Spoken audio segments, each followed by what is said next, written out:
Kalijah Cansey from Pittsburgh, looking like Aaron Donald out there a little bit. We'll have to wait till we see the bench press, though. That's going to be the real tell.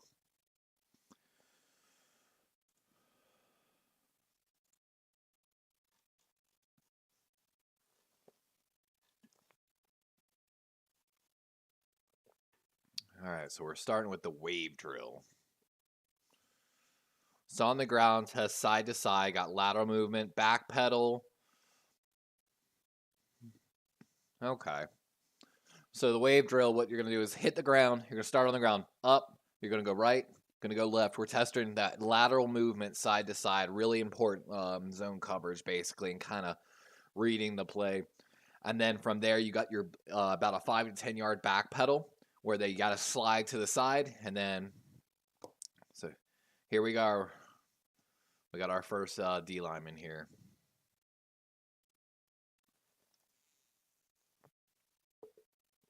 Keanu Benton from Wisconsin. Come on, big man. Come on, big man. Gerard Clark, sorry. Oh, it's CCU guy. Okay, okay.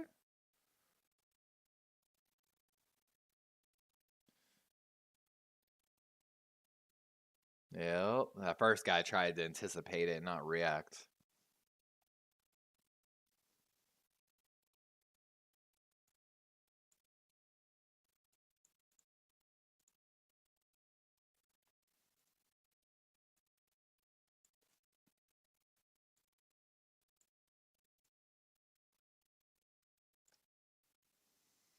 Mm-hmm.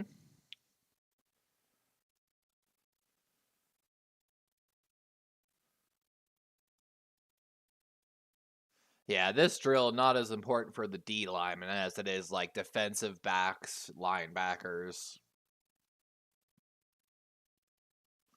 A little slow to get up.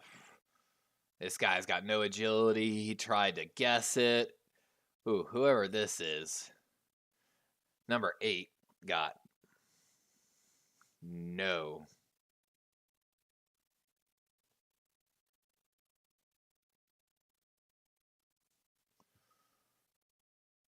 This guy is trying to anticipate. Gotta learn to chop them feet. Ooh, this guy looks part number 11.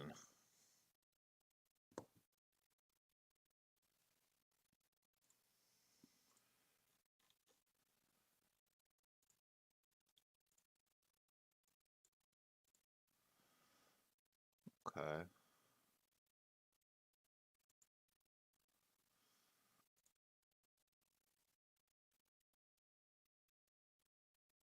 Okay.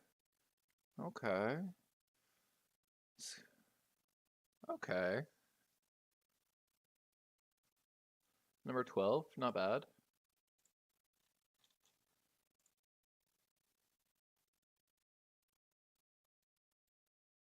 Drifting a little bit to the side. Not bad, not bad. It doesn't give me their numbers, though.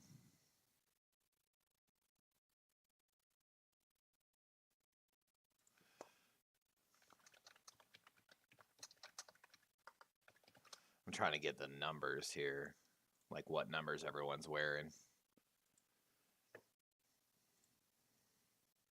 Number 15 here for the D-line. Oh. Oh, I love this speed. Number 15. Whoever number 15, like they're saying right now, Calais is saying he got real good feet. That was some good footwork.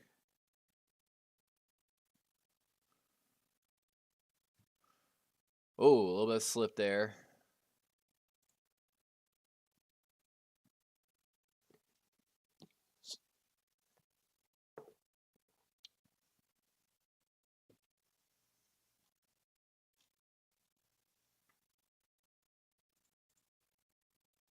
Ooh. This guy is 18, way too slow for how small he is compared to some of these other prospects.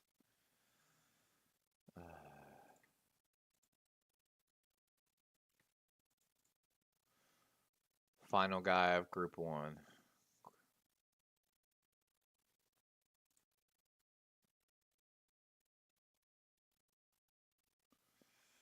I'm really trying to figure out everyone's numbers here. All right, so we're heading to from wave drill,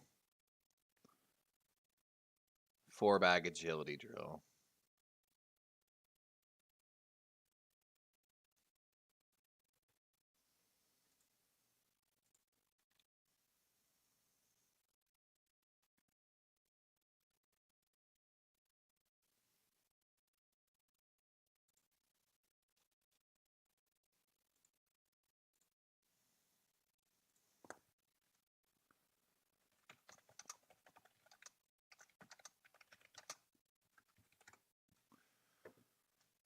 I'm really trying to figure out the numbers for everyone's so I can like know this a little better.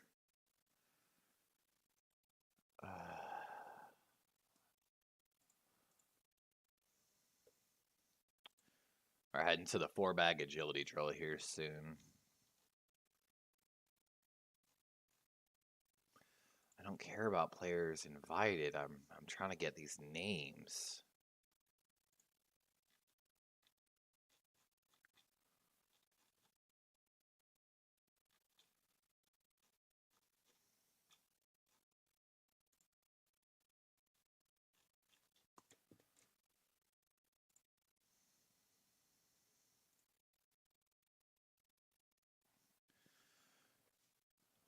All right. I missed number 1, Keanu. Go number 2 here. Okay. Okay. Okay. Okay.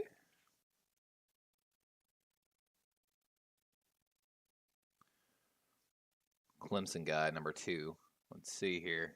Number 4 on the bag's got some pretty good feet. Okay. Okay. Okay.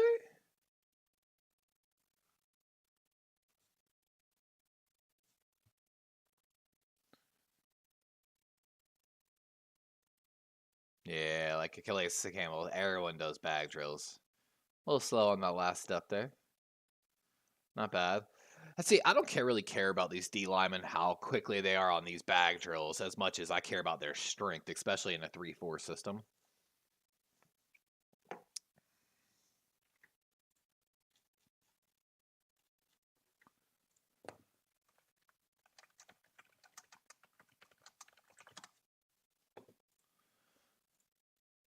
Whew, everything's starting to lag up a little. Okay, number 7, I see you.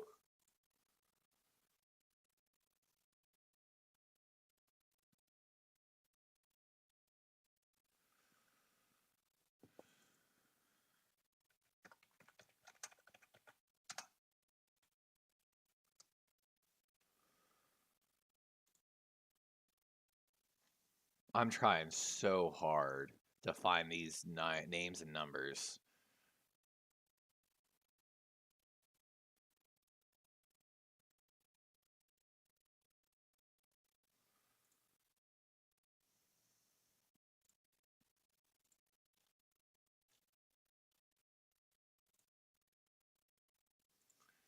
I hate that I don't have names with these numbers. Like, it really is frustrating.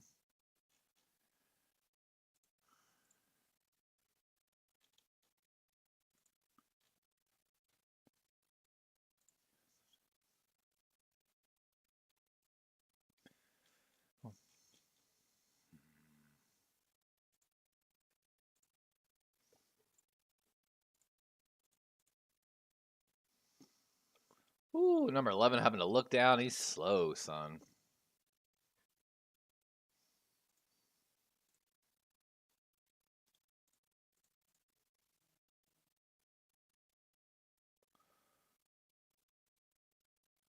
Okay. Okay, 14.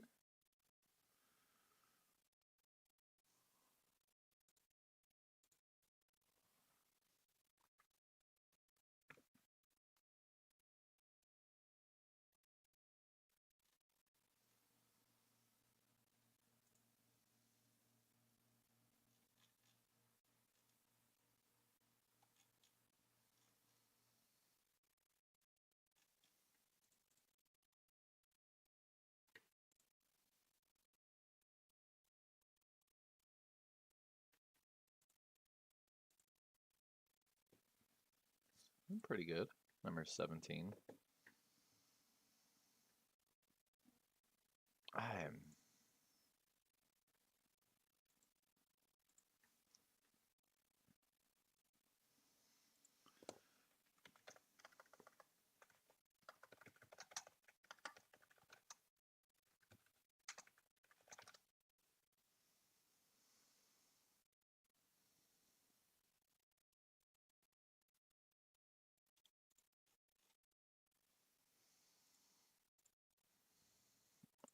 This is frustrating. I'm just gonna have to start remembering.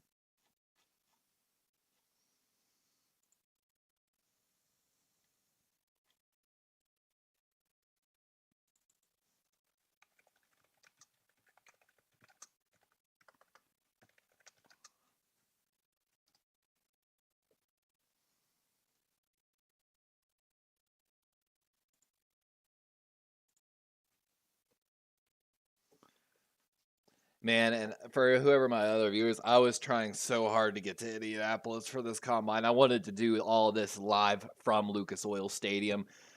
Basically, with NFL One Pass, you can get into the combine and all that stuff, and I wanted to. I wanted to be one of those guys back there.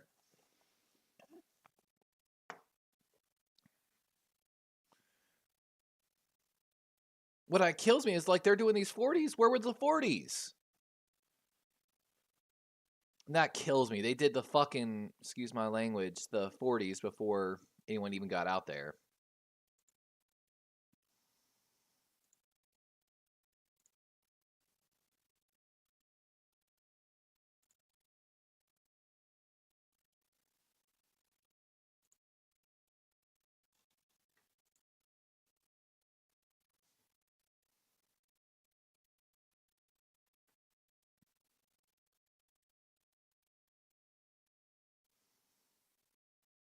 Whew.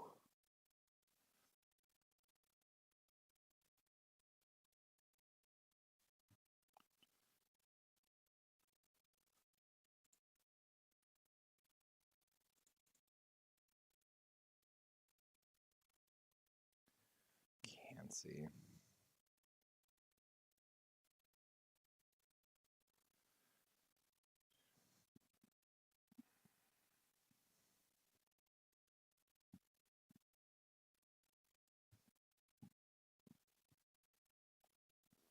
God, that's all D tackles.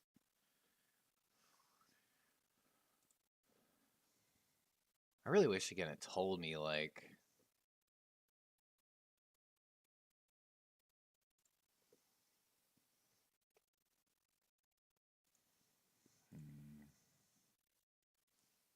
I love they got Calais Campbell here too.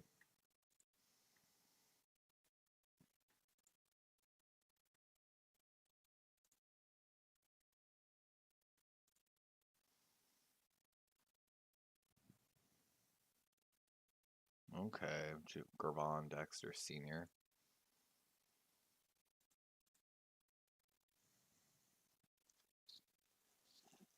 Faster 40 with a lower 10-yard split, which is really important.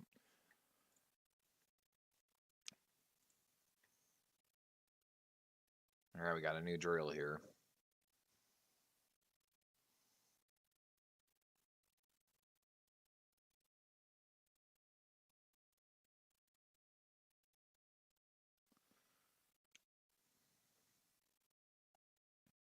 The pass rush drill, 11. Yeah, that was subpar number 11.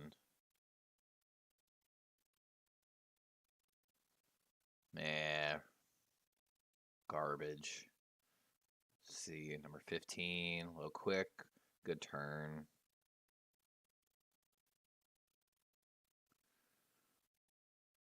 Nope. Too fast, not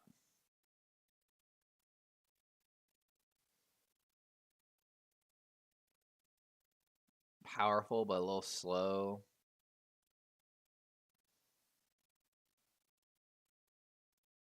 A little slip, but I kind of liked it.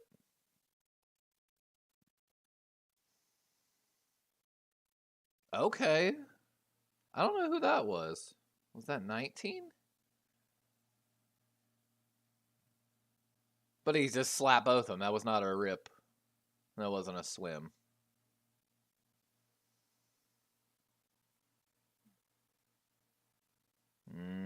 And some of those guys we did not see.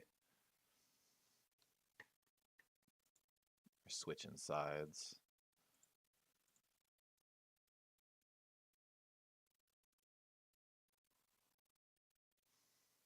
These cameras suck, bro. Here comes number 1 again. Benton.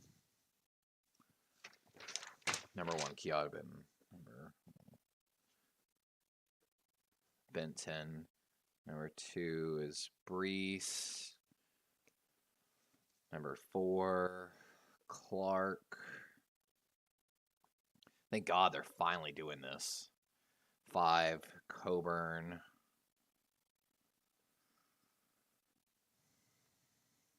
Number 6, Dale. Number 7, Dexter Sr. That's someone to keep an eye on. Number 8, Ika.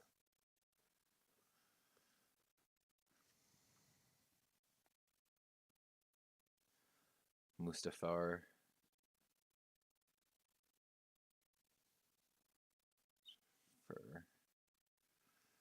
Number 11, Ojimo. Pickens, 12. 13, Redmond. Roy.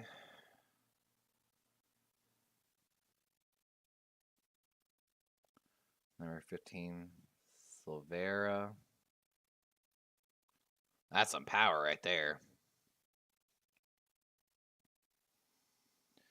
Stills, number 17. 18, Byron Young. A lot of eyes on him. 19, Cameron Young. Good hit on that first bag. I could hear the pop. All right, that's going to be our inside.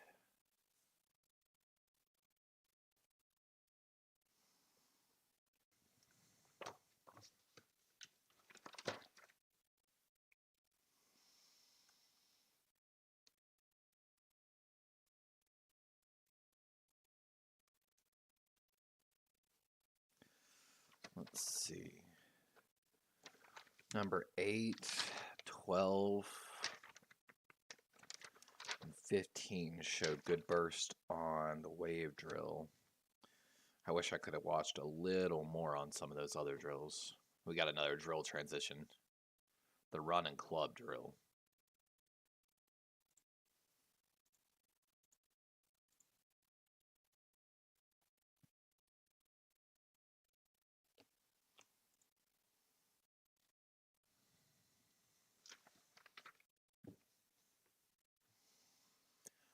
Oh, Gervon Dexter Sr. definitely high on the list. Got some good defensive tackles. Let me see, 10-yard split.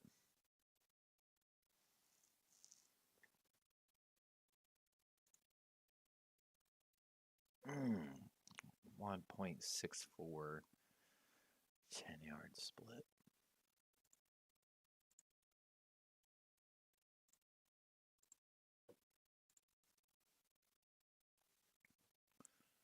All right, now I can do so. All right.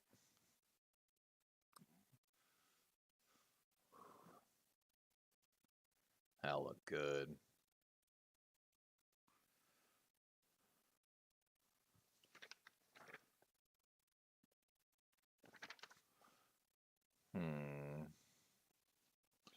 I'm really interested to see Clark's strength.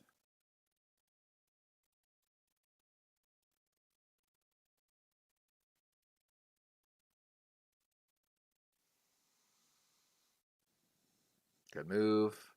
Decent spin. Good pop. Good turn. Number 6, not bad. 7. Oh.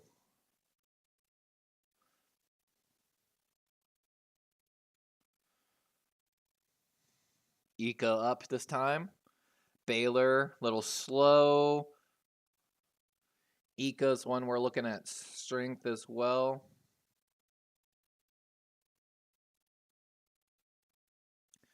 Ten. Good spin. Mustafer. Okay, not bad. Not bad.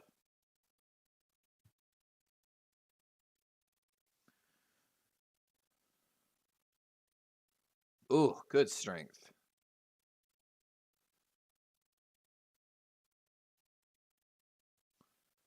12. Pickens out of USC. Yeah, that's a plus on me. 13. Good spin. Oh, 13. Redmond out of OU. Look good. 14. Roy. Little bad spin. 14. That's going to be a decrease. Roy out of LSU. All right, we've got Silvera out of Arizona State. Pretty good spin, not the best, but staying tight, staying tight. 15 is going to get a null evaluation. No, neither up, now down. We got Stills, number 17 here. Ooh. Stills look good on that drill. Got one more. Young. Byron Young out of Bama. Looks really good. Looks a little slow on that last bag coming around the corner, but... Oh, Cameron Young, 19. Sorry. Okay, not bad, not bad. Mississippi State. Young's another one. I'm trying to see the running club.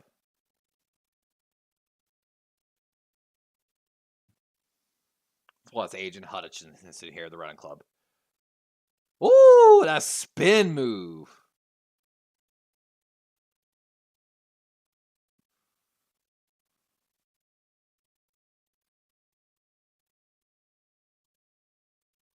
Oh, that turn on that last bag. Which that's what we're really looking for here, in my opinion. That turn on that. Let's watch this right here. Good spin. Hit. Watch this turn. Look at that. Set that foot in the ground and turn more than 90 degrees to get back. Good elbow on the spin. Good punch. And right there again.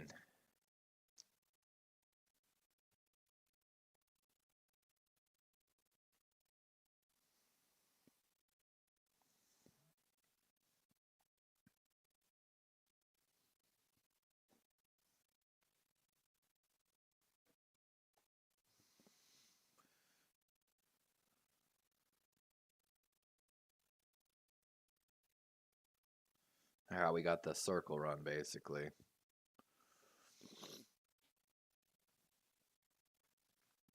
And for anyone that doesn't know this drill, it's where they have the giant circle. You got to pick up the towel, go around the circle, hit the next circle, do a circle around, pick up, put down.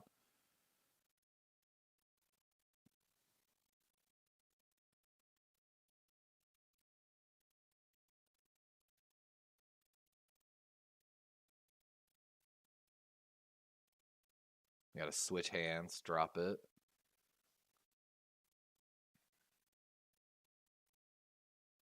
Drop it, don't throw it, or we'll make you do it again, he said. This is going to be a really important drill, guys. This circle drill here they're about to do, I don't know the technical term. And today, again, we have defensive linemen, and I kept saying DBs. We have linebackers today, so my apologies. But right now, it looks like we only have defensive tackles out on the field, so I'm really excited to see the defensive ends. We have like one out there, but...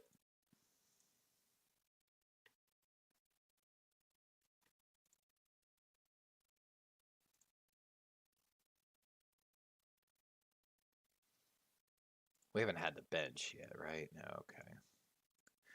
Of course, with this position group, guys, we have the defensive tackles out there. That's what I'm looking for. Number one is I'm looking for bench press, but I got to go grab a drink. BRB.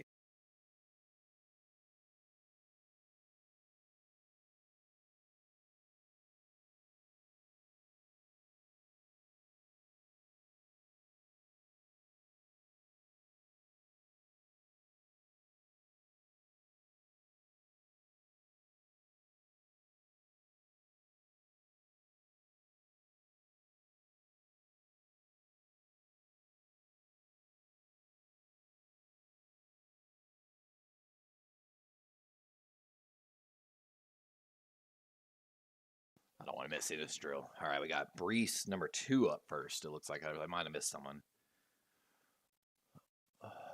Okay. Who we got coming up? 4 Clark. So there's some people aren't participating in this drill. CCU kid.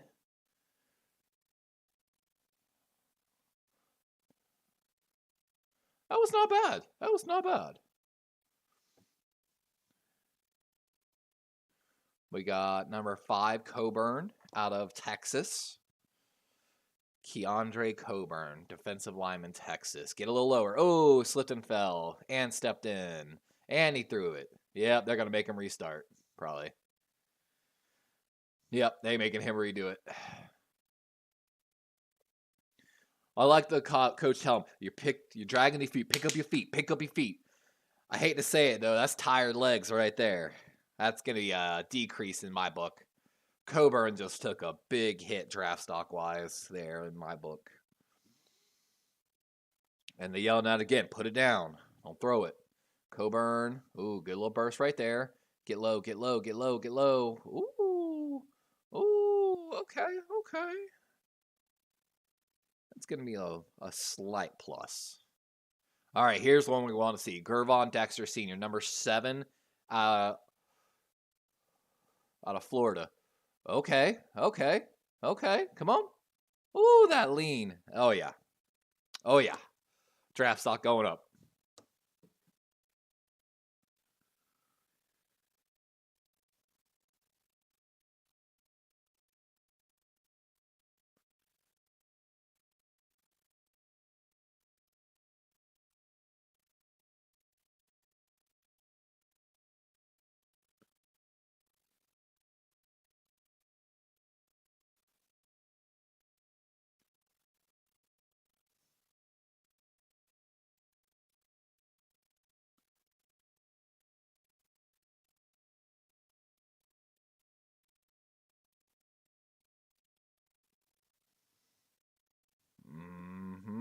All right, I missed someone. My apologies, but number 11, Ojimo.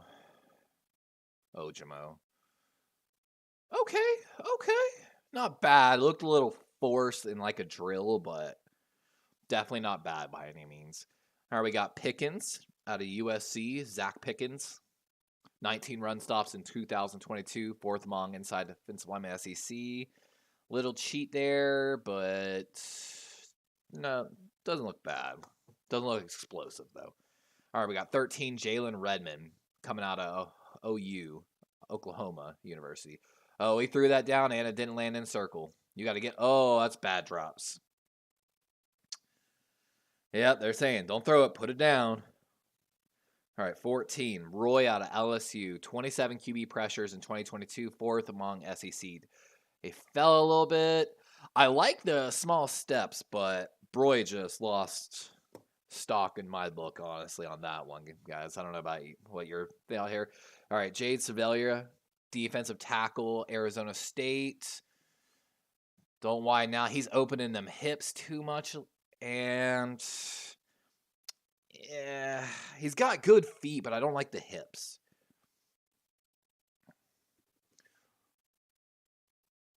Same here with 17. I'd take 17 over Dante Stills. All right, Byron Young, defensive lineman, Alabama, coming up. A lot of eyes on this young man, too. Good lean. You could talk. Oh, we've dropped it, though. It was looking good till then. I'm going to give a slight increase to that one, not a full increase. All right, Cameron Young, Mississippi State. Not bad. It's one of those ones on this one. Some of them get plus grades, some of them get minus grades, some of them same, slight increases. But like we talked about, guys, here with defensive tackles, all this agility, change of direction is really nice. But for me, especially in a 3-4 technique system, we're looking at strength.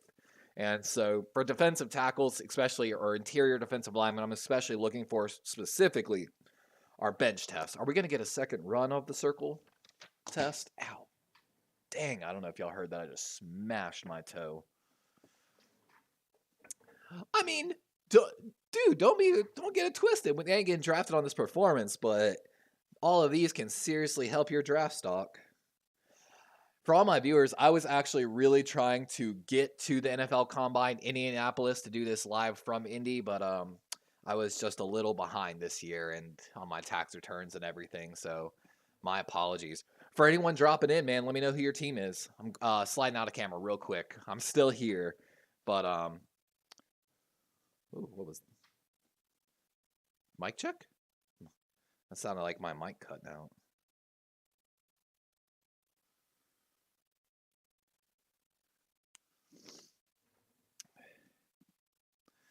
But let me know who your team is, guys, whoever's dropping in. As a Ravens fans, we love having Calais Campbell here.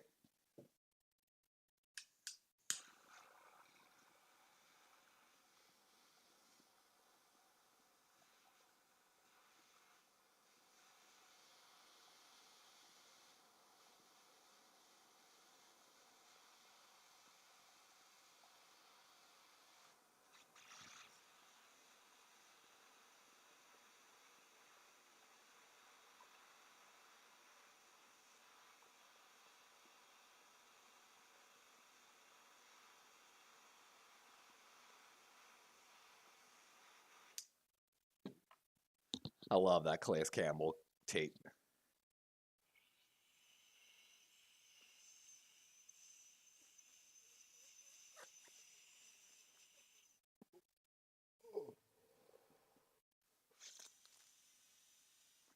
Don't add no 10.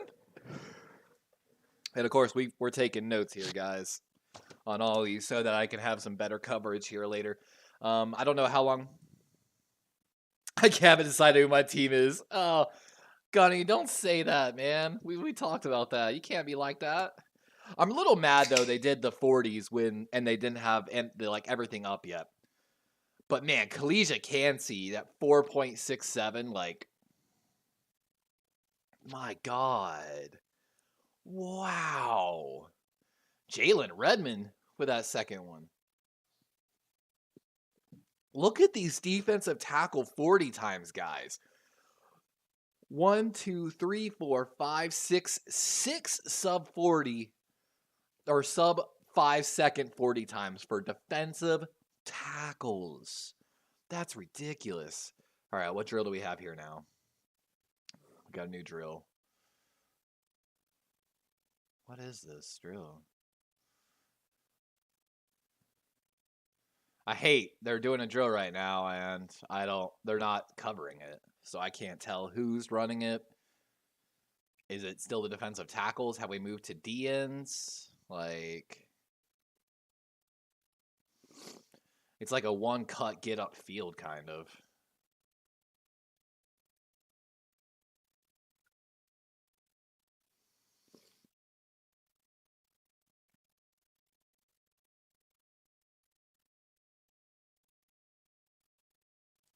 Body control.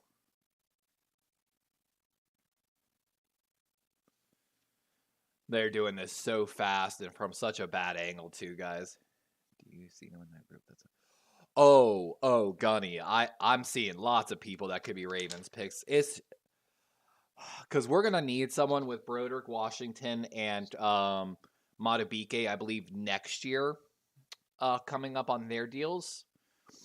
So we're gonna need to find probably like one guy here in the draft potentially, and I think we're gonna be spoiled for choice, to be honest with you right now.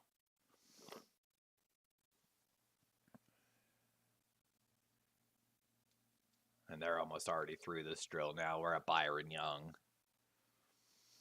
But of course, we have more important issues to address. Gunny, I don't know if you saw today the drama with Rashad Bateman.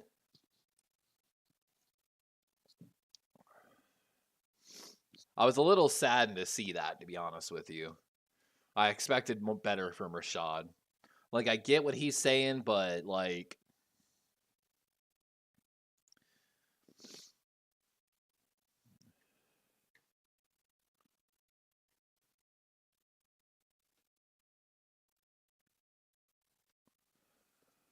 all right. Is that the end of defensive tackles? Are we heading to defensive ends now, I think?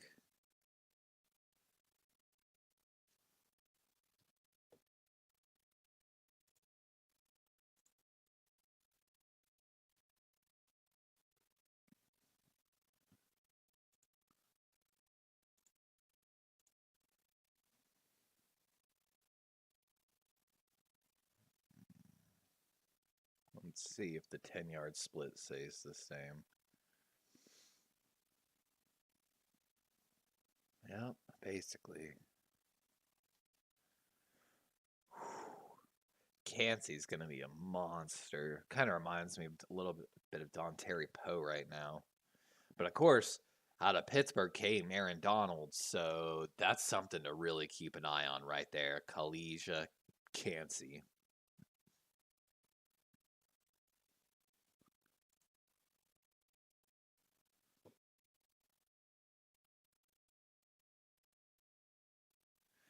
Exactly. Like it's one of those ones, and I think honestly, in my opinion, I think he was talking more than just Giro. I think he was kind of talking a little bit about Harbaugh.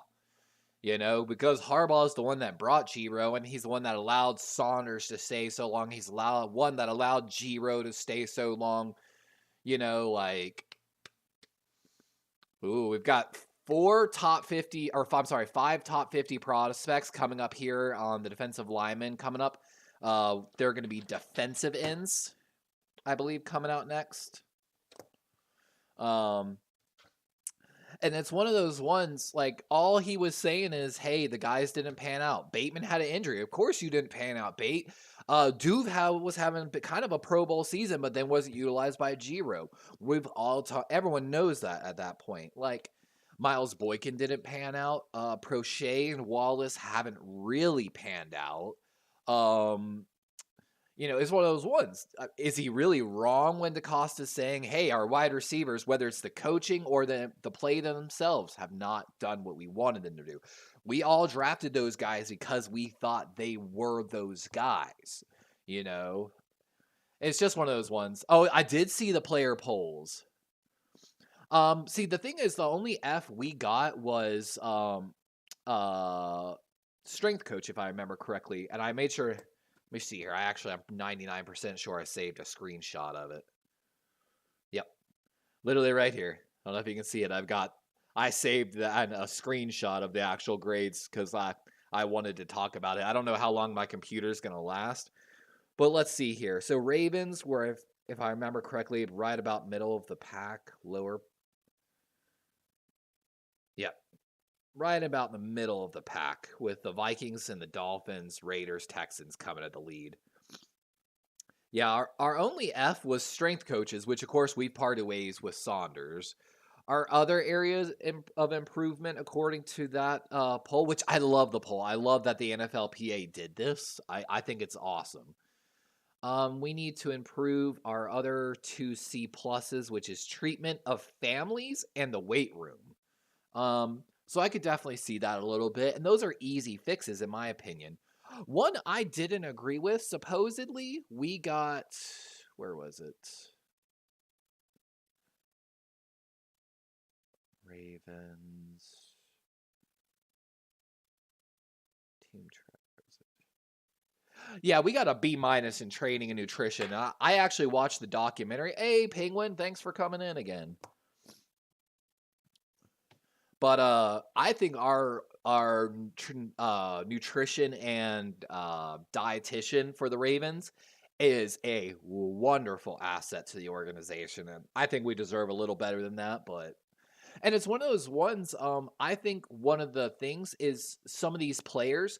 I think the NFLPA should add a part to this survey that they did essentially.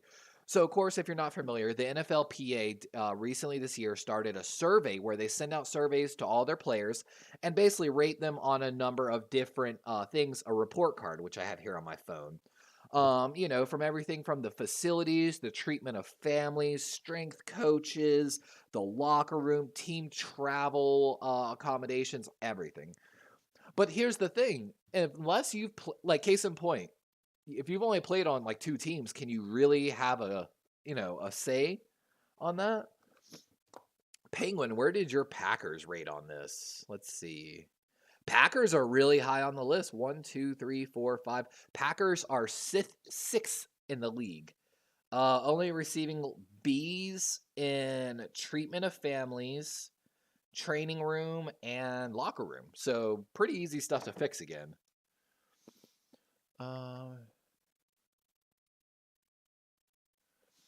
Yeah, Gunny, we could have done a little better on those player polls, that's for sure. And Penguin, no worry about the Wi-Fi issues. Everyone's been having issues. Honestly, my area's been having rolling blackouts lately too, which hasn't helped at all my electronics. I bought surge protectors very early on. And what I hate here is, so on the NFL Plus right now, it's showing like upcoming defensive linemen. But if I had to guess right now, the defensive ends are running their 40 times. But they're not, so okay. I really want to know what benches are. That's what I'm like really waiting for. Like,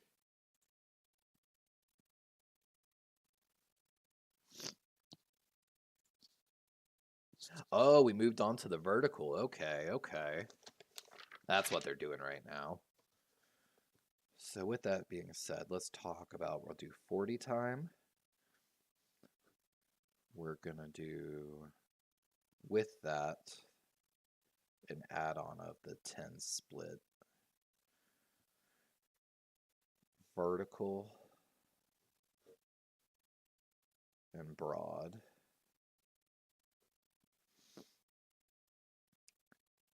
Bench.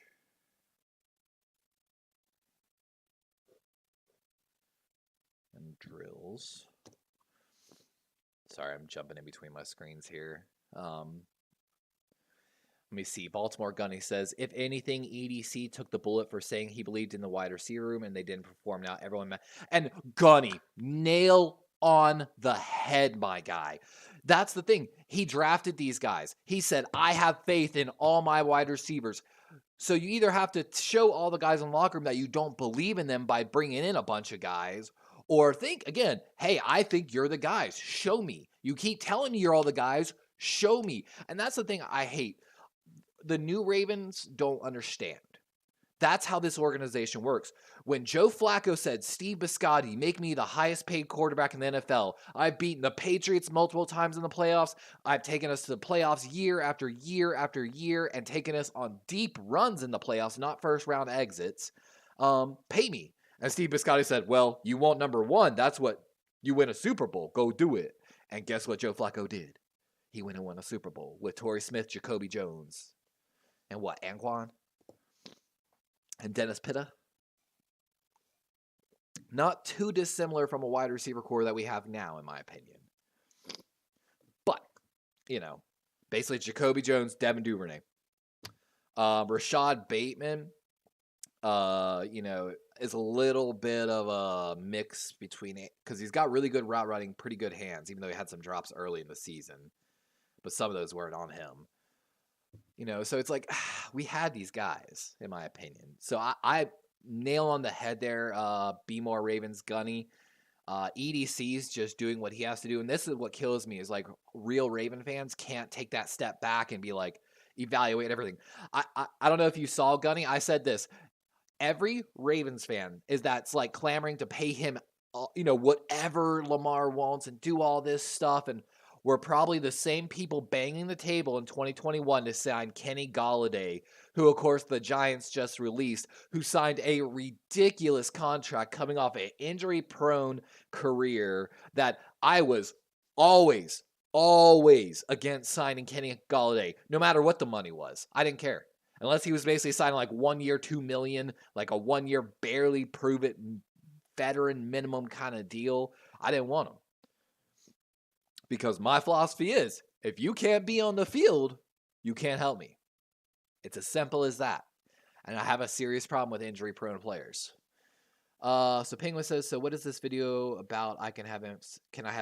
So Penguin, right now we're covering the NFL Combine today.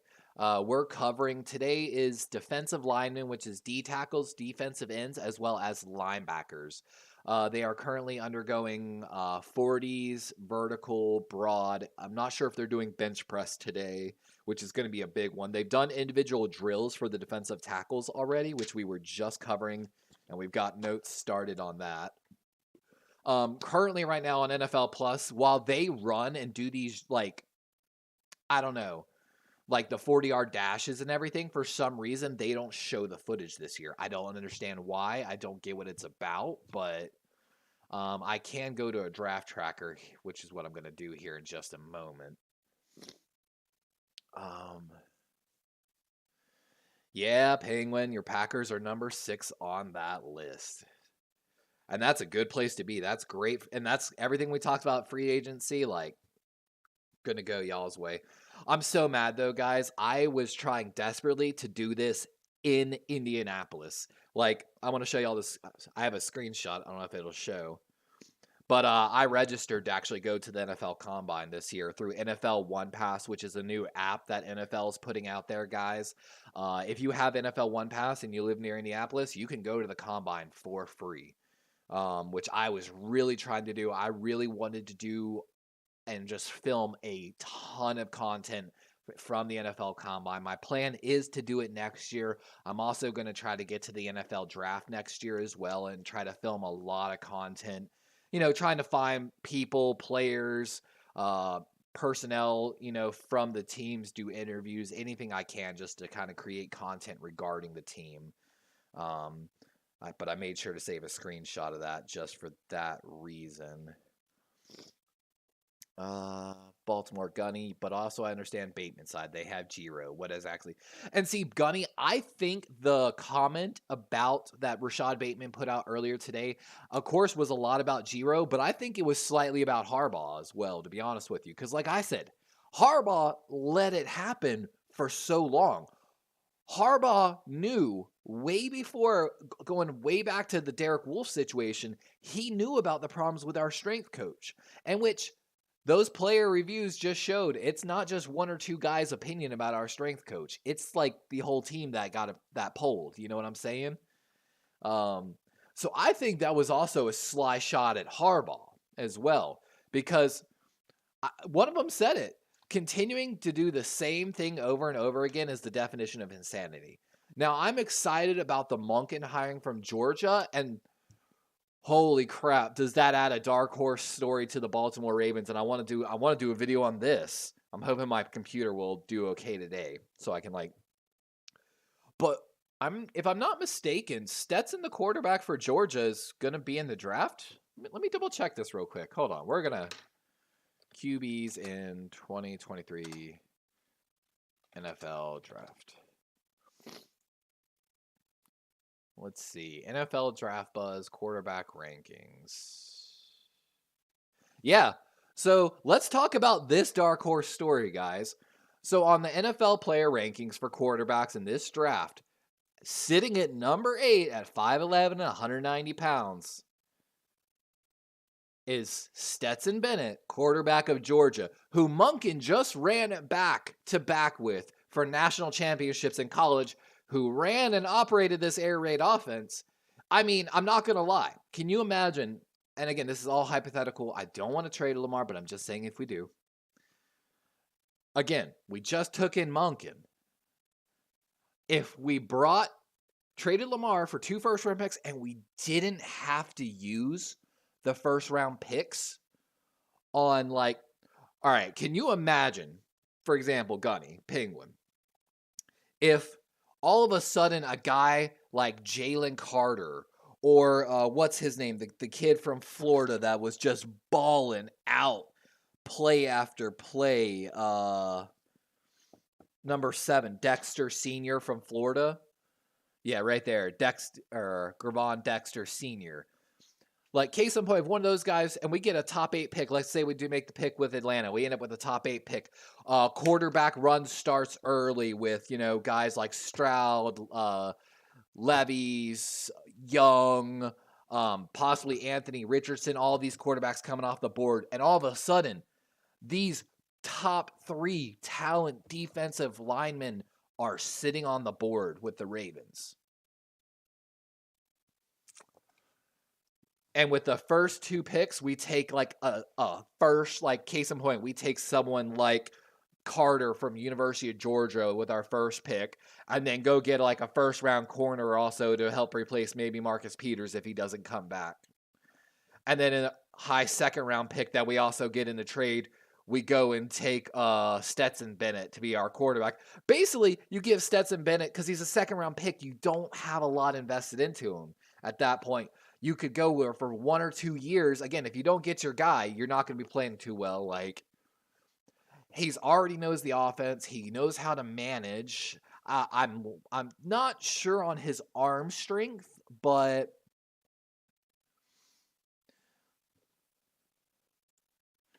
let's see. Going back here to these comments.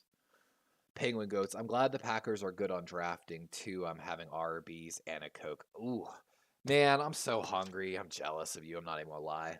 Arby's kind of does sound good. I haven't had Arby's in forever. We got the meat. Yeah, so he's expected to run a Stetson Bennett, for example, expected to run a 4.6740. So he's got pretty good mobility.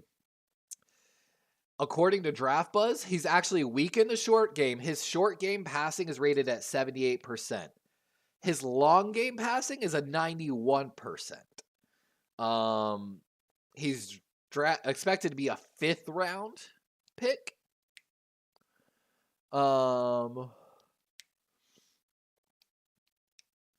In 2020, he got his start, completed 54.4%, 7.4 yards. 2021.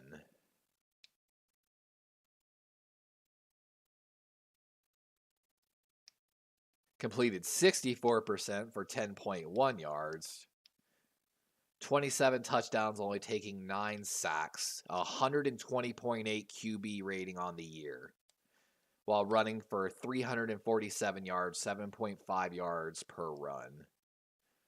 In his final year, upped his completion percentage to 67.8%, dropped his yards per pass to 8.7, putting on 20 touchdowns, again, only taking 9 sacks with a QB rating of 105.4. Like, seems like he's got, like, pretty good potential, but he's a little on the smaller side. You know what I'm saying? It's just one of those ones, I'm telling you, dark horse candidate right there. Especially if he does fall to the 5th round. You don't think Monken's going to be like, yeah, give me Stetson Bennett as our backup. He was my backup in Georgia and won the starting job. I'm going to give him the same chance here in Baltimore, basically, especially if Lamar does leave. Whew. Yeah, Gunny, I'm telling you, because from where I live, Gunny, I was trying so hard to get to the combine. I thought about doing it all last minute. I was trying to get like my tax return back in time because I could take a flight. I hate Spirit Airlines, but I could fly direct from where I live to Indianapolis and back for $150 round trip. So round trip, $150 airfare. The hotels I expected to be insanely expensive. A hotel right near the south lot of Lucas Oil Stadium, which is where I would enter for the combine according to NFL One Pass if I went, was only like within walking distance, was only like $100 a night. So for 3 nights plus round trip airfare, like $450 at that point, which is not bad at all. Throw in some money for like food and that's the thing, like they have like the events there, like you can run the NFL 40-yard dash at it, like an event there and stuff, and I think that'd be great content. I'd love to get back out there and just run a 40 for fun. My official 40 time when I ran for that semi-pro team was a 4.7 flat.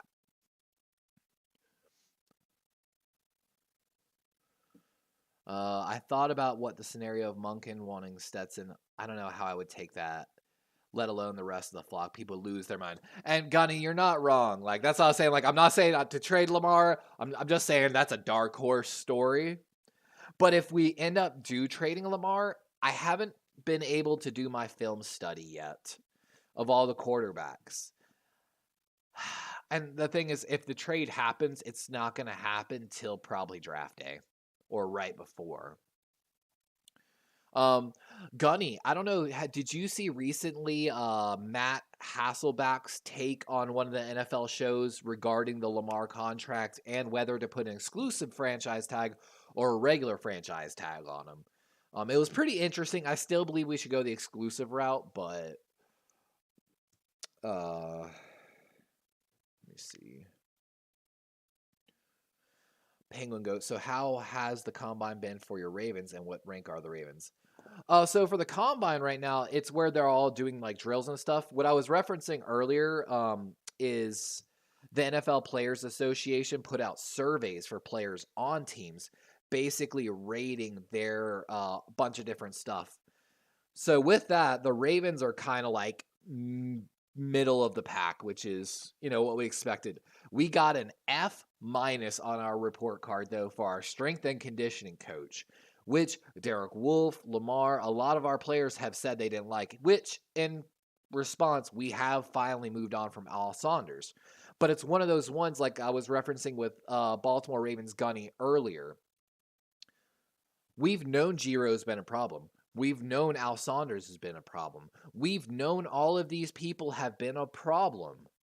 And yet Harbaugh kept bringing them back.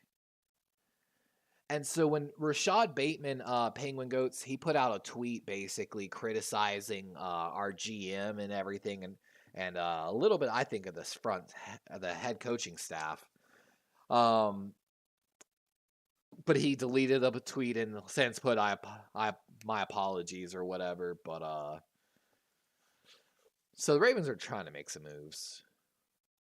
Oh, Penguin, you asked why do I hate Spirit Airlines? So as someone who was a traveling training manager for Delta Airlines, I did contract takeovers. When I was 19, I got sent to Marquette, Michigan to do a merger of Delta Airlines and Northwest Airlines.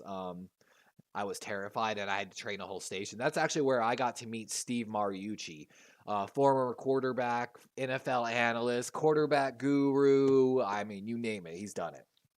I also then did a contract takeover where we took a contract from another company in Lynchburg, Virginia, near Liberty University, which is where Malik Davis came from, Tennessee Titan.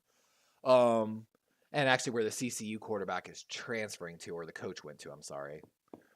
I've done a lot of work in the airlines. I was at 20 years old, supposed to be the next gate manager of Minneapolis Airport, handling like 60 gates a day. So I've worked a lot with Delta, United, U.S. Airways, and a little bit with Spirit Airlines as well. And I'm going to tell you right now, Spirit Airlines customer service, the planes, everything they do is just garbage. It's still not as bad as Allegiant Airlines, but it's just from someone who has a deep perspective from behind the scenes of how airlines operate and what goes on between the ticket counter, the gates, the ramp, and everything across the board. I'm going to tell you right now, Spirit used to have good pilots way back in the day,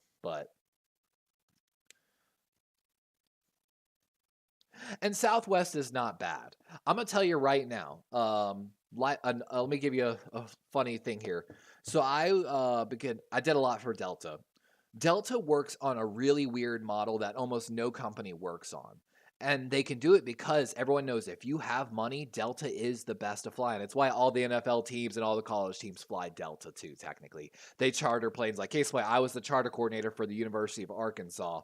It was my job to be the liaison between the charter coordinator for the physical team and Delta Airlines, as well as the team itself.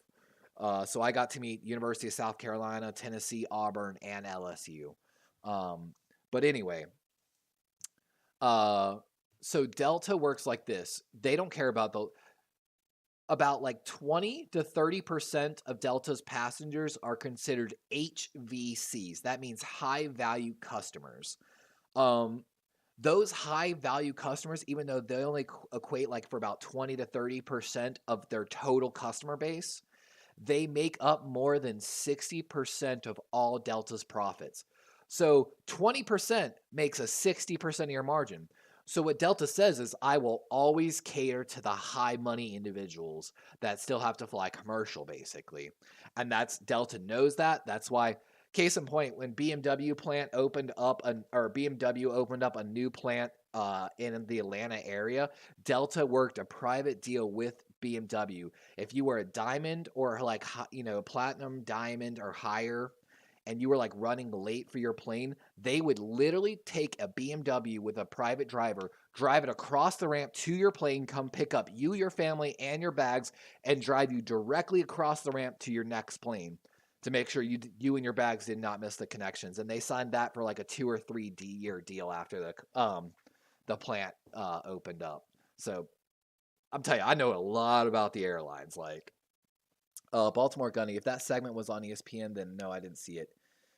ESPN has been losing credibility in my terms. So they talked about on NFL. It was on NFL Network. They talked about it, and I think several times. So they've talked about one thing. The leaks keep coming from Lamar's camp. They're not coming from the Ravens side. They're coming from the Lamar's camp. And like in the case of the guaranteed money leak, it was made in an attempt to make the Ravens look bad and put pressure on them. And they talked about that extensively because they were talking about, hey, we've heard like 3 different freaking leaks now, and none of them are really that credible. But then they really dove into, and that became a huge discussion point, even on Twitter, that it wasn't a full story, the leak, and it was just an intention to make the Ravens look bad, which of course solidified that it wasn't coming from the Ravens side, that somewhere in Lamar's camp, and I shouldn't say Lamar's camp, it's the NFLPA is who's doing it, because they're kind of part of in Lamar's camp for the contract negotiations. So with that being said, the NFLPA keeps leaking information to try to make the Ravens look bad in these contract negotiations and put more pressure, because they know. We've all seen how the fan base is in the Ravens. Some of these people are fanatic about pay Lamar whatever he wants, which there is no player in the league I would say that for. Not a single player. Every player has a price. That's the Raven way, man. We've let so many players walk because, hey, I'm sorry, you just played your way into money. That's how it goes. But it's a little different for quarterbacks, but so we know the leaks are coming from Lamar's camp. So what Matt Hasselbeck said is this. Here's the deal. There's almost no team from their research, owner-wise, that's willing to give supposedly the contract, the fully guaranteed contract, only for 4 or 5 years. And that's another thing. It's not a 10-year contract. It's a 4 or 5. Like it's a kind of a short deal still. They want to see at least 6 years probably. But anyway, so Matt Hasselbeck basically said no owner is willing to give Lamar this contract. No one. That was an outlier by Jimmy Haslam, the owner of the Browns. With that being said, even if it costs you like $10 million less a year to go from an exclusive franchise tag to just a regular franchise tag. However, other teams can negotiate. So here's the deal, and this is why it kind of is a little genius. Matt Hasselbeck said this. They're not negotiate a fully guaranteed deal. So instead of wasting all of your time negotiating the deal with Lamar, let another team do it. Because here's the thing, if you have a franchise tag and someone wants to come get Lamar, they have to start by giving you the 2 first-round picks. Then after that, the Baltimore Ravens have to have the chance to agree to the contract that's offered. So let's say Atlanta comes and says, hey, we want Lamar. Here's 2 first-round picks. Lamar, here's the contract. And he works out the deal with them for the contract. If the Ravens are like, Lamar, we offered you that's BS. We offered you that contract and you didn't want to really take it. The Ravens can sign that deal instead of the Falcons. And of course, we don't get the 2 first-round picks, but Lamar signed to that deal. And of course, if no team's willing to give him the fully guaranteed deal, and that's the thing too, he said no team's willing to give 2 first-rounders and a fully guaranteed contract. That's the thing, supposedly. And I was like, you know what? 2 first-rounders, Lamar's worth way more than that, let's be honest. So that part I don't like. But the part where he talked about letting the other team basically do the contract negotiations, I thought that was genius, because if you've watched any of the press conferences with EDC and the Ravens leadership, they're getting tired of this situation. They've said it several times. We can't keep calling Lamar and my GM can't keep calling. I think Steve Biscotti said it. My GM can't keep calling Lamar to get this deal done, basically.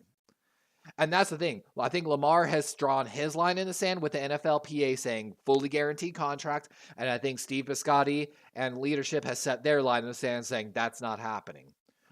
I think they offered him a very fair deal, according to some of the leaks. And what I hate here is I think they're still doing measurements. And on NFL Plus, I'm just coming up next, defensive lineman. And how long has it been? But yeah, so Gunny, that's what happened. Hopefully I explained it all. Penguin goes, I love airplanes, and I'm thinking about getting an Xbox with Microsoft Flight Sim. So, by the way, Penguin, as someone, again, done a lot of airlines, Microsoft Flight Sim is really cool, actually. It's like, there are some people that play it really realistic, and it can be actually kind of fun. I've thought about doing it myself. I've been thinking about trying to get my Xbox actually set up in here because I have dual monitors. So I think I could run OBS on my PC and capture my other monitor, which is actually going to be hooked up to the Xbox. So I could technically still play Xbox and stream the OBS, which at that point, my computer won't struggle, even though my Xbox is still like a day one Xbox One. Like, it's just crazy. My day one Xbox One can run Fortnite better than my PC at this point. It's horrifying. Baltimore Ravens gunny said, agreed. It was the NFLPA. Haven't seen that this much divide in the fan base a while. And so, Gunny, let me actually talk about that. Let me explain why that's happening. And you're absolutely right. There is more division in the Ravens flock than I have ever seen in my time as a fan of the Ravens. The reason that is because Lamar brought a lot of fans to Baltimore. I don't know, remember if it was, no, it wasn't you. It was one of the other Raven fans that comes in this channel. He literally said if Lamar leaves, he's no longer a Ravens fan. That alone tells me, and I hate to be this person, and I'm going to say it right now, and if it was you, I'm sorry, but it's my opinion here. If that's your take, I don't want you as a Ravens fan. I'm sorry, but I don't. We've always been a small market team. I can live with being a small market team for the rest of my life. That's not the type of fans I want, because I can honestly say at that point, you're not a fan of the Ravens. You are a fan of the player, which I totally get and I totally understand. And you're probably going to follow that player no matter where he goes. And I will encourage you to do so and support you every step of the way if that's how you or anyone else feels. However, as a true Ravens fan, I'm going to tell you, I'm not going to be sad to see you really go. Because, again, it just shows you're not a fan of the team. Our team, we have 2 Super Bowls as one of the youngest franchises in the NFL. We weren't in existence till 1996. We've had only 2 GMs in our history. Like, what the Ravens have done in their limited amount of time is historic. And any person that can't see that our model is successful can't take a step back and look at things. And that's why I say you got to have faith. We've always had the saying, and you've probably heard it, Gunny, in Ozzy we trust. Ozzy finally passed the reins to EDC. EDC knows what he's doing. People have been criticizing EDC so hard. People don't act like EDC wasn't already doing almost majority of the scouting work towards the end of Ozzy's career. EDC turned down multiple jobs, not as GMs, but as like executives and presidents of operations for NFLs because he was so sought after. But just like how the Cowboys did with their head coach, with Jason Garrett when they had, what's his name, Wade Phillips, they knew that's who they wanted to make the transition into. And Baltimore set up their GM office the same exact way, which I loved. You could not ask for a better setup. And not every draft is good. Not every draft you nail on. There's been some drafts. I had a theory a while back, guys, that there was someone in the Ravens organization that was leaking draft information from us, essentially. There was one draft in particular where the Patriots, not in the first round, not only in the second round, but like 3 different rounds, the Patriots traded up to take players right that Baltimore really wanted, that even the analysts were like, man, I bet you Baltimore really thought they were going to get that guy. Baltimore's next on the clock. They really thought they would have loved that guy. And even the analysts, and there was one of the picks, they did it right before us. They took our guy. Baltimore went to the very last second and made a pick. And I remember I was sitting there talking to my buddy going, man, I feel like they just took our guy and we were like, basically like floundering at that point because we didn't know what to do with it. And what was funny is right after that draft, we fired someone from our draft department. Purely coincidental. Let's say that right now. There's 0.01% chance that was, the case. But it's just one of those ones that, raise a little eyebrow. Penguin goes, and I'm just really hoping that Green Bay is going to make good choices and don't offer Aaron Rodgers 50 fuck. Yeah, Penguin, the problem you're going to have too is we talked about it. Next year is not going to hurt. But the next 3 years after that, no matter what, because you've already signed that one extension with Aaron Rodgers, you're going to be dealing with some problems. And it's why you have to, in this coming year and the following, set the Packers up for long-term success. You have to basically, within this next 2 years, this draft and the next year, set up a 3-year window. It's going to be rough, but it's what you're going to have to do. Penguin, yeah, Lamar, I don't think they need to wild about him. I think they just need to give him about 20. And Penguin, I think 20 mil is a little low. I think he's still worth at least bottom line 40 mil a year. I think the NFL market for quarterbacks is going to be set somewhere around $46 million with a lot of these extensions.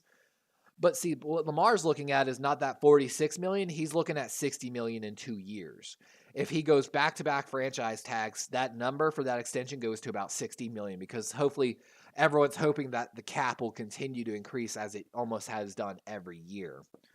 But it's one of those ones. The problem with Lamar is he wants everything guaranteed. So he's had, and it kills me. Everyone's like, you got to pay the MVP. You got to pay the MVP. That was 2019. We are about to enter the 2023 season. If you look at it, QBR and rating, he's basically had declining both since 2019. While, yes, we have to acknowledge Greg Roman and everything that happened. And John Harbaugh, in my opinion. No matter what, there were missed opportunities. There was misplays. Hey, Oak, what's up? Welcome back.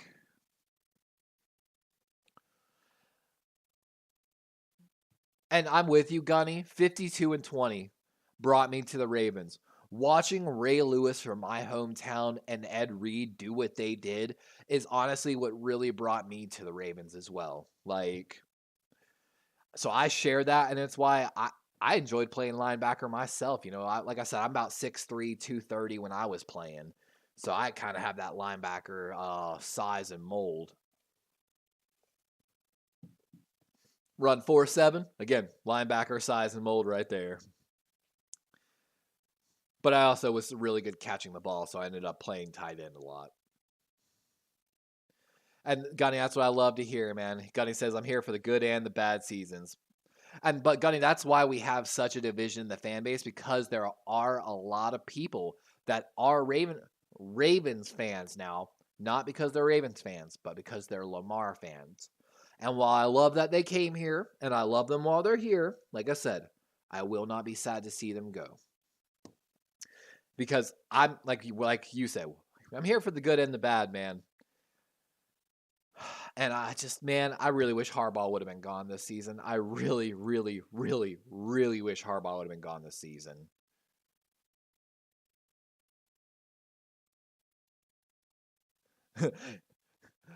Baltimore Ravens said, Penguin said you get $20 million. Here you go. That's all you get.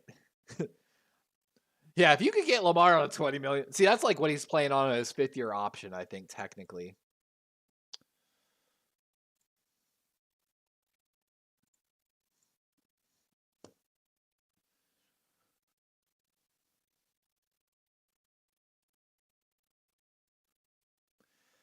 Penguin said, this is true. I am from Oklahoma, and I picked Packers because my hall liked Packers in the 60s. So I just thought that I was like the Pack. That's funny. So your parents or whatever, you had a Packers like nightlight or like hall light when you were younger, and so just, hey man, sometimes it be like that, man. I'm gonna tell you, I didn't start loving football till I was old, like high schoolish. I played soccer my entire life. Like I said, I was scheduled to go to the same tryouts as Freddie Dew in upstate South Carolina, where Freddie Dew went pro Major League Soccer at the age of 14 or 15. But it was at that time, I remember I asked my mom at the time I was playing soccer and I was trying out. I was an uprising 7th grader. So 6th grade going into 7th grade, I could finally play a high school sports. And I asked my mom, I said, Mom, can I play, high school soccer? She says, sure. So I was trying out for that team. And also I was doing spring training with the football team because the PE coach at this point too, also I was wrestling high school wrestling while I was in middle school as well, because I was kind of a pretty athletic and strong kid, a little smaller and stout. Didn't have my height yet, but I was fast and I was strong because I played soccer my entire life and as goalkeeper. So really quick sprints. Not my long-term endurance, bad. But she told me, I said, Mom, can I play both? She said, no, you'll kill yourself. I said, Mom, they're on opposite seasons. I can totally do both. She made me choose when I was younger between football or soccer. And of course, I was so good at soccer. I was like, well, I've got pro chance at soccer. I'm going to go to soccer. Even though when I walked onto the middle school, like spring training, I started on D lineman. I beat all the older D linemen. He moved me to wide receiver. I literally ran circles around his wide receivers because I didn't know how to run routes. He was trying to tell me how to go like a post corner combo, basically, is what he wanted from me. And what I got was like the drill where you run past them, go around them, slow down, go behind them, circle around, go past them again. I forgot what that drill is called. So I was literally doing circles, like I said, around his wide receiver running down the field. So then he's like, okay, Levi, you're going to play cornerback. I just want you to follow this guy and make sure he doesn't get the ball. And I was like, yeah, coach, that's fine. That's what I do. People usually, like when he was putting me a wide receiver, I was like, cool, coach. People keep the ball away from me when I play soccer. So if someone's trying to put the ball to me, oh crap, that's easy. Your quarterback can't throw it nearly as hard as the professional goalie trainer I have kicks the balls at me. My goalie trainer used to kick them balls at me like 100 miles an hour. It terrified me. He still owes me money too because he bet me. But so I didn't play football until I got closer to high school. And then I never even played in high school other than backyard. We used to play with my buddies, and we had a coach. I know I'm talking too much personal story, but the video's not back, so what else can I do in the stream? But me and my buddies played backyard a lot. And we didn't play for the high school team because there was a kid on the high school team, the starting quarterback, of course, and he was really bad. This white kid and his dad made a $10,000 donation to the school for football equipment, which is why he was the starting quarterback. And everyone in the school knew it. And yeah, a lot of people in our school refused to play for the team and the coach because of it, including me and all my friends. But the funny thing is we would go and actually scrimmage the JV and the varsity teams on the weekend up at the school for fun and at different fields across the area. We stomped the varsity team so bad with a coach there taking care of the fields on like a Sunday that he came over and said, hey, all y'all have starting jobs if you come out for your senior year. And we all talked about it and we meant to, and we never did though. And I slightly regret never going. But of course, then after high school, I walked on to a semi-pro team because even though I had never had any playing experience, I loved the game so much and watched it so much. And not just watched it, go and read books. Hey, what are these techniques? What is this? And basically develop my own knowledge to the point where I could walk onto a semi-pro team and make it. So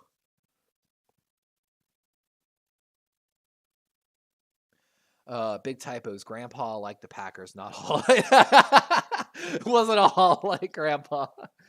Now that makes a lot more sense.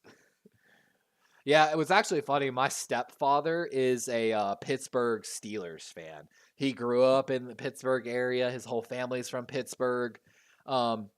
Kind of funny that I grew up to be a Ravens fan. I wish I had Steeler fans in this chat because they would understand how significant this is. And y'all might get this reference. I hope y'all do. But I went and saw his family like one time. He took us up to the Pittsburgh area. And when we did, the Pirates were still playing. I got to go to, as a child, the very last game in Three Rivers Stadium for the Pittsburgh Pirates. I got to run the bases for the last time at the Pittsburgh Pirates Three Rivers Stadium before they tore it down, which is historical. I actually, somewhere buried away in all like my memoir stuff, probably at my mom's house, there's a little certificate that they gave us for running the bases the last time there. So I was a Ravens fan. I got to run the bases at that stadium, that historic stadium. So pretty cool little fact. Baltimore Gunny says, speaking of the draft, would it be crazy to see the Ravens trade back multiple times to acquire picks for next season? Baltimore Ravens, Gunny, absolutely not. It would not be crazy at all. We only have 5 picks going into this draft. And it's why I expect to see some trades happen either before the draft or during. 5 picks is way below what EDC wants. EDC likes to have, I believe, 8 to 10 picks.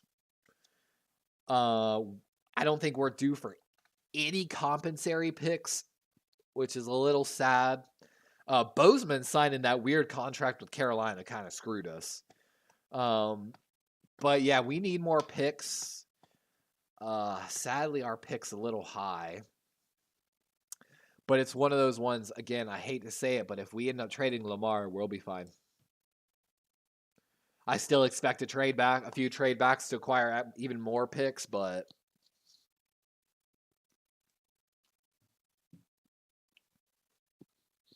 and to give my honest and 100% unbiased opinion, how I truly feel at this point, I think too many shoulders have been rubbed.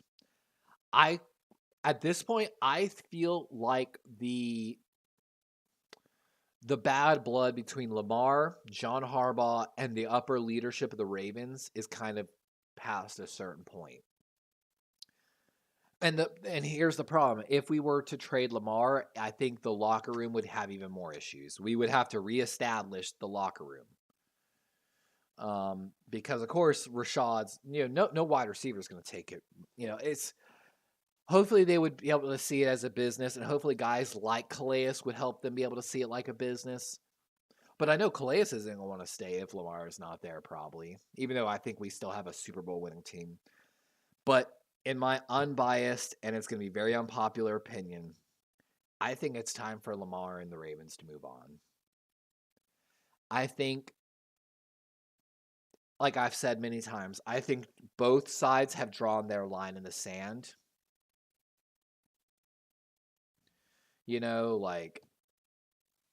I think both sides have drawn their line in the sand, and I don't think either side's going to budge. I think the Ravens have been more than fair, in my opinion, even though I haven't seen, of course, the full deals. I think Lamar's receiving really bad advice from the NFLPA, and I mean, don't be wrong. Every player has to believe they're the best and they should be paid the best. But at the same time, Roquan didn't have an agent. We got the deal done. Mark Andrews didn't have an agent. We got that deal done in 3 days. And, Mark's getting paid more than fair. Mark signed a deal to try to get Lamar Jackson to stay in Baltimore, in my opinion, because he took less money early. I think it's just time, sadly. And I think it's one of those ones, if the Ravens don't trade him now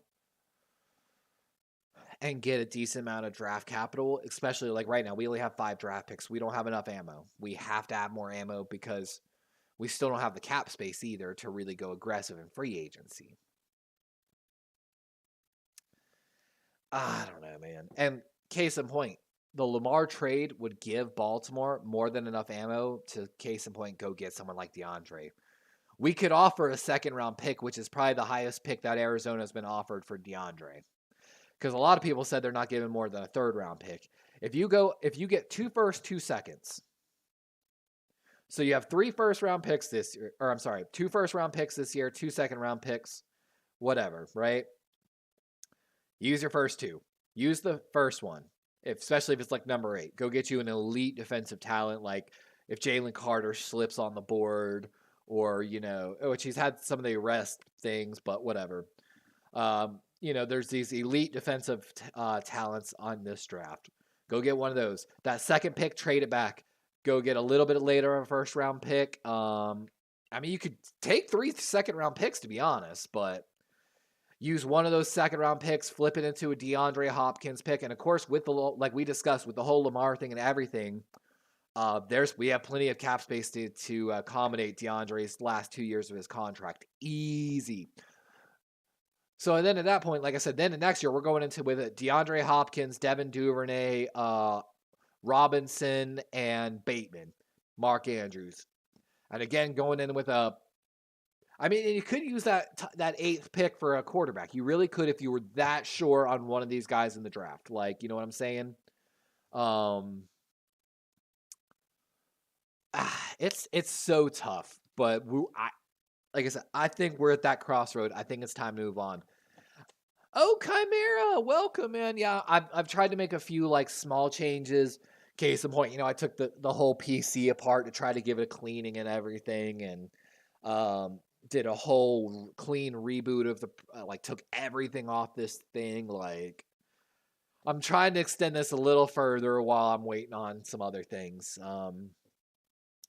Honestly, guys. Life's also been pretty crazy. I might be in store for another cross-country move here soon. We don't know where, but our boss here in Florida, I have tried to help her. She's constantly screwed her taxes up. She screwed up her business licenses.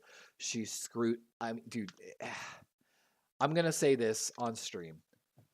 Our boss here in Florida is literally the most ignorant and arrogant person I've ever met in my life, and I say that confidently.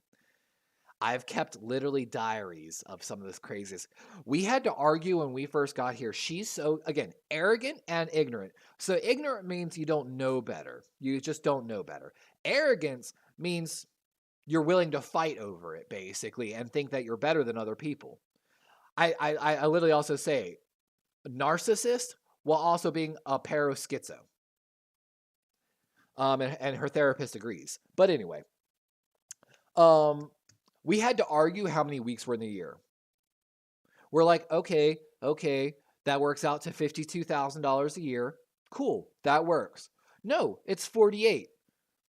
What are you talking about? There's 52 weeks in the year. No, there's 4 weeks every month, 12 months, 48 weeks. And we had to fight this person on this. That's the level of ignorance and arrogance I'm talking about dealing with. And the person, like I said, messed up their taxes. They owed $90,000 last year and didn't pay. They deferred. They did not save any of their income. They did not put away any of their income every month for taxes for last year's either. So not only do they have a $90,000 tax bill from last year, they also owe $40,000 for this year plus. Plus, they went and got a new tax person because their last tax person wasn't doing their taxes correctly. The new tax person, I know for a fact, is screwing them and just basically trying not to have to go to court and get audited by the IRS. So all of this is going on, plus more stuff. And so we might be having to sue for a breach of contract potentially soon and figure out our new life plans. This person also thought that they could write off their full salary of their nanny, like the entire 52,000 plus salary. They thought they could write it all off. They never once asked their tax person about it, even though they had a tax person on payroll. Like I'm telling you guys, like I've had to deal with a level of craziness for the past 2 years that pushes my rational insanity to the uttermost limits, to the point I have on record now about 16 video diaries over an hour long at this point. Because I've just had to chronicle how absolutely crazy this person is and how crazy life is, to be honest with you. I'm not joking. I'm literally not joking when I said, dude, I might end up with a Netflix series after all of this. Like, my autobiography, when I write it, I'm telling you guys. And let me tell you this. Please let me give you one thing. What you see on social media is not what's behind the camera. Dude, I'm going to try to refresh this. It's still just like NFL lineman coming up. Like, so I'm going to tell you, don't believe everything you see on social media. Let me just say that. Like, and what kills me is this individual We have been trying for 2 years to help them, tell them they are just that arrogant. And it comes like one of the people I've had to deal with when Hurricane Ian hit us in Florida here. I was on they called me and they said, "Oh man, whew, that was a bad hurricane. Glad it's all over, right?" And I said, such and such, what are you talking about? The hurricane hasn't even made landfall yet. That was just like the first rain band it threw at us. I'm literally now, mind you, again, I worked in the airlines for a long time. We used to take bets on the routes the plane took because we would be tracking them on the Doppler radars and tracking air current streams and the rain streams and everything else. And like, I take a lot of fun in watching weather and trying to predict weather. My girlfriend thinks it's very impressive. So I'm watching this on my live Doppler radar going, it's still 20 miles off the coast. It hasn't even made landfall yet. They fought me on it. And then 2 hours later, we got hit with 150 mile per hour winds that left us without power for 1 week and without water for 2 weeks. I literally took a screenshot of the conversation because I was like, how stupid? How stupid do you have to be? And that's what I've been dealing with. I had to look at this person. I said, hey, you haven't had your car in over 6 months because such and such has had it and trying to do such and such to it. You just told me you're paying $3,000 a month in car insurance. Let me tell you right now, that car you're paying over $1,000 a month in car insurance, I would have called and suspended it while it's not on the road. You can do that. That had saved you $6,000 right there. Their face. Yet did they do it? No. This person, I'm telling you, is the type of person that sees dog shit everywhere and then just like turns around and never touches it. This person throws shit out instead of cleaning it. I don't know a grown fucking person that doesn't know how to like clean up a pot of beans and leaves a pot of beans sitting for like 3 weeks. The amount of times I've had to tell them, hey, you can't leave milk and yogurt sitting on the counter for hours. You can't leave milk sitting on the counter all day and then use it tomorrow. Milk spoils. Like, I'm telling you, dude, head banging stupidity I've had to deal with over these past 2 years, guys. And again, just even right now, my blood pressure is starting to get worked up thinking about it all. Like, I'm sorry, I'm going to go back to chat. I missed a few things here. In hindsight, multiple fourth-round picks left could have been better. And you're right, Chimera. Some of those fourth-round picks, sorry, Gunny could have been used better. Baltimore Gunny, so you're willing to ride with Huntley as QB1 if... Oh, no, I'm not willing to ride with Huntley as QB1 if LJ goes. By the way, Gunny, we're going to bring in somebody else, whether it be Stetson Bennett later in this draft or a higher first-round pick if LJ leaves. Yeah, and thank you, Gunny. I've worked in a lot of places my entire life. Like, I've prided myself my entire career on having a very wide set of skills. I was never afraid to leave anywhere I've worked. I've been promoted in almost every place I have ever been employed. Even when I walk into my interview and I tell them, hey, I saw you have a management job open. I'm not applying for management. I'm applying for this. I don't really want to move up into management right now. And then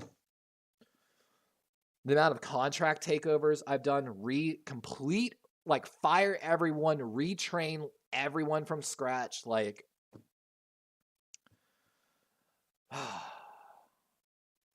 like I said, one of my payroll jobs, I did payroll for Wendy's corporate for the entire state of Nevada at one point. Like,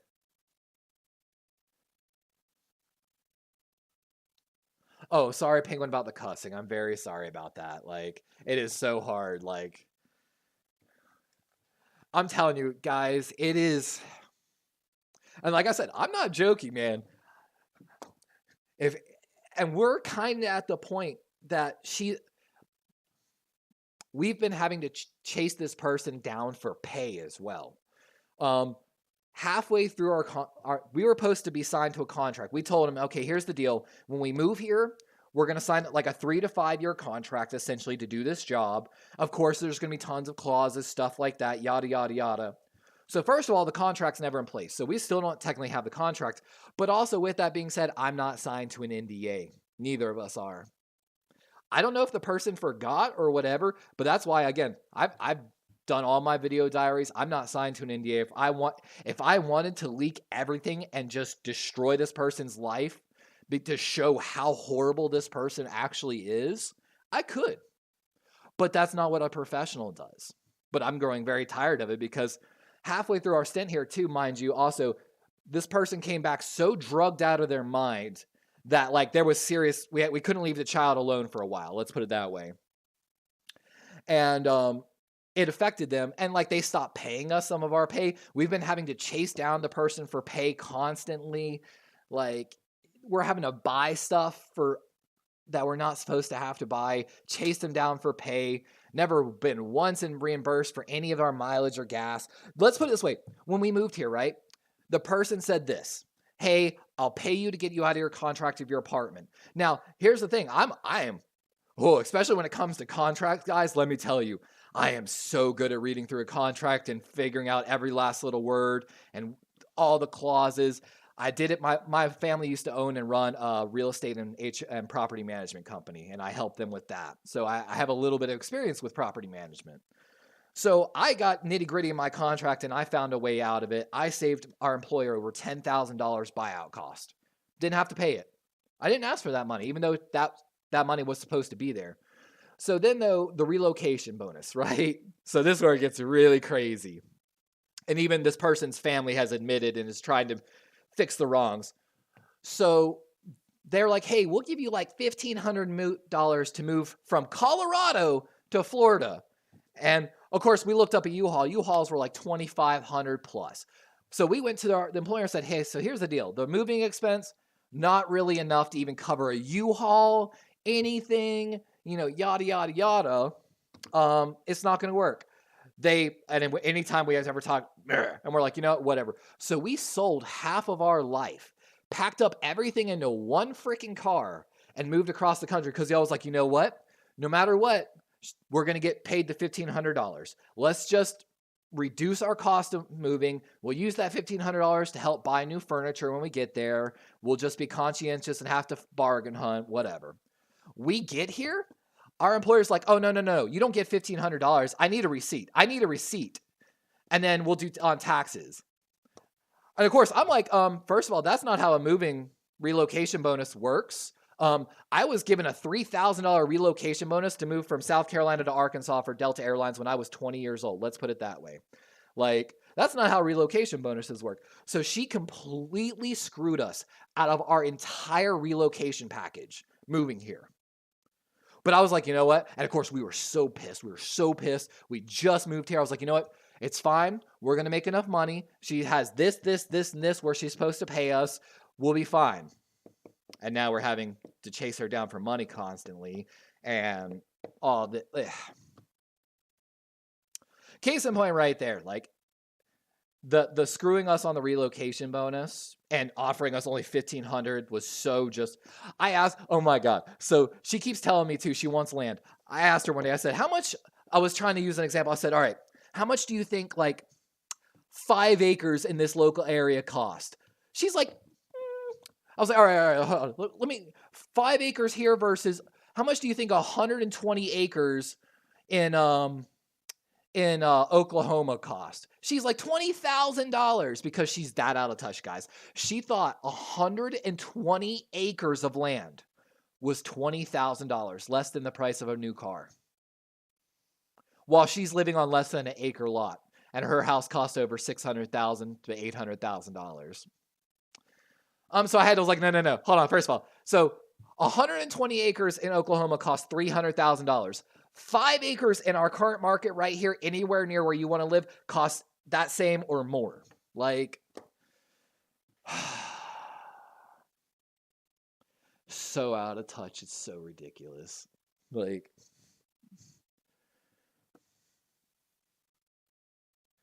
oh yeah, and Chimera, you're absolutely right. Florida is a horrible state. I've had the chance to live in a bunch of different states over the years, guys. Florida is a horrible, horrible, horrible state. I hate this state. And what's just so funny is Florida is full of people that think Florida is the best. Like, what's just so funny is like, they're like, oh, you don't love Florida? I'm like, no. They're like, oh, I love Florida. My first question always, well, how much have you traveled? Oh, I've never left the state of Florida. And I literally look at them.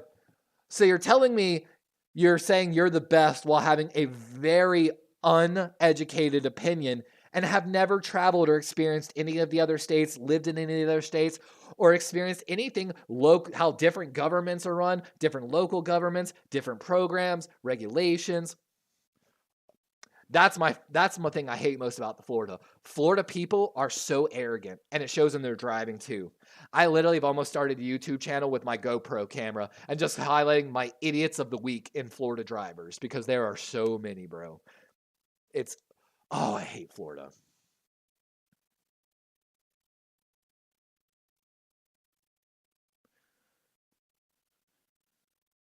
Penguin writing raps.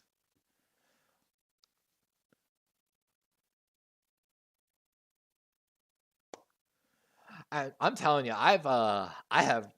There was an incident, guys. I was living in a place with my girlfriend, and we moved. It was a slumlord mold trap.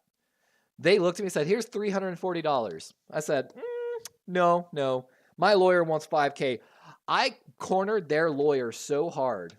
Hey, greetings from Mexico. Go Ravens. I'm still trying to figure out, guys. NFL Plus. I'm still waiting for the defensive lineman to come back. Like on NFL Plus, there is still no video coverage right now. Like I don't understand why. I've got a couple. Like, okay, let's quit the conversation about this. You should do that. He's venting. Let him go off.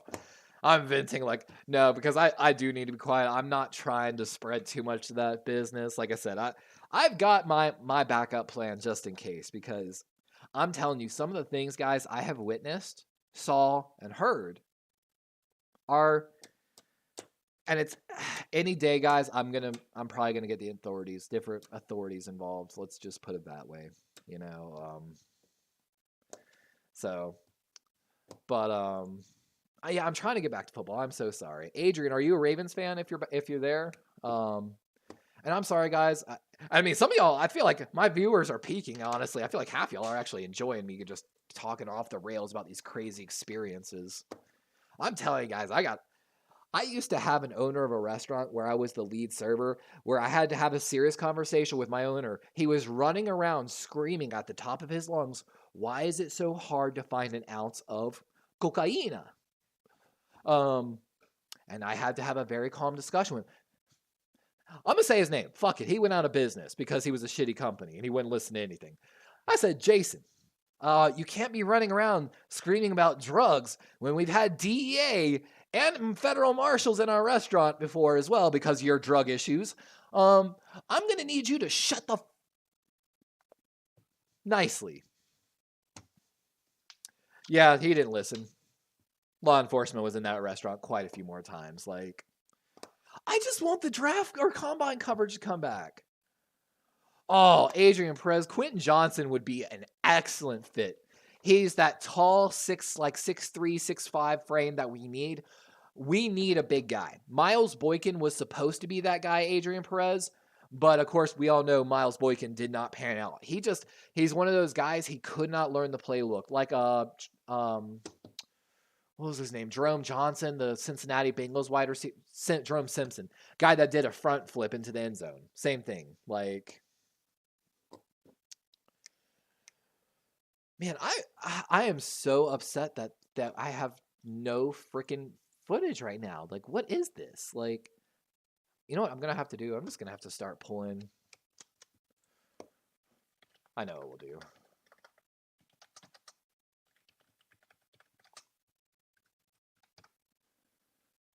Especially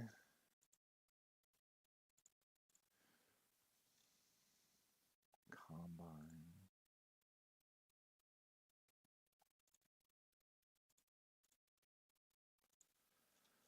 Why is it not the results? Like,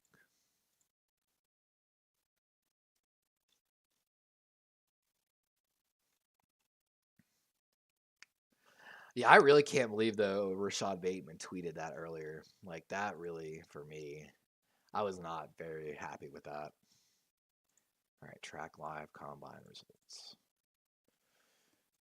Hopefully my computer doesn't hit a blue screen of death with me opening more tabs here. But yeah, Quentin Johnston's a stud. We need a bigger guy. Devin Duvernay is going to be our guy for at least one more season. But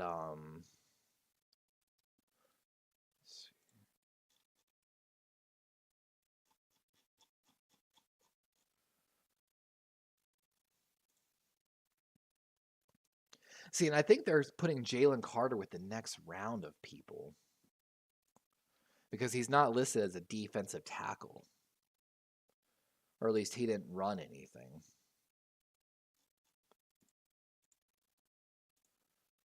Do we have defensive ends running it? Yes, we have defensive ends running.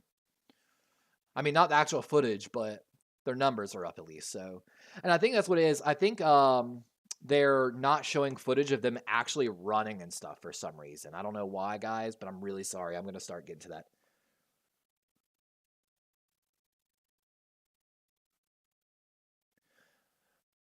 Yeah, and like Penguin said, Penguin's one of my guys. He's trying to get to his subscribers up, so definitely, guys, check out his channel if you want to. He does a little bit different content than me, but I think he's going to be doing football content. So Chimera Bateman basically put out a tweet calling out the Baltimore Ravens GM's basic. Well, see, people are taking it as a shot at the GM. I think it's a shot at the GM and John Harbaugh, in my opinion. I'll get the actual tweet here in just a second.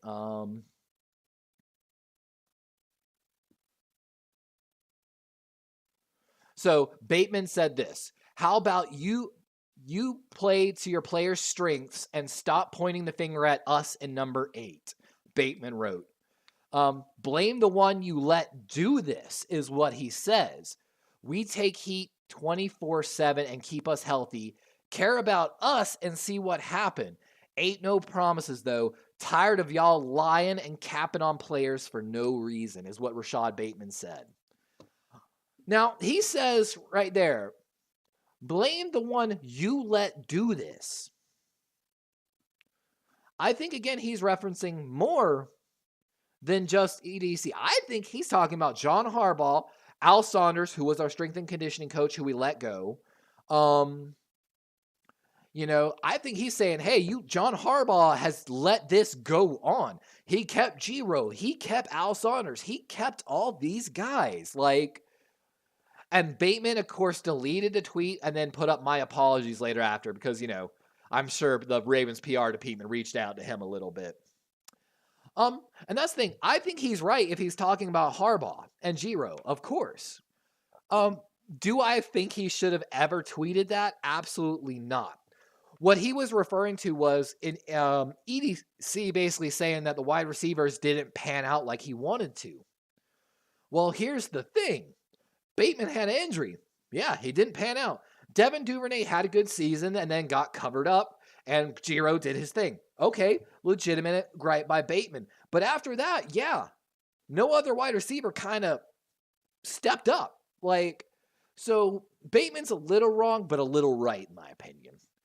Doesn't need to say anything on Twitter. And doesn't need to reference Lamar, in my opinion. Lamar had nothing to do with what, but I think what he was referencing with LJ8 is with the strength and conditioning coach, Al Saunders, who of course we let go. So again, it doesn't make sense for him to say anything unless he's referencing Harbaugh more so, because Harbaugh has more of a say on the strength and conditioning coach probably than EDC does, because Harbaugh probably talks to him more often than EDC does.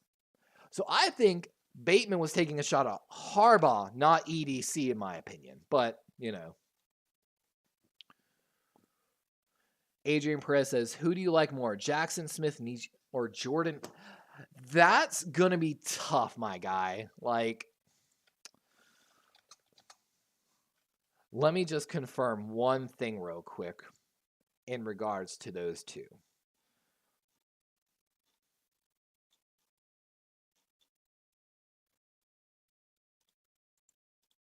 Because I know Ohio State and USC are their colleges. I remember Jordan Addison's about around that 6 foot range. Yep. Okay, so they're both 6 foot. So I'm going to tell you right now, one of the things I didn't like about Jordan Addison, and it's been talked about a good bit, he's small.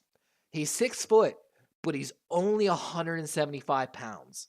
I'm going to tell you, health-wise speaking in the NFL, that's not a good weight. I don't know if you know this, guys. In the NFL, there is a minimum weight you have to be to play in the NFL. If you are below that weight, it is physically not safe for you to take a hit in the NFL. Marquise Brown actually had to be conscious of that when he was coming out of was Oklahoma State, I believe. He had to be very conscious of that. And some of these players, especially the kick returners, have to be conscious of that. So with that being said, I'm telling you right now, I don't like Jordan Addison that much. He's kind of like Bateman in my opinion. Good route runner. Pretty like he's going to be like Bateman. Shows good speed, good route running, kind of a similar mold. But Bateman's got a bigger frame in my opinion.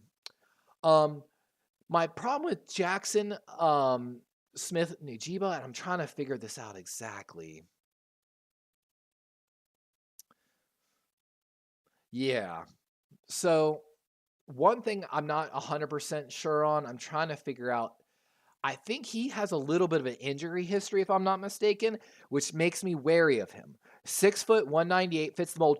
But the thing to remember about Najiba, and I have it right here on PFF.com, a very important stat. In 2022, he played almost all of his snaps out of the slot. So despite being a 6 foot wide receiver, it says according to this here on PFF, he played 34 snaps from the slot and 5 out wide. So can he play the outside? Because Duvernay is our slot guy a lot. I don't need Jackson Smith to play slot a lot. So I think Jackson Smith's going to be the better player, but does he get truly utilized correctly? He could slightly feel, depending on his 40 time, he could be a slight Jamar Chase because Jamar worked a lot out of the slot, but Jamar's a little smaller than Jackson Smith was.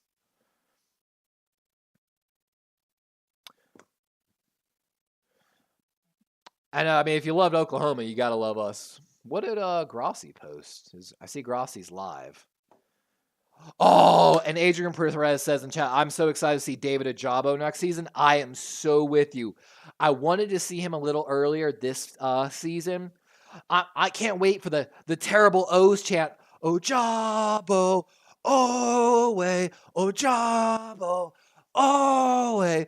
Like, that is my goal, to get that started in M&T Bank Stadium on a 3rd and long. All I want to hear is that chant. Ojabo, Owe, Ojabo, Owe. I don't know. To my ears, it just has a ring to it, guys. I don't know about y'all, but Shmee. I'm with you. I think also, Adrian, I don't know if you checked out my GM of the Ravens video that I did previously this year. We talked about, I think Tyus Bowser is going to be on the move because, of course, Ojabo, Owe are the future. Dalen Hayes has not progressed like we've wanted him to. So definitely expect someone to be brought in, either veteran or the draft, to try to push that back up a little bit. We're looking to get someone as like a 6-man rotation, someone that we can bring in on pass rush downs to bring a little more, pressure. Oh yeah, big difference between Oklahoma and Oklahoma State. Huge difference. Sooners versus Cowboys, if I'm not mistaken. Let me see. Penguin, are you referencing do the Packers want Aaron Rodgers back? Is that the video you're referencing?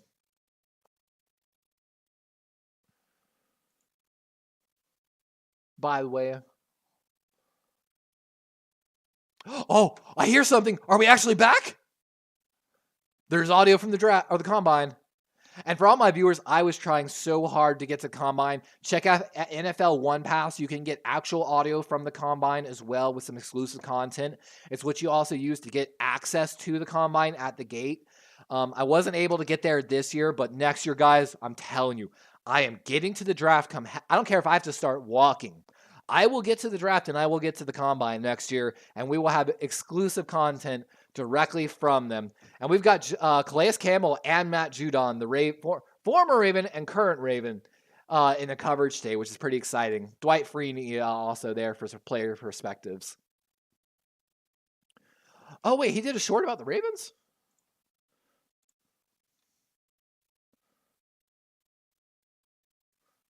Okay, shorts. Where is shorts?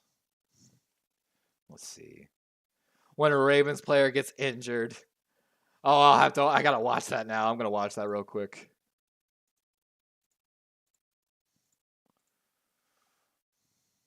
Woo. Yeah. Talking about Matt Judon, Grand Valley State.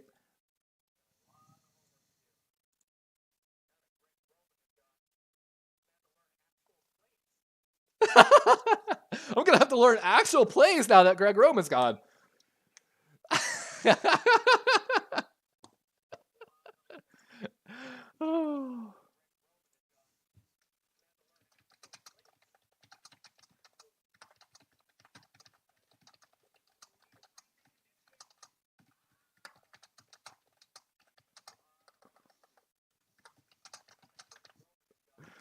Oh.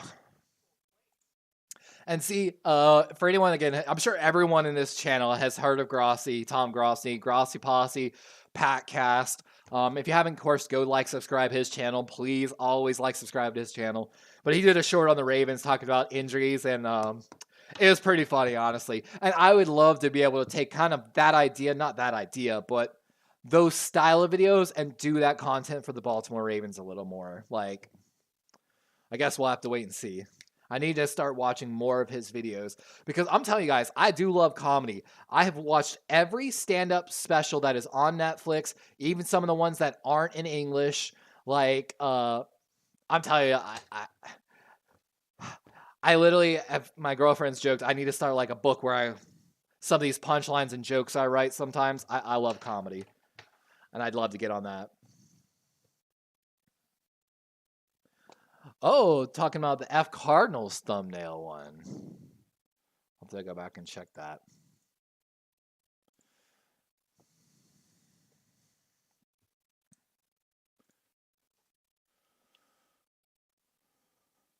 I'll have to go watch more of Grossi's videos later. I'll probably watch more of Grossi's videos while I'm eating later. All right. And real quick, they're talking. They're doing some flashbacks right here. There's Matt Judon at the combine. But so I'm going to do the top 5. So our 40-yard dash. We have Cansey.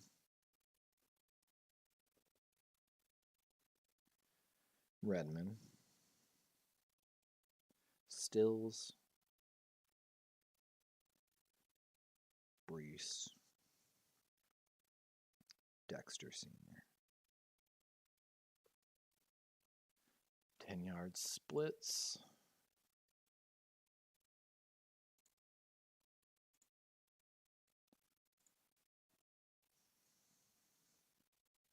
Let's see. Adrian Perez, would you like Will Levis in Ravens or continue with Lamar? So Adrian, I talked about this a little earlier. I sadly think the Ravens and Lamar have both drawn lines in the sand. I think a lot of bad blood's starting to get developed because Lamar Jackson and the NFLPA keep leaking stuff to try to make the Ravens look bad, which NFL analysts are starting to talk about a little bit more now. So I think, honestly, as sad as it is, I think the LJ8 era is over in Baltimore. I think it's time to move on. With that being said, Will Levis. So let me say this. My name is actually Levi. My name is Levi. I've always had like a little like for Will Levis just because of that. It's 100% biased. Let's get that out of the way. It is a biased. But with that being said, he's shown a lot of problems with footwork. Will Levis is someone I want to dive into the tape with, like a lot of these quarterbacks, because it seems like he's got a lot of arm talent potentially. But when I've read scouting reports, the number one thing I continually see about Will Levis is that he has bad footwork. And he's got to get better with his footwork. Which, maybe Monken can help fix that. I think, Adrian, a dark horse is going to be Stetson Bennett, the quarterback out of Georgia, projected potentially a 5th-round pick. He's the 8th quarterback on the board. But according to drafts and reports he's got one of the better deep balls. He's a 91% on draft buzz for his deep ball, while his short ball is he basically goes like 76% short, and I think like 80-something% mid ball, and like a 90% deep ball. Of course, and at 2 years at Georgia running back-to-back national championship winning offenses with the offense coordinator Todd Monken, who we just hired, it would make a lot of sense. I could see it as like kind of like if you remember way back in the day, the Washington Redskins took RG3 first, and then like the 5th round, they took Kirk Cousins. You could see a similar approach this year, potentially. I would totally be okay with if we traded Lamar. Let's say we traded Lamar for, making sure they weren't actually starting the drills yet. If we traded Lamar for get a first-round pick or 3 first-round picks this year, next year, following year, we'd have 2 first-round picks. Let's say we did with Atlanta and we got the 8th. Attack on Titan is so awesome. I just saw it on chat. Oh, but Captain Levi. Anyway, so we got the number 8 pick. If there's a quarterback run early, can you imagine if someone like Jalen Carter or Dexter Sr., these defensive linemen that are true like top 3, top 5 potential, slide to us at number 8, kind of like Kyle Hamilton slid to us last year. So that happens. We take one there. We take a corner. So we go like defensive line / edge first, like number 8. Our first, second round pick, we trade back still to in the first round a little bit, pick up extra. With our 2 second round picks, we take Stetson Bennett out of Georgia and whoever else we want to take, like another offensive lineman maybe. And at that point, whoo, I don't care if Stetson Bennett's a little smaller and, might have some issues. I think that Ravens team would be dominant. Can you imagine? Broderick Washington, Justin Madubuike, Calais Campbell, Jalen Carter, Owe, Ojabo, Roquan Smith, Patrick Queen, Marlon Humphrey, one of these first-round corners, Kyle Hamilton, Chuck Clark, and Marcus Williams. Holy crap. With Jalen Armour-Davis and Demarion Pepe Williams developing from last year, our corners we picked out of Houston and Alabama, if I'm not mistaken. Oh, that Ravens team is dangerous. Baltimore Ravens, you need to use some of your stand-up material here. I'm always down. And I do need to. That's my thing. Like, I'm really bad. I keep tons of notes. I'm trying to get it like on stream. I keep tons of notes here, guys. Oh, okay. We got individual drills. Hold on. Number 20. Hold on. They'll give us names later, so I have to do this all based on numbers right away. So I'm sorry. We started with number 20 for defensive ends. Or is this like... Okay, 21, Anderson. 21, Anderson. Iowa State, decent. Is this linebackers or defensive ends? All right, we got 23 coming out. Baladondo. And I'm sorry if I'm going quick here. I'm just trying to... Yeah, these got to be linebackers. Pitts. Ooh, he slipped. That's going to be a down on my board. He just lost money. And I'm sorry if I'm going quick here, guys. 24, Beal Jr., Georgia. Oh, slipped. Get your feet, young man. Get your feet. Nope. Beal Jr. That's a down on my book. Who we got here? 26, 25, Cox Jr. Okay. Get them feet. Oh, a little slow on right there at the end. Yeah, he was doing good, and then he started anticipating there at the end. Diaby, number 26. This will be a little easier once I get their numbers and names all established. Ooh, okay. Okay, young man. Thanks, Adrian Perez. Thanks for liking and subscribe. Diaby, number 26, going to get a good mark in my book. Number 27, oh, God. Ekinechukwu. Wow, that is some fast feet. Got a little too far there. Come on, get up, move. Get up, move. That's going to be a slight increase for number 27 there. Number 29, Foskey out of Notre Dame. And I'll get back to comments as soon as they go to a drill switch here. Good feet right here. Good feet. Foskey. That's going to be actually number 29, Foskey, Notre Dame's getting an increase in my book on the drill. Gay, number 30, LSU. Good feet. Oh, long step there, though. Trying to... not a up or down for number 30, Gay, on that drill. We're on the wave drill here, guys, by the way. Number 31, Hampton. Appalachian State, it looks like. 31.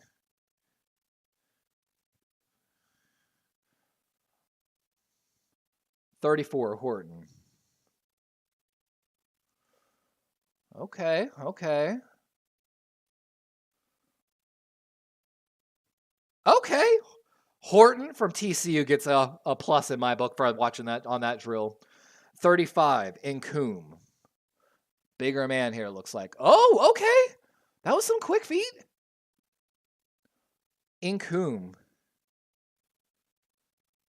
That's going to get a plus in my book, actually. Number 35, Lacey, OSU. Okay, we got a cowboy here.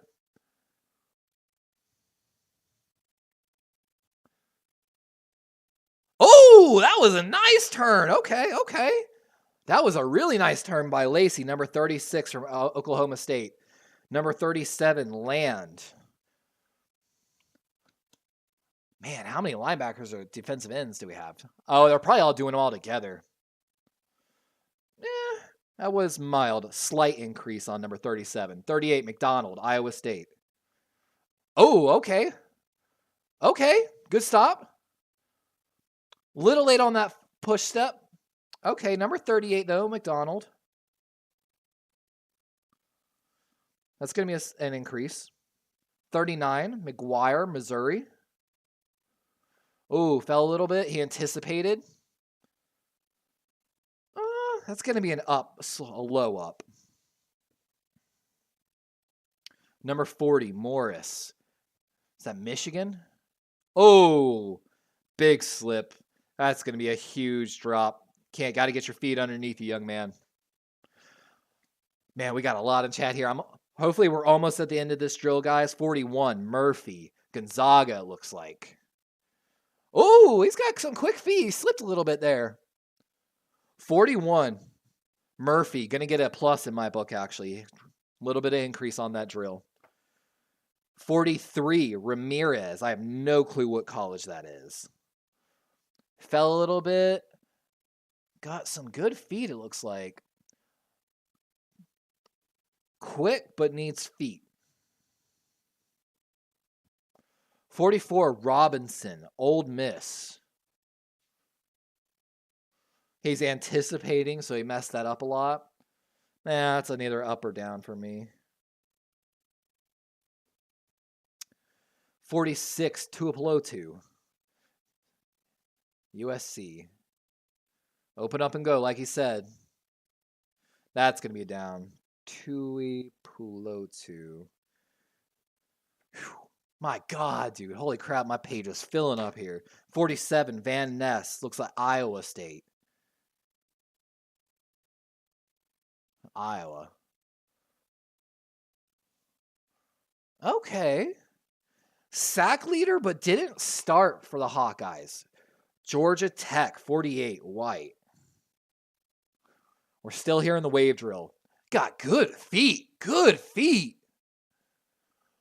Good feet. Is that Georgia Tech Hornet? Wooden, Auburn, number 50. A little bit of slow. Looks like a bigger guy here, though. Okay, okay. Slight increase there. I like what I saw. Byron Young, defensive line, Tennessee, 51.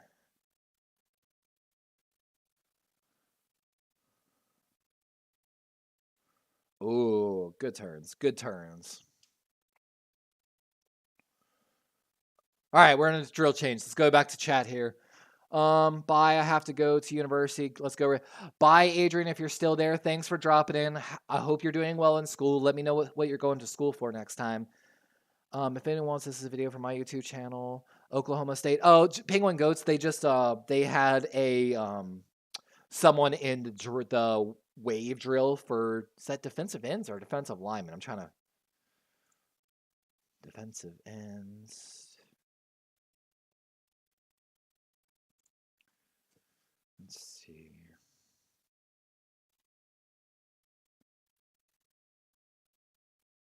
Okay, yeah, these are the defensive ends we're watching right now. And they're getting ready to head to the next drill.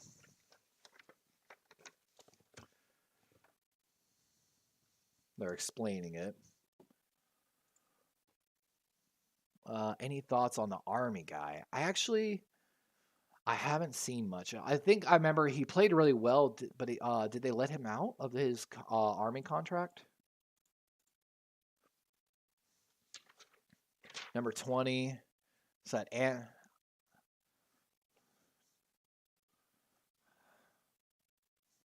let's see here. 21. Okay. Okay.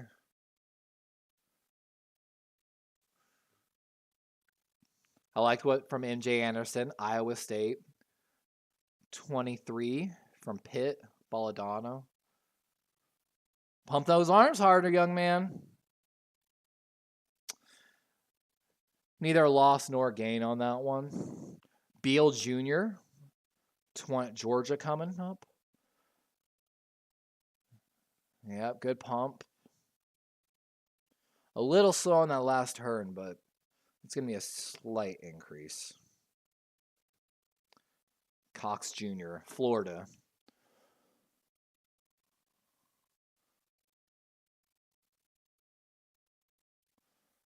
That's going to be a plus for Cox. Diaby, number 26. Did Diaby run in the last drill? He did.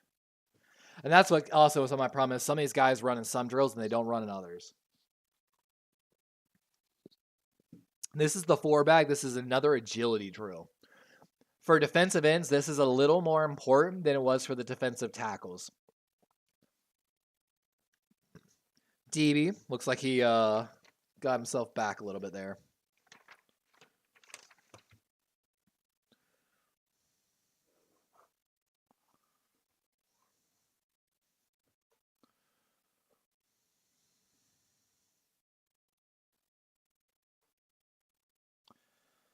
Foskey here, number 29.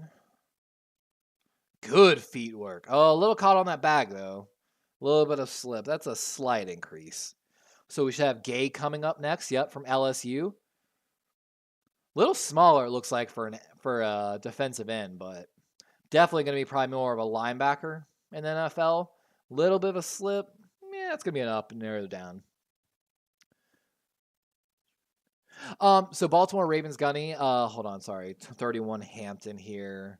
Again, looks a little smaller to be a defensive end, but oh, good footwork. He didn't make it the first day because he had to go back and answer questions for the police, but supposedly he is back at the NFL Combine. I don't know if he's participating now though. But I don't think I saw him earlier. So, which is a little sad. But I think he's back for some team interviews and such. Incoom, number 35. He's not pumping his arms at all. Incoom actually going to lose points on that agility drill. He got some on the last one. Lacey. Here's the Oklahoma State kid, Tyler Lacey. Okay, look at that arm pump. Look at that arm pump. He a little bigger, but Lacey going to get good grades on the agility drill for that, in my opinion. Isaiah Land, again, no clue. Is that Arizona? Oh, that's a down. Oh, that misstep right there on that first bag.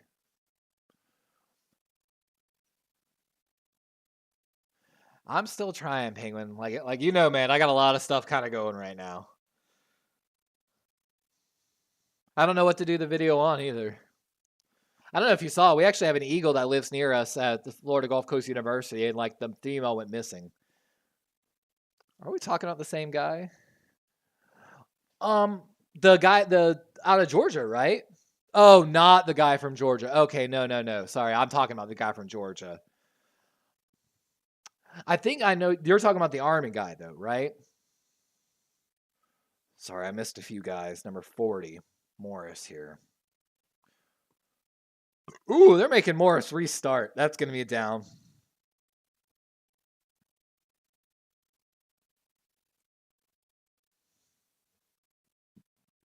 Oh, big man.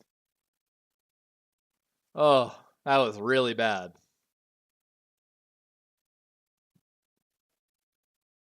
$41 Murphy. Looks out of Gonzaga here.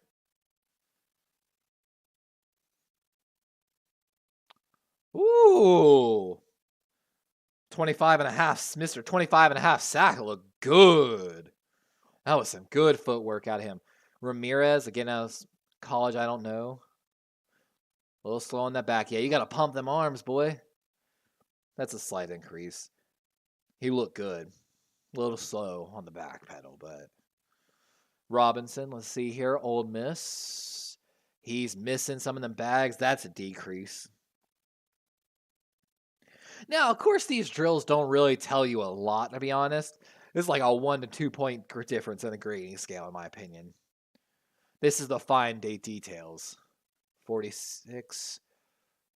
Ooh, okay. Okay. Tua looked good. He made up.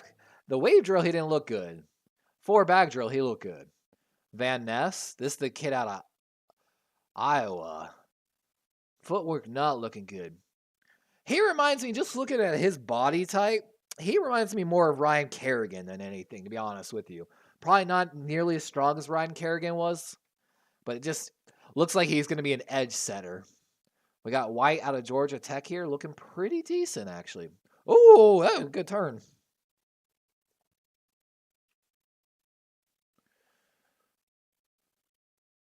Yeah, like they're saying, White, that freakish athletic ability. Wooden here from Auburn. Okay, okay. Yep, Wooden just got good feet too. All right, our last guy, Byron Young out of Tennessee, and then we're heading to the next drill here. That's confusing. We got 2 different Byron Rungs in this draft. We got Byron Young from Alabama. That looked good. That looked good too. All right, they're heading to the next drill.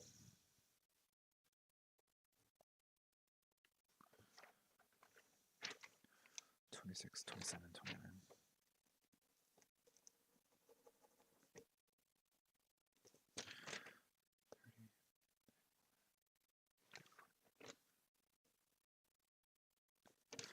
$35, $36 isn't right there.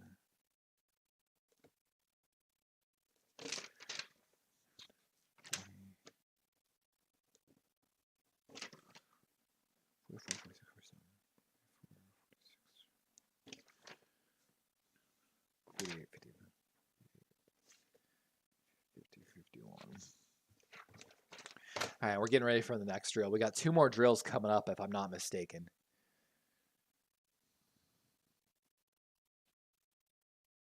Okay. Yeah, we could do a video about talking about Jordan Love and all that. Penguin, I don't know if you found me on Discord yet, but we got to get you on Discord. I know Chimera is a part of the Discord. Yeah, and has the Army let him out of his Army contract yet?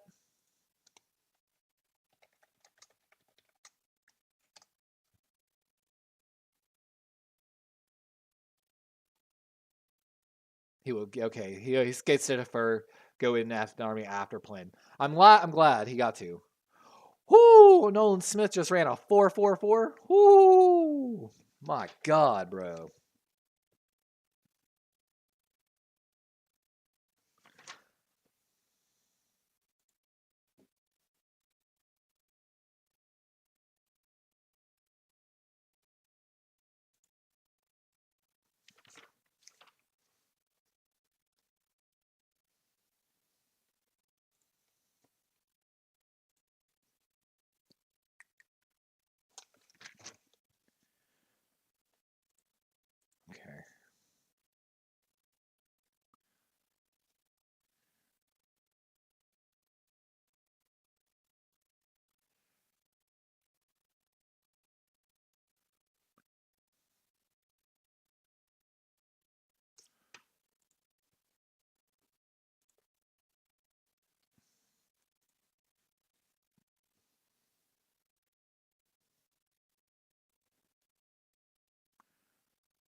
Look at that. I'm sorry. I'm jot my numbers down for vertical and broads while we're waiting.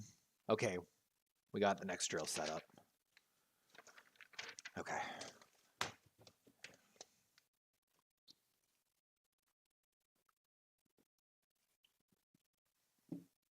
Ooh, look at them numbers by Nolan Smith, the linebacker. Yeah, a defensive end, a linebacker, edge just ran 4.4 at 238 and put up a higher vert than Saquon Barkley. All right, here we go. Who we got here? Was that the practice? No.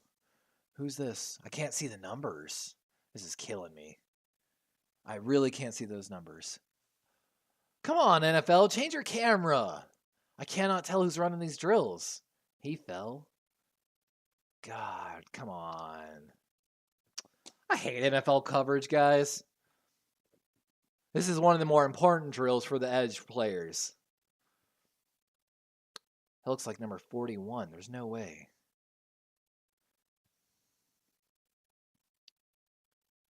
Okay, up 43. Okay.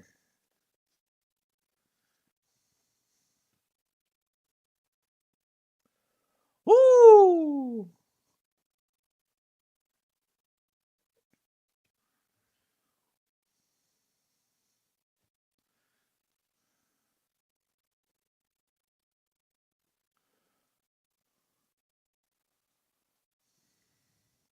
$47 look good. This should be 48 if I'm not mistaken. Oh, and loses some. Lost his footing. This should be number 50. It is. Push. Meh. Slight increase. The first move was not good. This should be the first final person, number 51. Good hit. Good hit. That's a plus. All right, they're switching sides.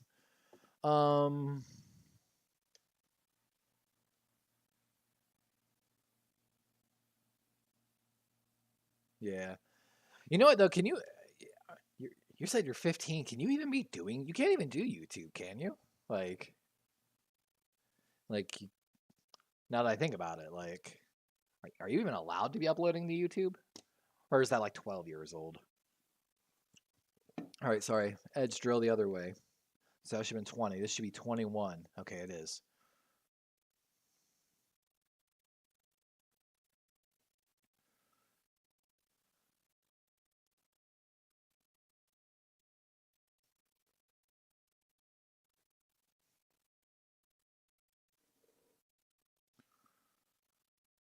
Little fast. No feet underneath him. That's going to be a down crease for 24. All right, 25. Look good. 9.5 tackles for him on his team. Most in the team. DB, number 26. Ooh! Look good going that way. This Rutgers and that Cheku. Inachuku. A little slow.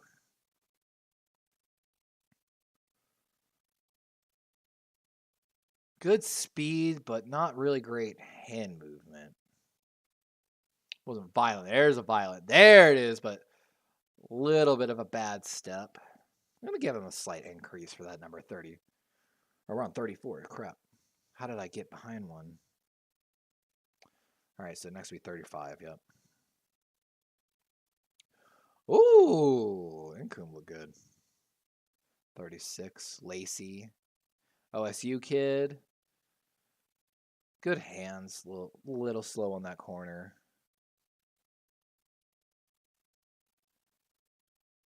37. That look good. McDonald, Iowa State. Okay. It's going to be a slight increase there. 39. Weak hands. Yeah, it's going to be a no grade. 41 here. Oh, he fell. That's going to be a loss. Ramirez. 19.5 tackles for a loss. Ooh, 43 did some good work there. 44. 44 looked good too. 46. Ooh, strong hands.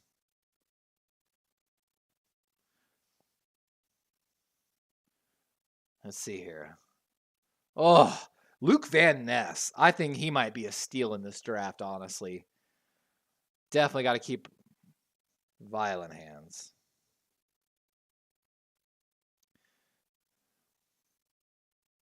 Oh, okay. It's a drill you can tell a lot of these guys are more used to.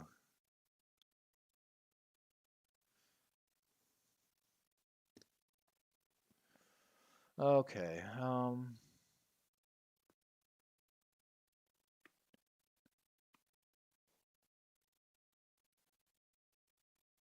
But yeah, like, are you even able to like do YouTube like when you're that young? Like, probably can, honestly.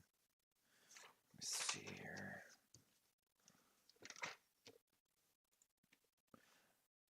Woo. Like they're saying, the guys that are on the bags are getting beat up today.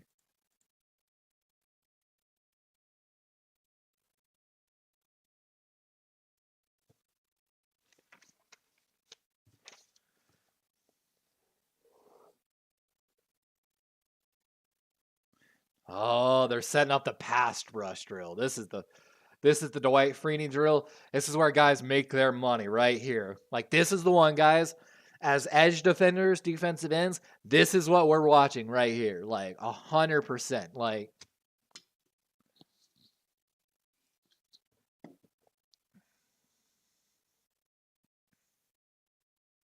I love the cameraman on his belly trying to make sure he gets the perfect shot. I gotta zoom in here. I gotta full screen this.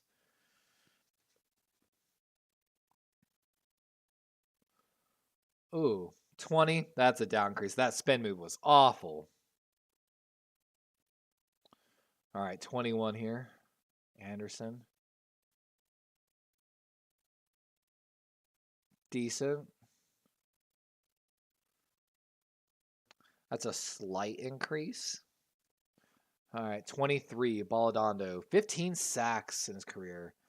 Gotta get that foot down. That I'm not giving plus or minus. Gotta keep your feet down, young man.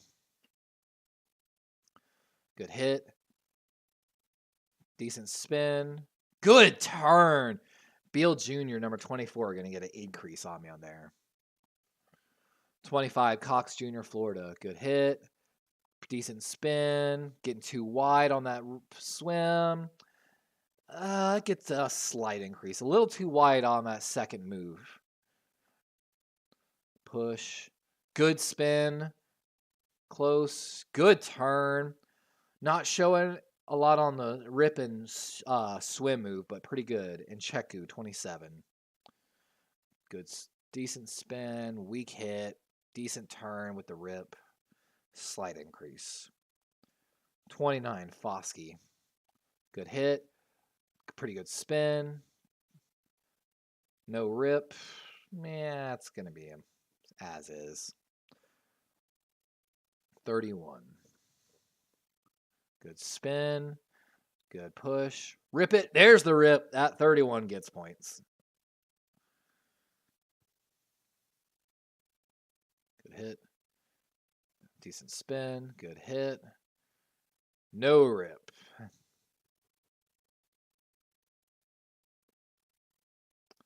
Number 35. Decent spin. Good hit. Where's the rip? There's no rip. No grade.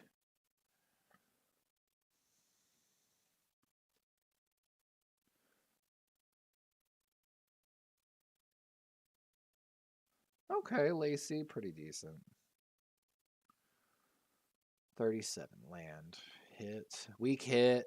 Decent spin. Weak hit. Good turn, but no rip. That's going to be a slight decrease, in my opinion. 38. Good. Oh, a little too aggressive on the spin. 38's fast, but that's about it. 39, McGuire. Good hit. Great spin. Good hit. No rip, but that's a good one. Isaiah McGuire. Whew. Put on a good run. I would have loved to see a rip at that last turn, but 41 got to get his feet underneath him. I don't really like that one. Yep. Good hit. Decent spin. Good hit. Not the correct move. He didn't rip on that last one, but spin. Getting a little too wide. If he hadn't ripped right there at the end on that last bag, I would not have given him a slight increase. 48. Don't have to get so high up in the air. 46 just lost points in my book. 47. Van Ness. Good hit. There it is. Yep. Doesn't look as fast as some of those other guys, but technically sound. 48 White. Good hit. Good spin with the elbow. Good hit. Getting a little wide. No rip. And like they're saying, they're slapping and not ripping. Good spin by 50. Oh, 50. Yeah. 50 gets a really good grade. Oh, 51 too right here. Yeah, 51 gets a really good grade too. Excellent technique. Slap, rip. Slap, rip. Slap, rip. That's the move, guys.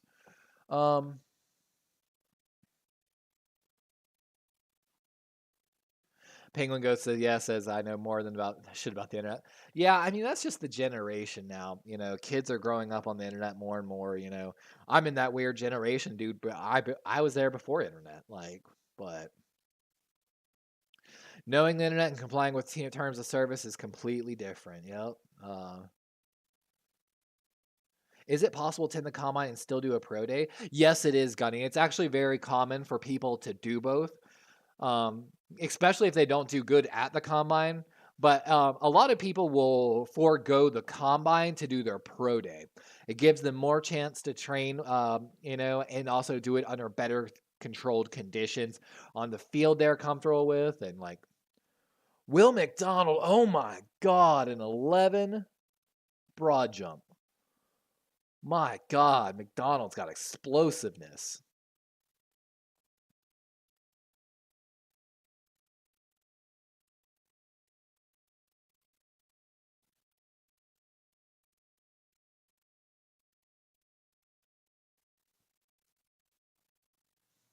Yeah. Oh, it's not weird. Anyone that like gets weirded out by kids probably is being weird for a reason. Like I said, I met my girlfriend working at the YMCA, and I specialized she did kids 7 and under, and I did kids basically 7 and up. You know, so we had split our 7-year-olds a little bit, but so I'm used to working with like 8 to 13 essentially. So ain't nothing weird about it. I like talking to kids because you can hopefully impart words of wisdom onto them, and they can learn from your mistakes and do better. Okay, we got the next drill. Let's see here. 21. Look good.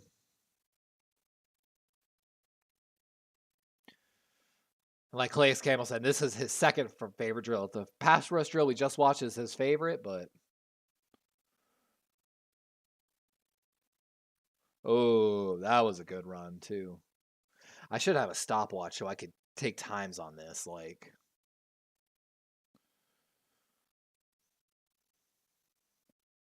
this is 24. Did not get low.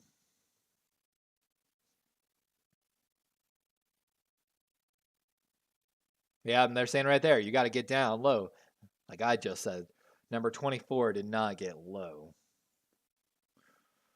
25. Lost his feeding a little, looks like.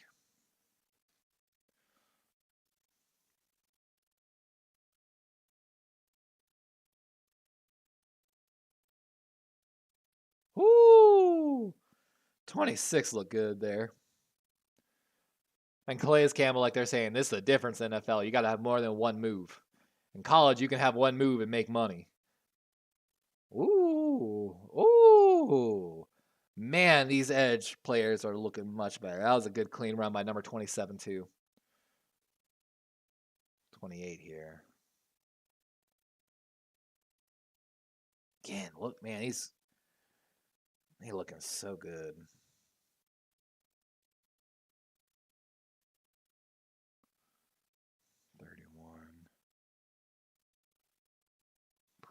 Pretty good. Yep, doing the rip too.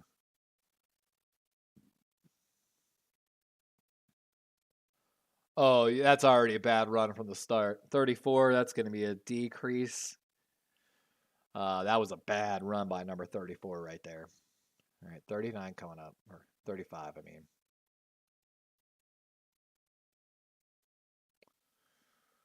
Ooh, oh my God, Nolan Smith ran a 4.39 official.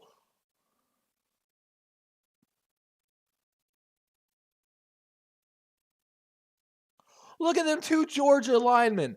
4.39, 4.48. Are you serious, guys? Ooh. Bro, that's an edge defender running a wide receiver 40. Bro. That's so ridiculous. All right, we missed a few runs. 37 here.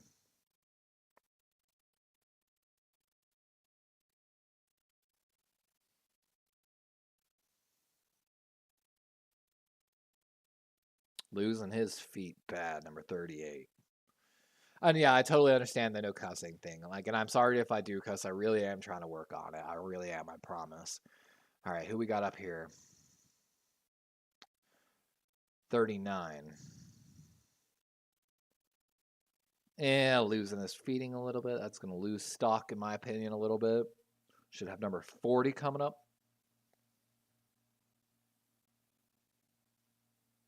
He's getting way too high.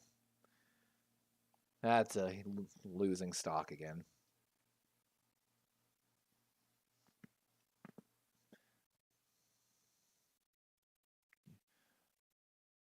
You get way too high. Again, losing stock. Man, these later runners right here are not showing me good technique. I didn't think it was good work.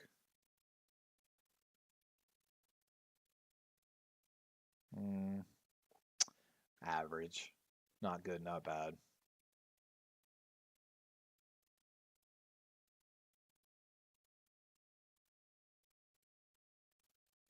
Yeah, okay.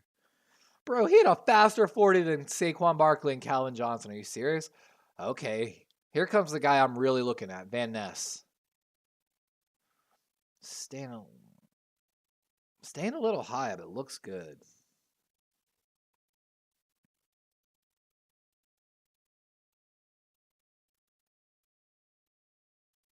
$48.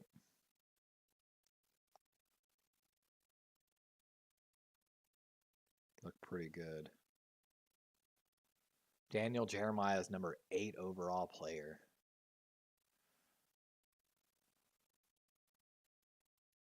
Yeah, 50 average.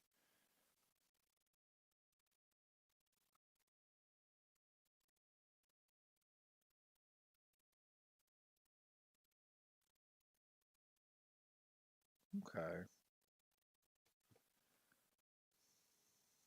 All right, that's that drill.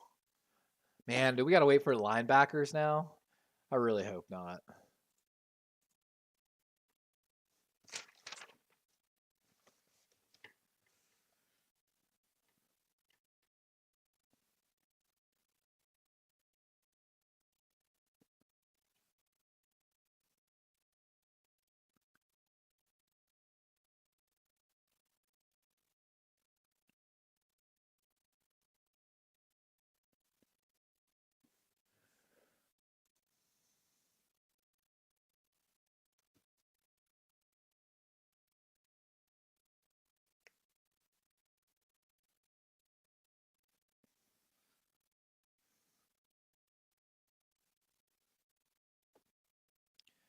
They haven't done the bench yet, have they? No, I'm guessing the bench is going to be tomorrow.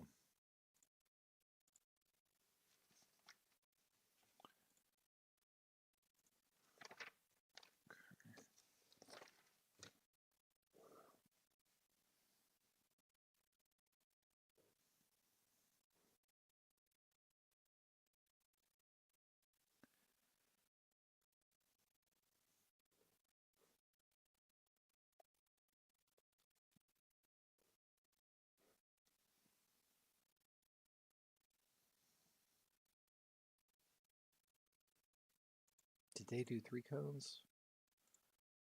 Okay, so I'm guessing tomorrow's bench cuddle shuttle cone is for them. Okay.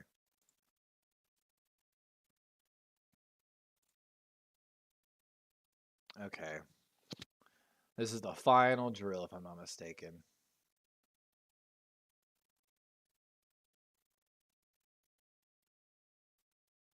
This drill I don't care as much about because we already did a bunch of agility drills.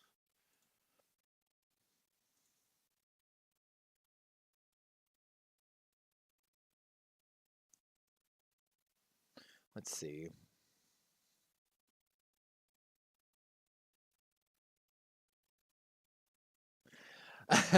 Gutty says show something, and I know, yeah. Case in point, I'm a little bit weird in most streamers. Like case in point, most streamers would never let any other streamer be posting like links and like shout outs to their own channel in their stream. But it's not like I'm big famous or anything or really care that much. Um, and it's one of those ones like, yeah, it's my stream. I could probably cuss if I wanted to, but I do want to appeal to a broader audience. While cussing might get me, more viewers in some ways, I might lose some viewers in other ways as well. It's a tough one. And congratulations, Penguin, on getting 110 subs. Big thing there. I think that at that point you can do your handle as well, which is really cool. And it is, man. It's something to be proud of. It's one of those ones like I'd rather be making my money by running businesses, to be honest with you. I would rather, in my opinion, work with other people to run a YouTube channel. But because I tell everyone, the ability of humans to collaborate together is our greatest strength. 3 people can do something way better than 1 person can, especially if they're all working in the same direction. But that's where it becomes a little hard, you know?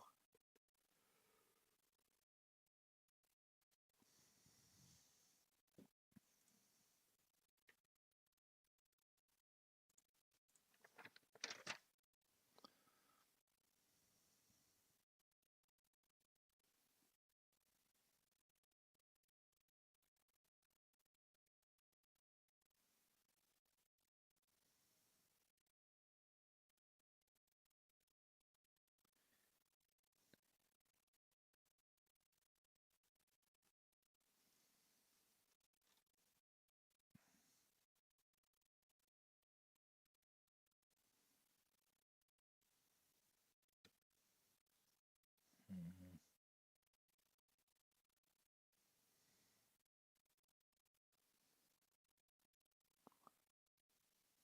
Bosky, Pendos,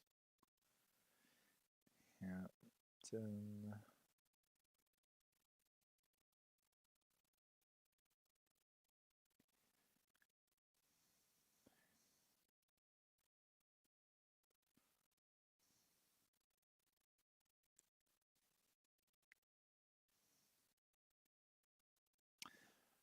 Man, the amount of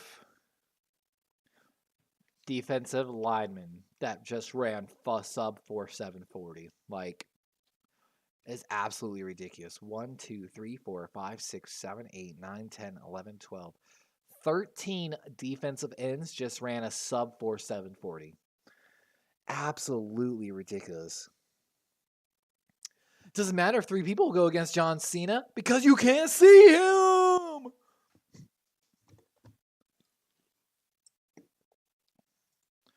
Oh, cool. They're going to do hybrid pass rusher drills. That's exciting.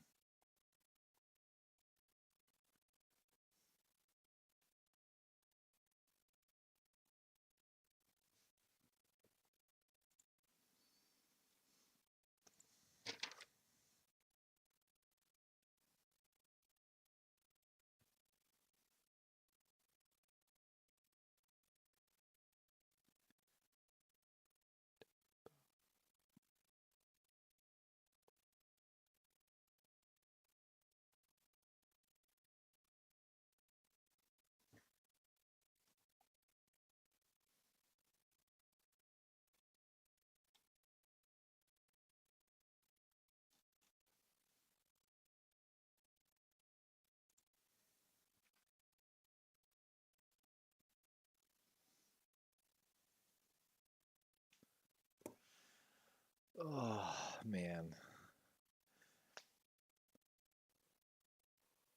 I'm excited to see these they're about to move to here in a minute, like hybrid drills. Guys that are tweeners between defensive end and linebacker. They're going to try to test them out a little more like as a linebacker and maybe some of these defensive tackles as defensive ends. But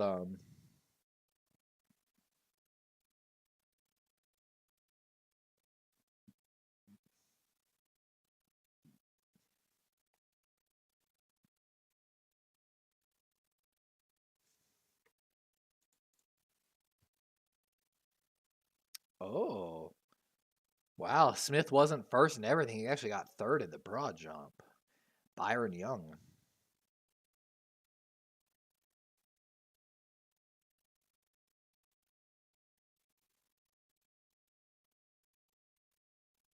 That broad jump tells a different story.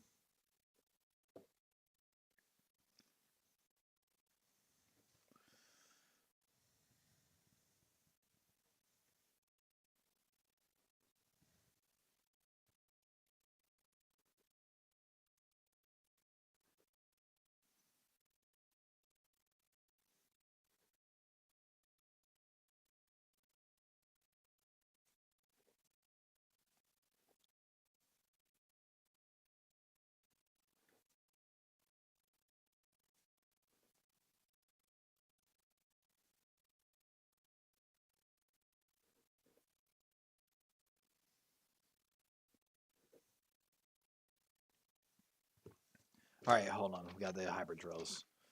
Let's see. So drops, left coverage. Wow, 20. Whoo, 20. Man, 20 just looked good in that pedal.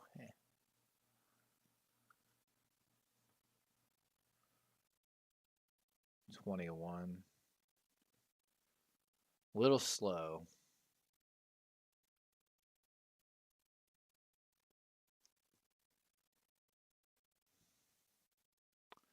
Got 23. The Pittsburgh player out there. Good. Looks pretty good going. That's going to be a slight increase. So we have increase, slight decrease, slight increase. Who we got coming out there? Beal Jr., 24. This is a guy to keep an eye on here. Got speed.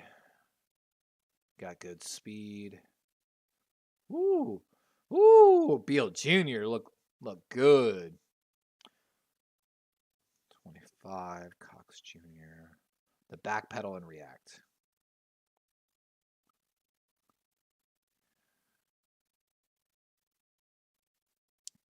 That's going to be a slight increase for Cox. DB number 26.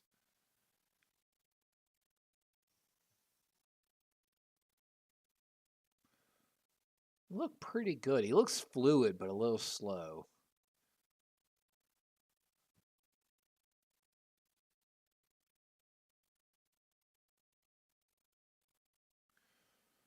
Let me see.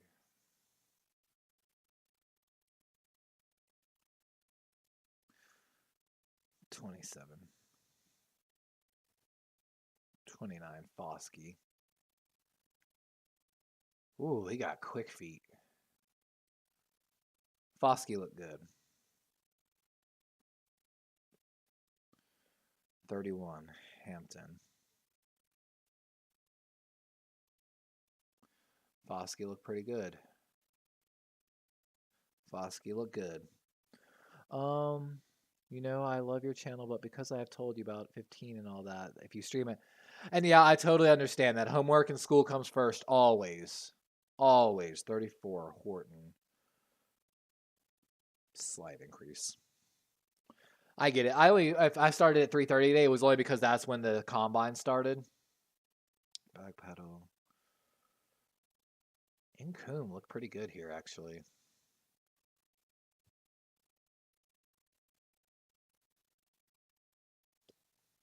$37. Whoo, Land looked quick. Land looked like he got some speed. 38. Ooh, that back pedal was sloppy. Started rough, recovered.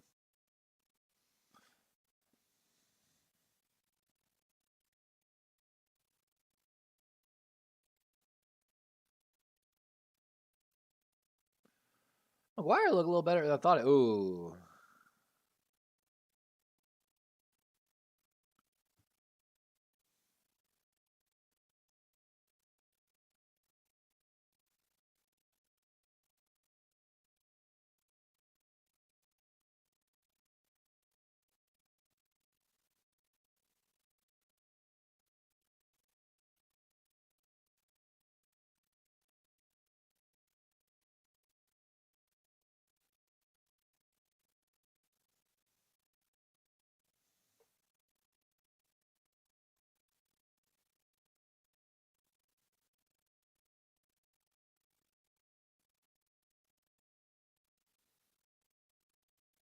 Looks good there, 44. A little slow. 46. Looking pretty good, actually. That was good footwork by number 46. Ooh, a little bit of drop there. And I'm going to try what it is. Hold on, 47 Van Nuss here.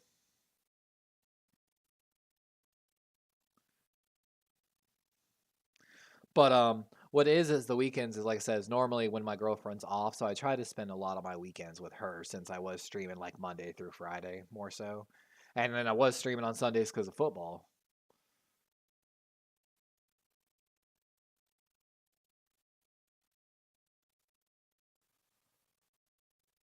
Ooh, 48. Slight decrease in my opinion. 50.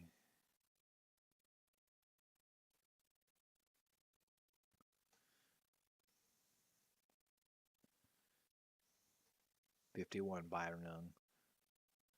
And I will try. I really will.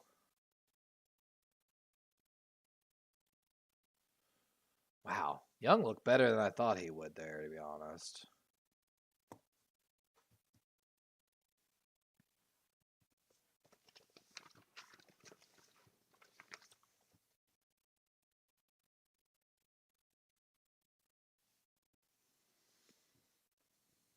I know that 4 point, both him and Beal Jr., both Georgia defenders, ran like the fastest 40 times.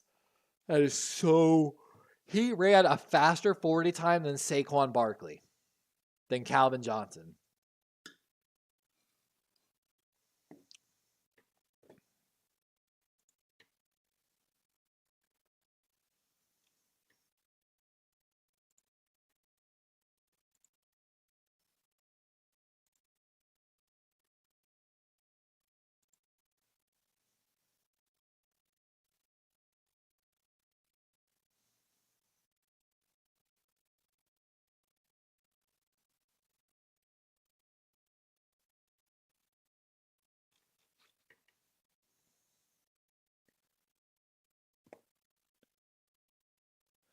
Yeah, later, Penguin. I'm probably. I think the combine's getting towards the end of its coverage for today. I feel like anyway.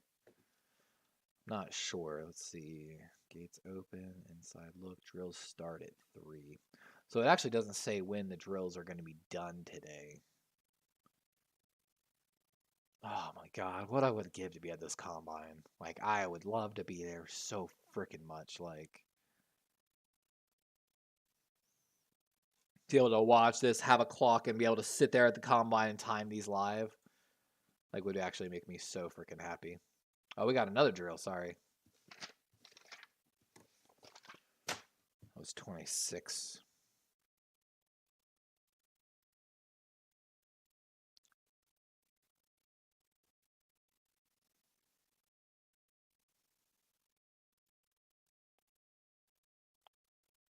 $29 look okay. 31.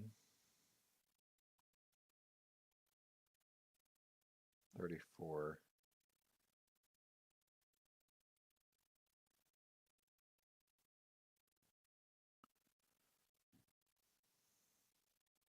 Meh. We got here? 35? Yep, 35. Oh, ow. I had made steak the other night, honestly. It was really good. Okay. Good hands.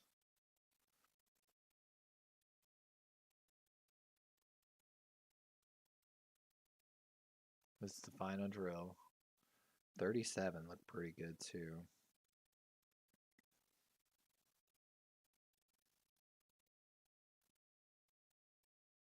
Ooh, McDonald looked really smooth there. Yeah, that's what they just said. Looked really smooth. Let's see. Gonna give him a slight upgrade there. We got to catch that ball though. We got 41 here. Good drop, good lateral, decent burst. I'd like to see him come a little faster that ball, but he's gonna 41's gonna get a positive grade there.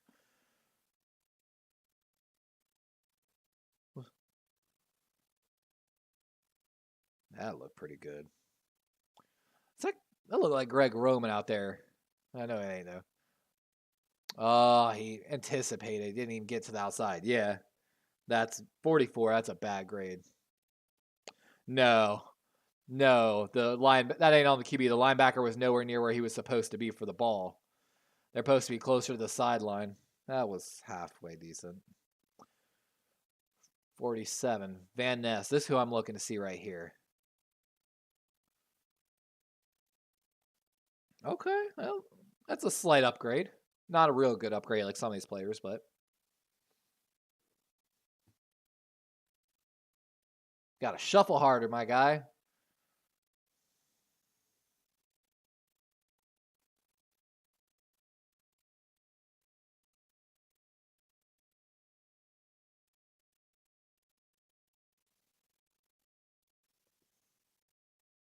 $50 gets a good grade. Should have one more 51. Yep, here he comes. Ooh, okay, okay. 51 look good.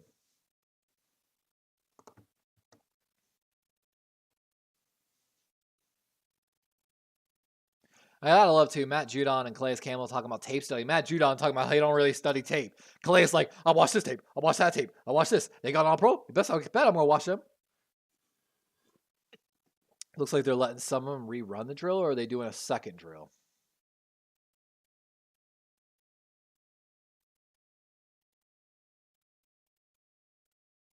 Okay, we actually got one more drill, it looks like.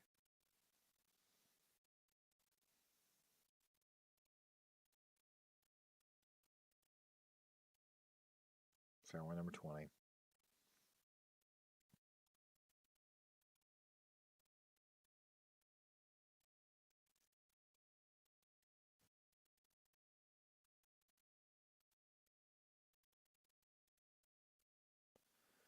They're testing basically, can you drop to that one zone and then shoot across the middle to snatch a ball?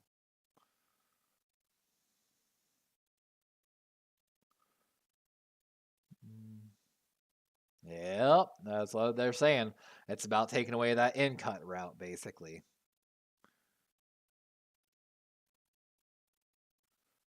Ooh, 24. That was a good catch.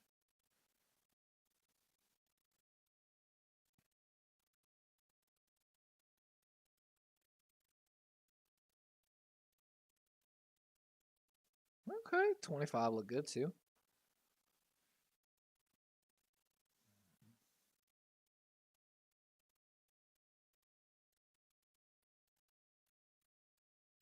Ooh, okay, DB with some good hands. 26 there.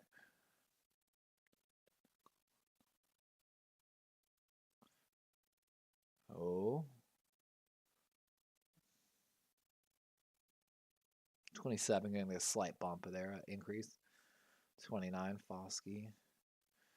Sitting. Gotta get better hands. Okay, Horton, I want man, come on, move.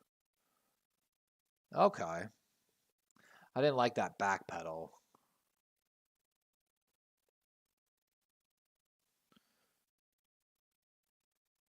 Little stutter. Slight decrease there. Oh, I'm excited to see this. Income. Or that was income. Okay. Land I'm in. Oh, a high ball. Okay. 37 just made himself a little money. 38. Ooh, 38. What a good catch.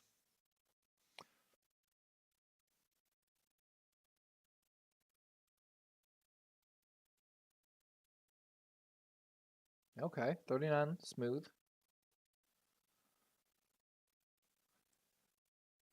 41. Okay. Okay. Okay. Get there. Oh, 41. Look good. He performed well in all 3 drills. 43 here. A little slow.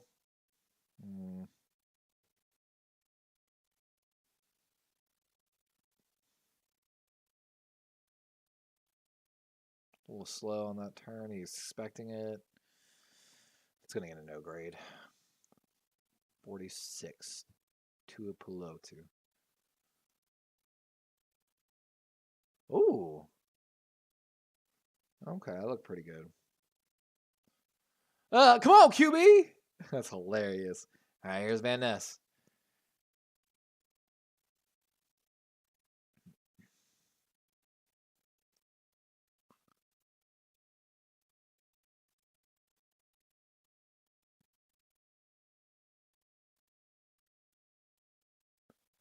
Ooh.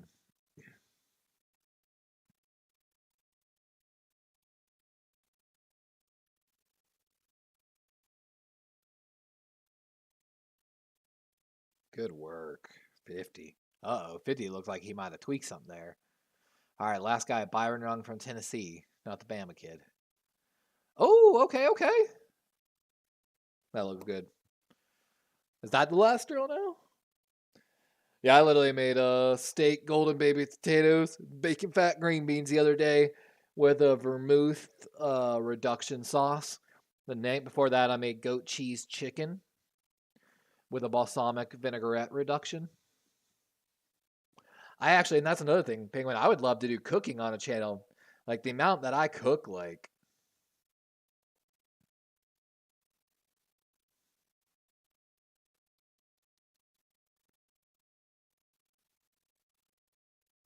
They got him next to, they got Nolan Smith, the edge defender from Georgia, up against Stephon Diggs and DeAndre Hopkins.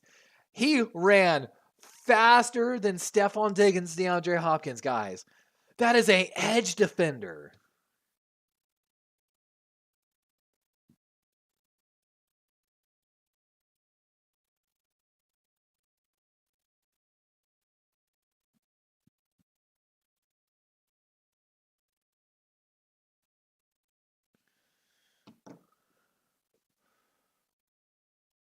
Wait, okay.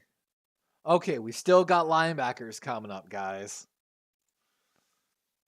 All right, so linebackers are getting ready to run.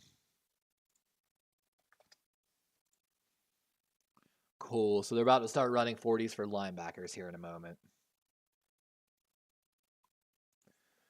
For real, like, I'm excited to see the mock drafts after this. All right, I'm trying to. Let's see here.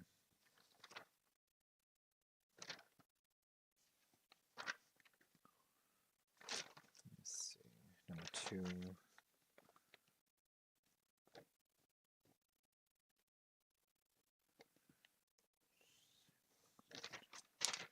Number 2, number 6, number 7, number 8, 12 and 13, 17, 18.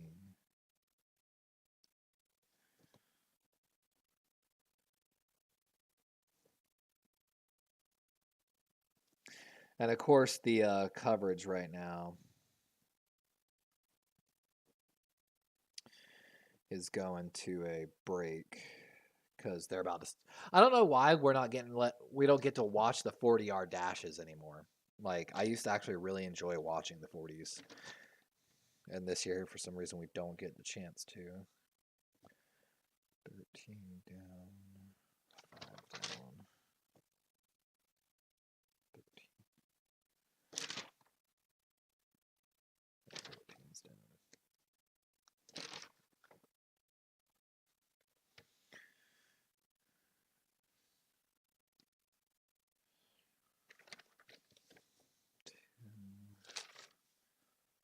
Seven,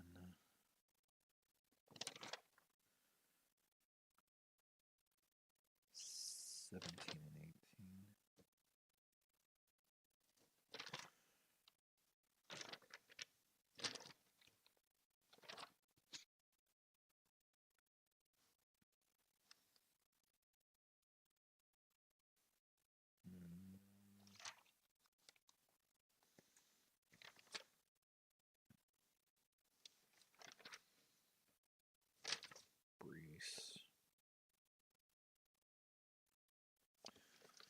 Brees did well in drills. Dexter and Ika. Dexter did well in drills. Stills and Young.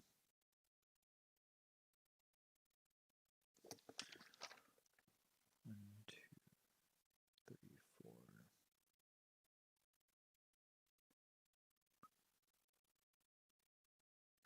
Pickens, Redmond, Curry.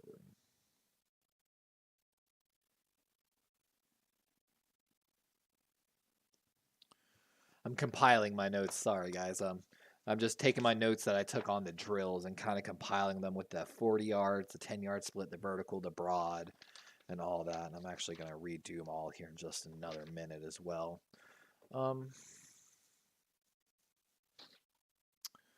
We're waiting, of course. Let me get my other page up here. Linebackers. 40 yard. Okay, so the linebackers have started their vertical and broad jumps. But I'm waiting for 40-yard dashes, what I'm really waiting for. So that should be coming in any second, guys, for anyone that's still with me here.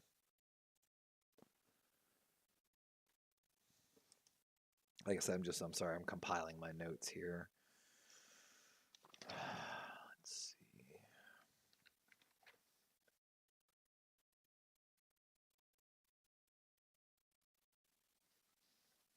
So highlights from drills. Let's see.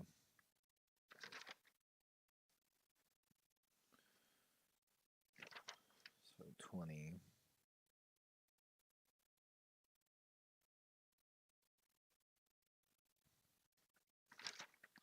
Let's see from here.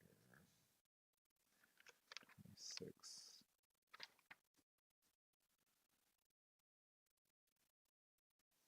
29.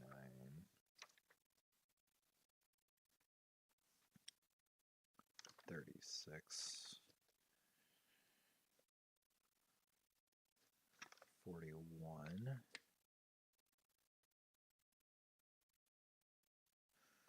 48. 51. Let's see how they did on these ones. Do we have any other ones that performed really well?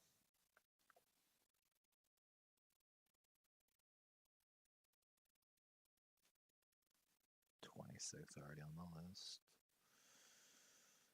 31 did pretty good. Let's check 31 on the first drills. Yeah, we'll include 31.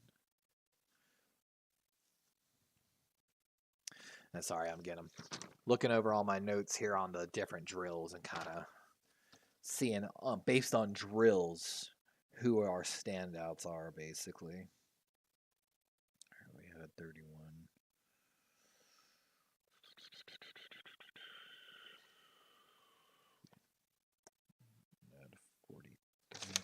How did 43 do in our first drills?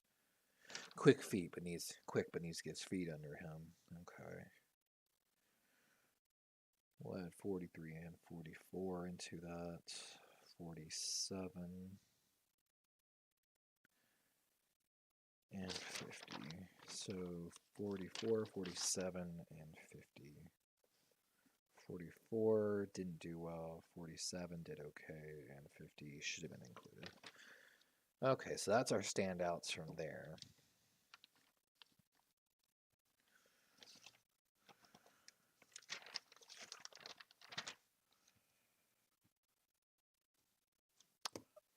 know what I'm gonna do?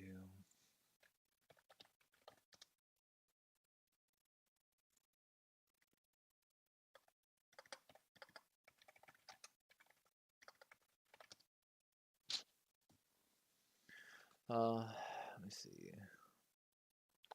I might have to partake here in a minute. I was actually trying to see if I could put my pictures up in the chat, but it didn't really.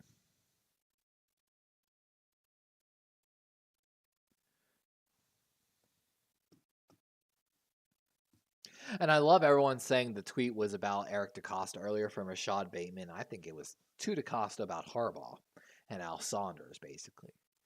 But, you know.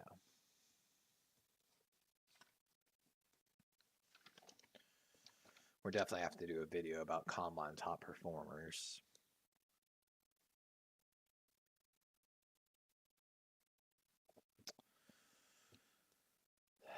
I mean, we're seeing a lot of the same names that are coming up in a lot of these, like 40, 10-yard split, vertical and broad jump are actually the same names coming up on a lot of these drills for doing well as well.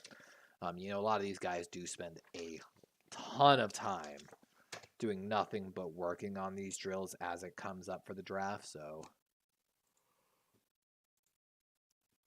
I expect just like last time, it's going to be a while, sadly. I am so tired, to be honest, guys. My coffee's running.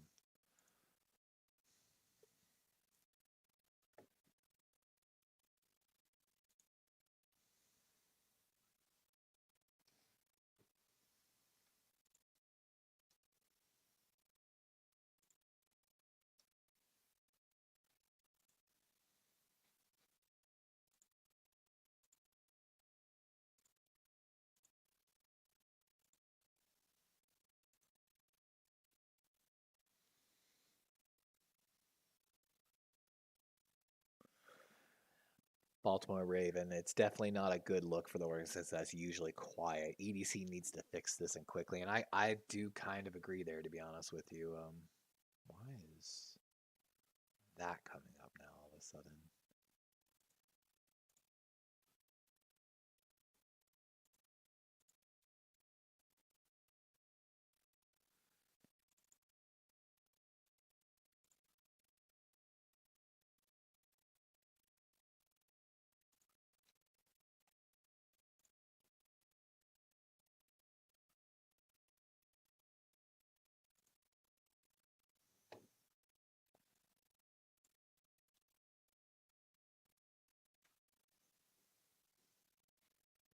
Of course, it's like going crazy now.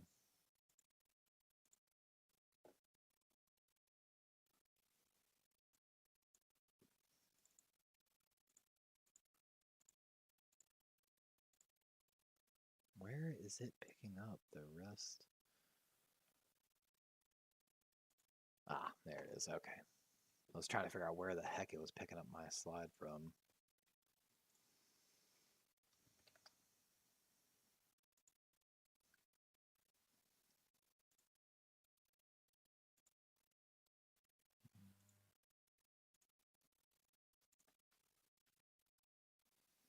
Text box 1.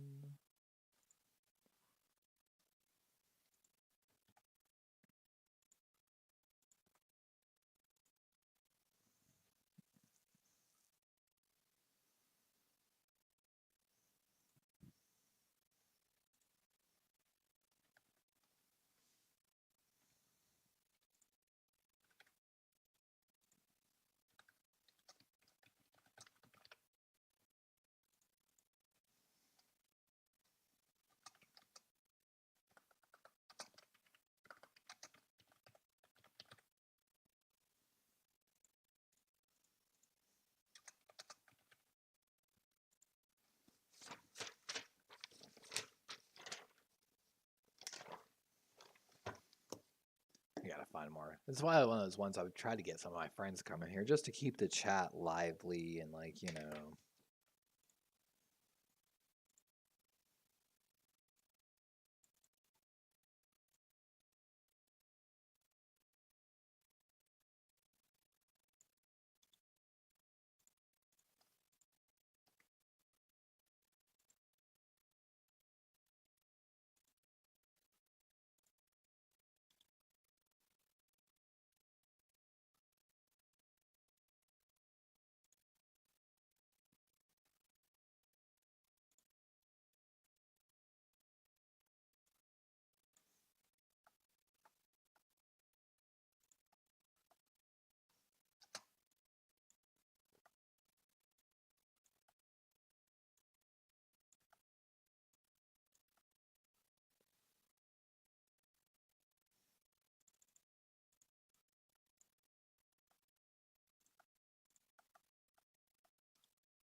And I agree. The Ravens have always been known as like that team, like that just.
It's all good. Is it?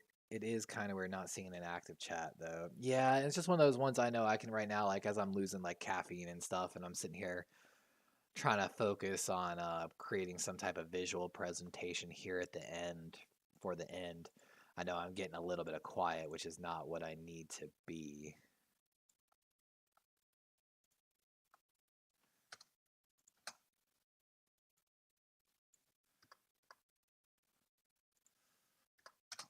But as we're hitting these long like pauses while we're there, doing the change up for drills and such.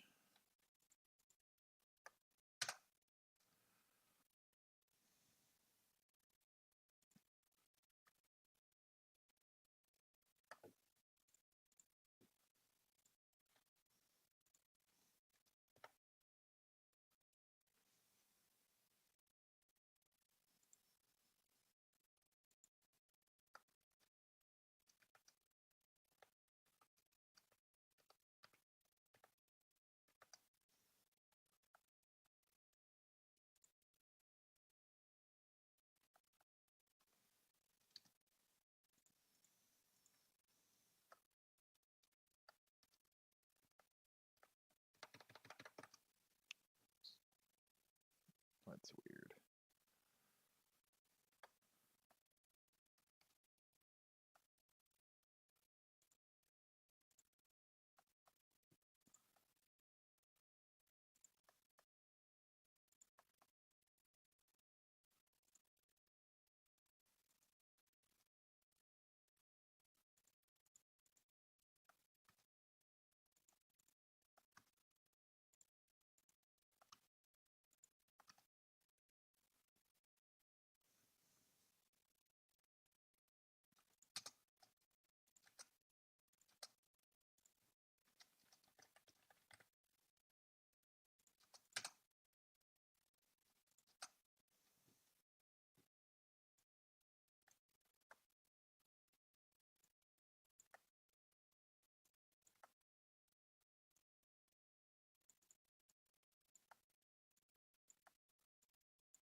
It's definitely harder to do it that way.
I'll get back to chat in just a sec, sorry.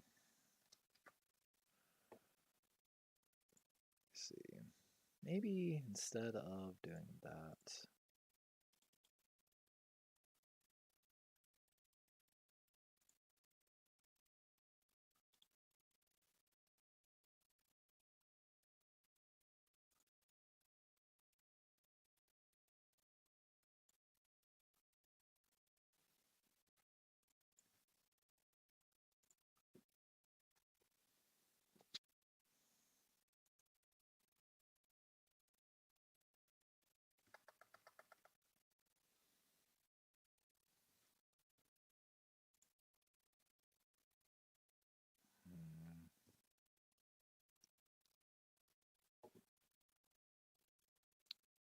and I'll just have this up while I'm doing it, I guess. It'll help. I feel like.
I mean, I wish I had music, actually, is what I really wish I could put on, kind of.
Thanks, ES. It's not really fixed all the way, but I've done some minor things to at least get back up for this, hopefully.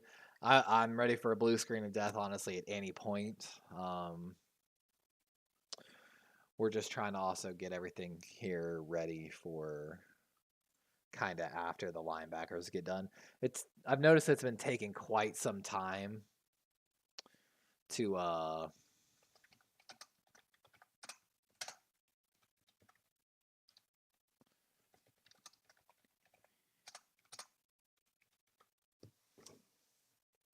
for like the linebackers and everything to get, or I should say for them to switch drills.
What was? I'm a little curious. What was Will Anderson's 40 time? Because I didn't crack the top. 4.69. Considering he's like more of a pure pass rusher, I really don't see any problems with that. Are my linebacker 40 times coming in yet? Hey, we've got some linebacker 40 times starting to finally leak in here. Nothing really fast yet, but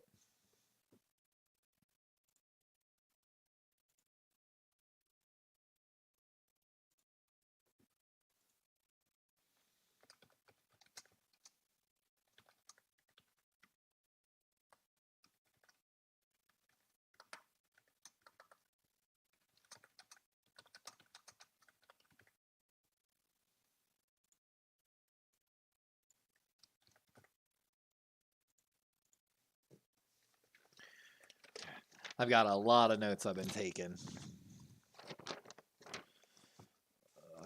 Let's see here. I gotta find my defensive end notes. Okay, yep.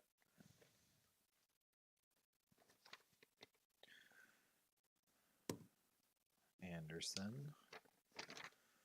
26, 30, 29, 31, 36, 41, 48, 51,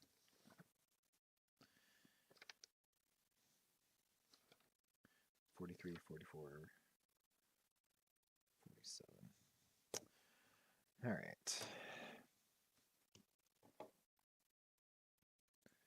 Still only got like 4 or 5 40s. No one's ran faster than Nolan Smith. Not even close. Like, crazy.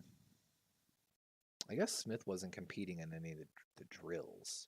He just ran 40 and such because I don't have Smith on any of my drill lists. Interesting. But of course, someone like Young did, so.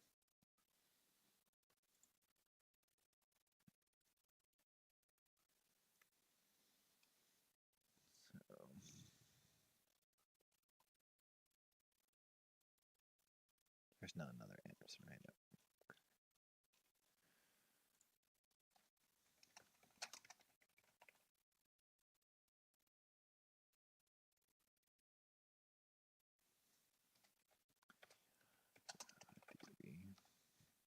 Let's see.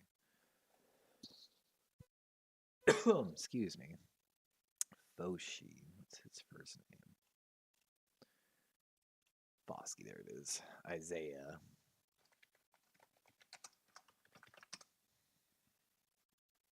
Hampton did pretty well.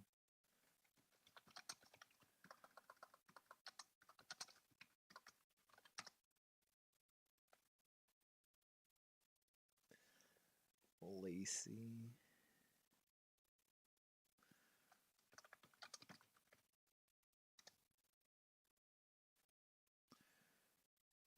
Murphy. Caleb.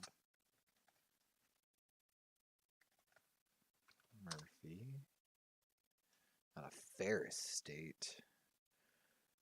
Ramirez.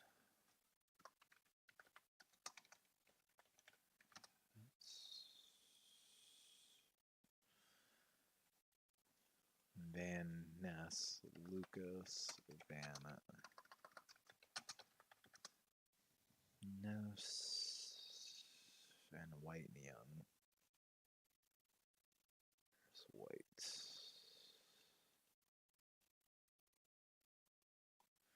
Did he not run?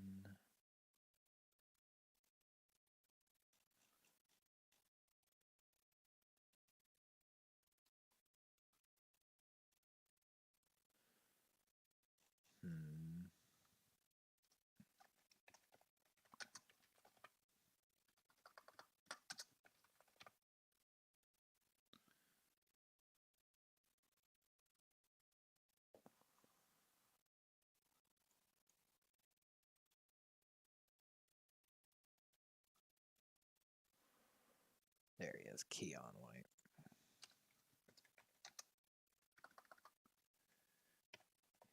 I guess he didn't run the 40.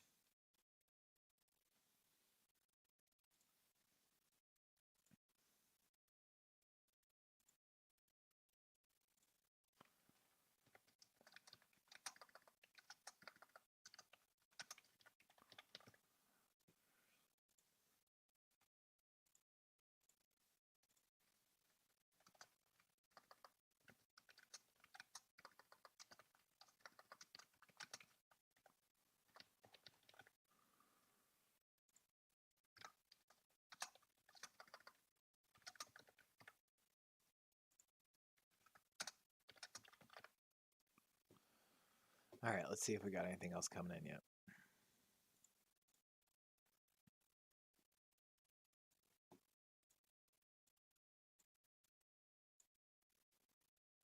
Oops, nope, that does actually need to go over here. Oops.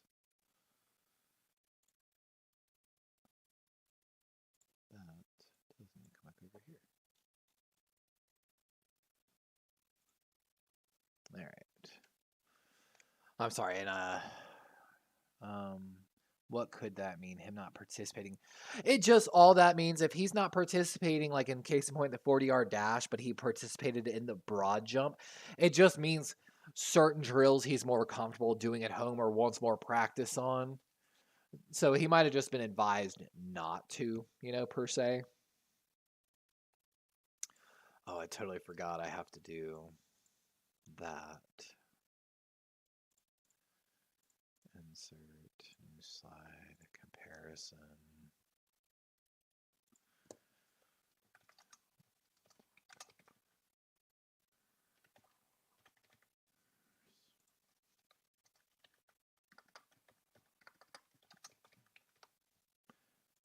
And so the broad jump and the vertical jump are important because duplicate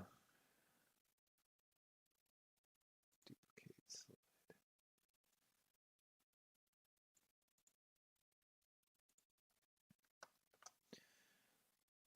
Duplicate slide is important because it kind of can also tell you a little bit about their explosiveness.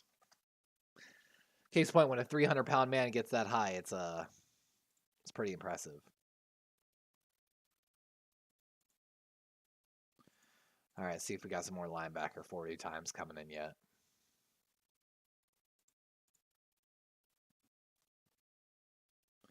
Okay, we finally got a 4.5 flat.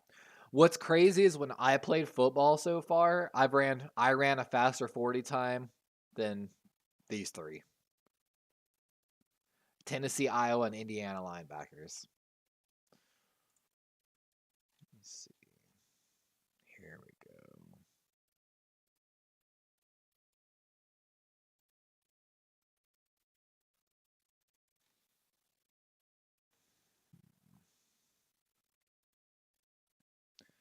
So let's take like a look here. Lucas Van Ness.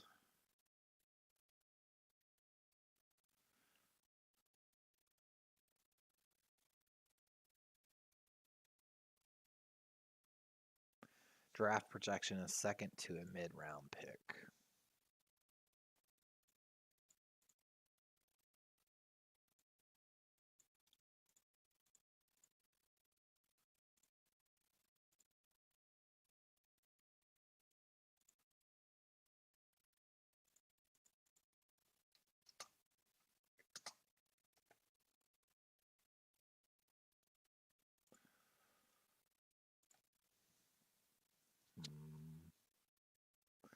Oh, Jalen Carter, such a monster. Is Miles Murphy?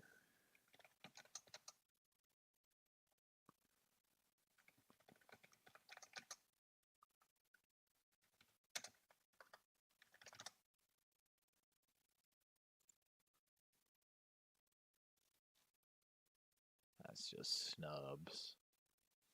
I want to know people who aren't participating.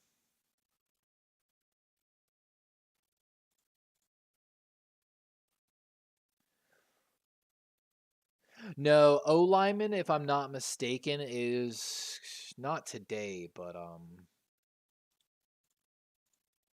see if I can get the schedule. Event info. So the full breakdown today is defensive linemen and linebackers. Tomorrow is just DBs.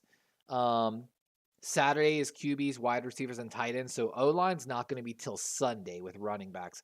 However, this is a little because, like, I don't know if case in point are D linemen right now doing their bench press, because oftentimes they separate bench press in some of these drills into different days. So, like, case in point, it says D linemen and linebackers tomorrow. So DBs tomorrow are probably doing 40 vertical, broad, and drills, while tomorrow the defensive linemen and linebackers probably finish up with 20-yard, the cone drills as well as bench press. I could be mistaken. That's how they used to do it in the past. But let's see.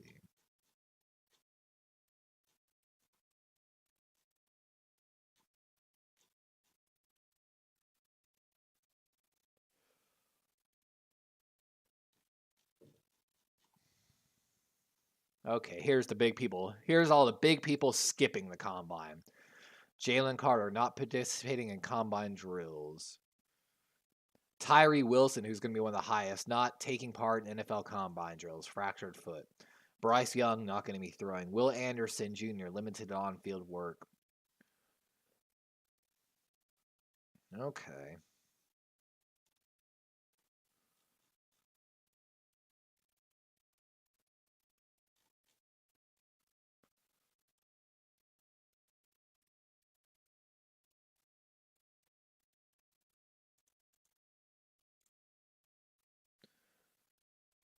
I mean, it's going to be an interesting one.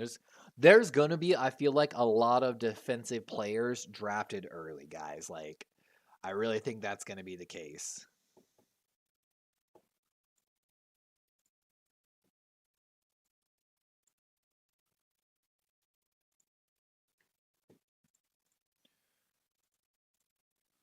See, let's check back at our linebackers. Sorry, we got linebackers are currently running their 40s while we're waiting on some change. Still, no one's ran sub 4.540. Not impressed. Again, as when I played semi-pro football, I've ran faster than these last four guys. So we're not seeing any impressive linebackers yet.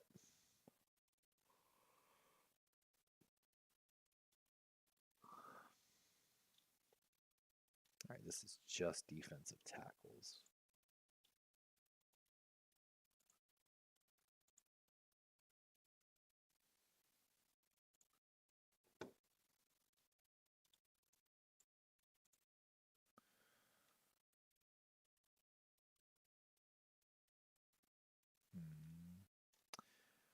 Projected first.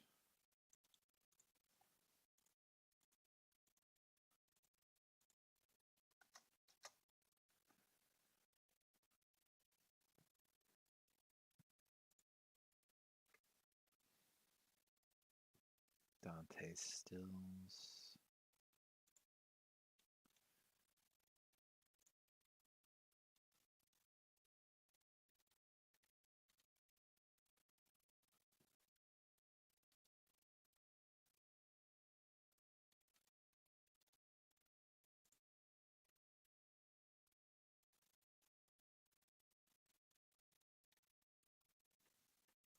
Huh.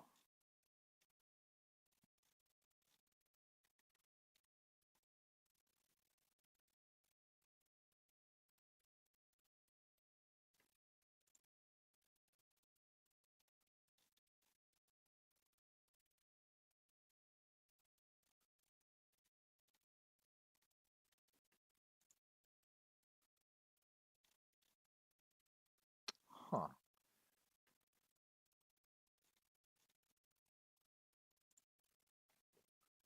Where is Dante Stills?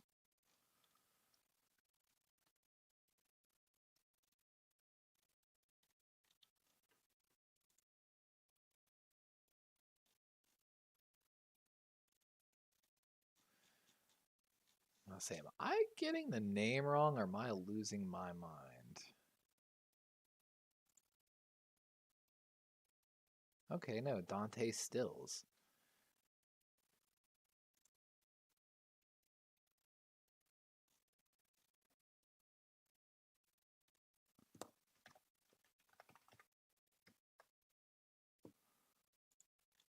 Do they not even have him listed? Very interesting.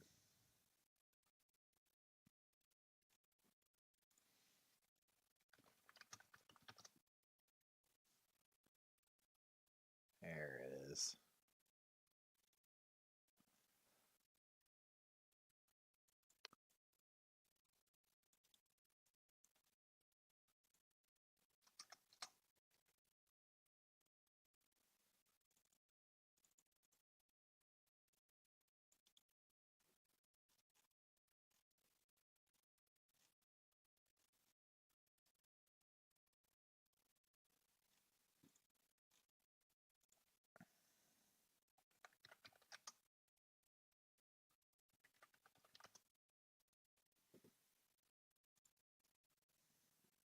Um, oh, sorry. I just saw the chat. Sorry, Chimera. By chance, have you ever played D&D?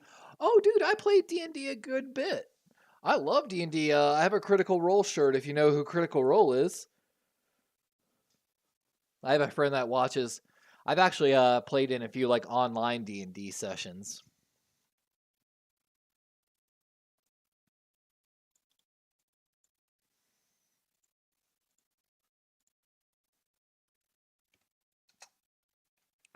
Yeah, I like D&D.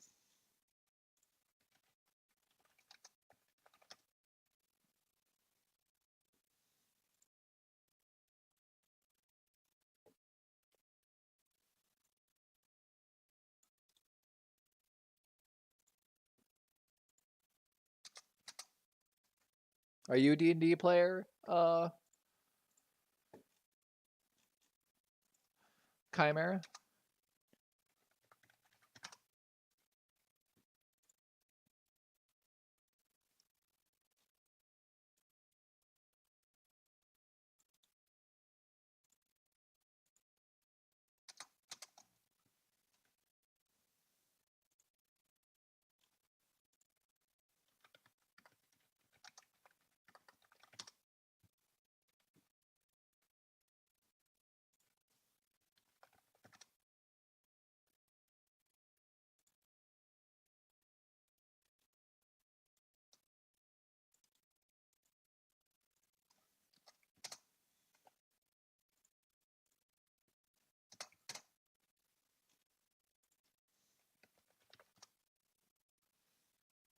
Oh, that's very nice. Is it like a normal what campaign?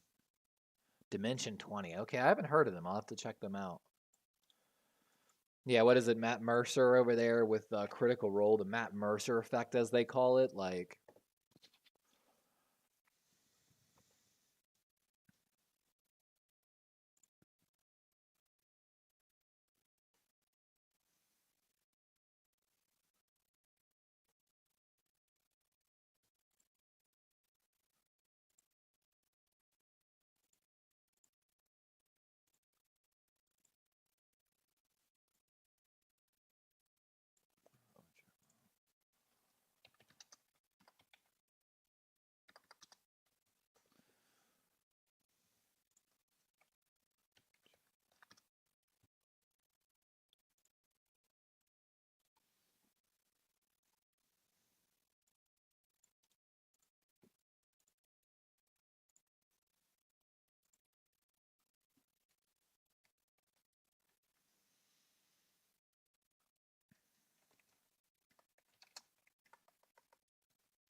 let's see. Kanky.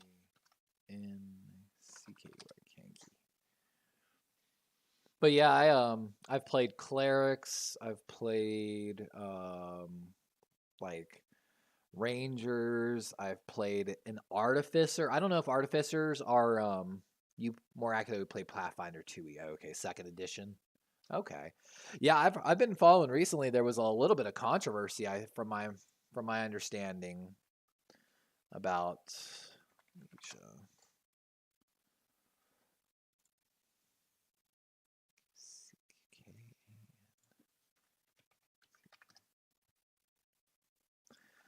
about what the new direction they were thinking about taking it.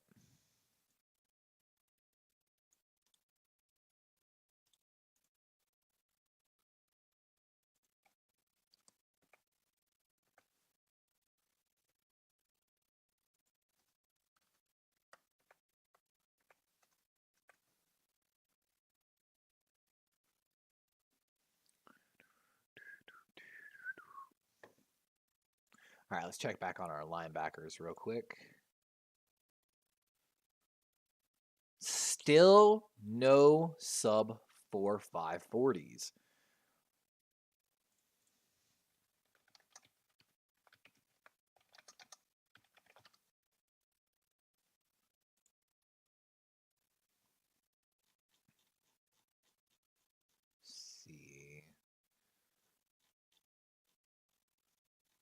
linebackers. 1, 2, 3, 4, 5, 6, 7, 8, 9, 10, 11, 12, 13, 14, 15, 16, 17, 18, 19, 20, 21, 22, 23, 24, 25, 26. So probably about 30 or odd. So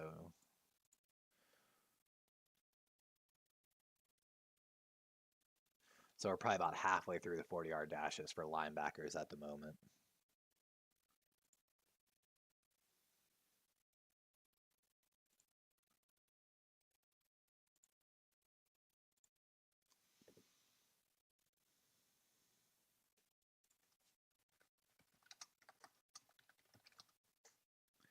I am chat really quick.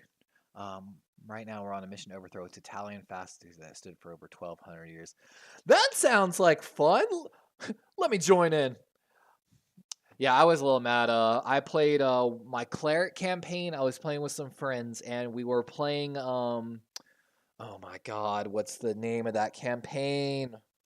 Oh my God, give me a minute. Now I have to Google it.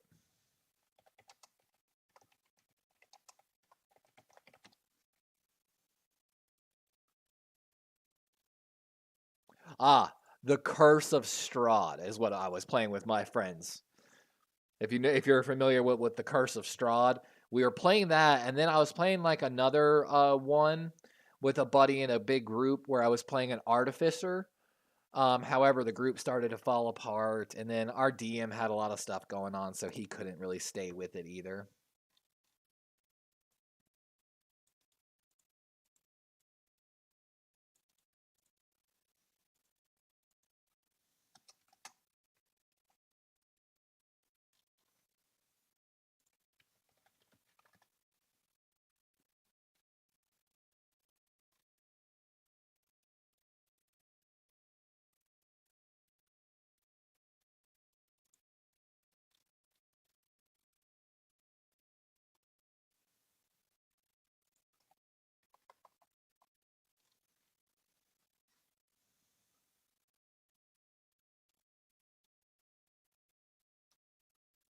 Oh, which Adderson? Adderson.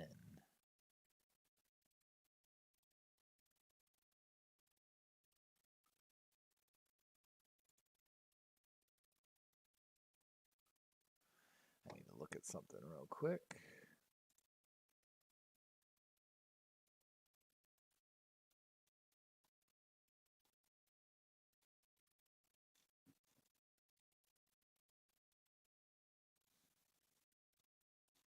Okay, that's what I thought.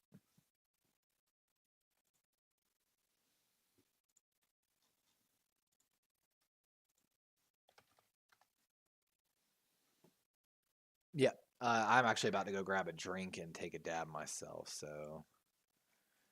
Yeah.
Still waiting on this coverage to come back, it looks like, guys.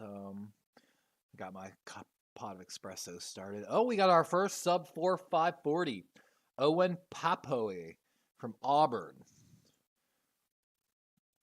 Oh, the cameras look like they just cut. Are we setting up for drills finally, linebackers? It kind of looks like it.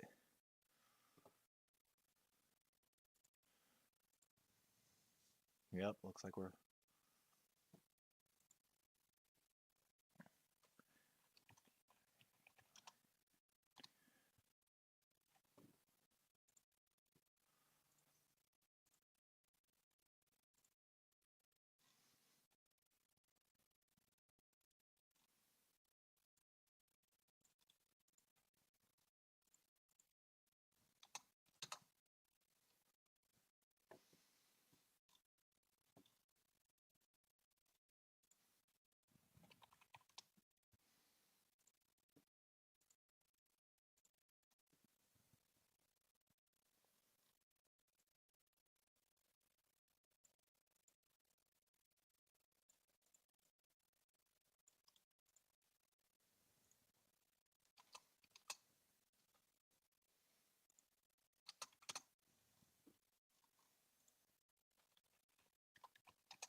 Okay, let me get my notes ready. Backers.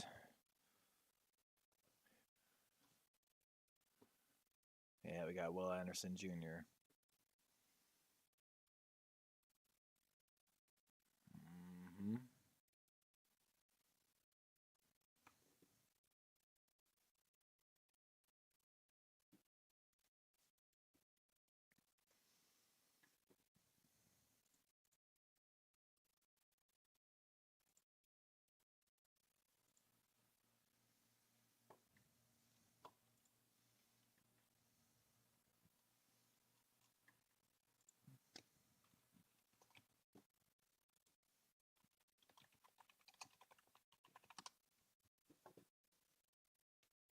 Welcome back, Penguin.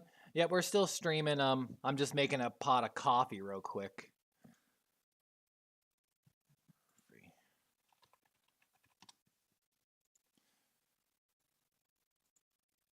Wow, we only had one linebacker, guys, run sub 4.5. That's pathetic. Like, welcome back, Penguin. Like I said, I'm just brewing a cup of coffee, so I'm about to run away real quick.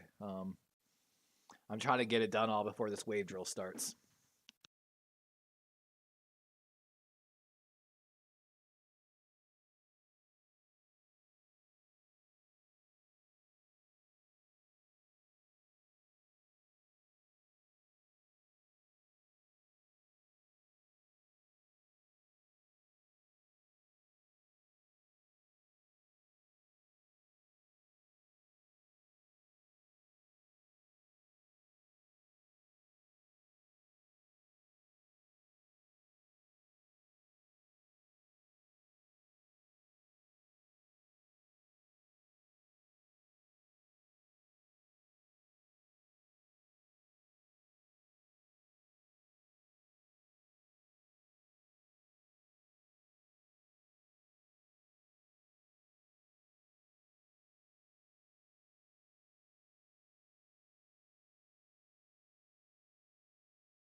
Anderson.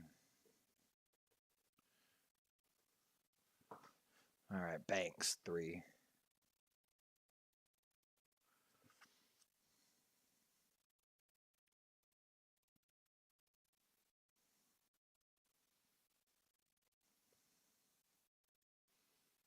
For Baskerville, LSU.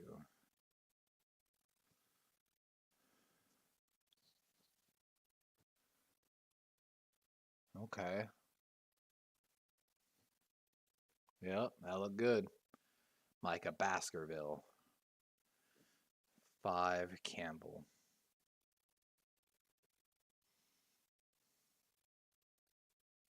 The long step there.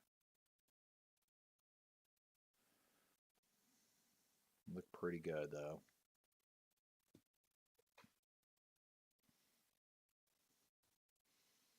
Number 8 Graham.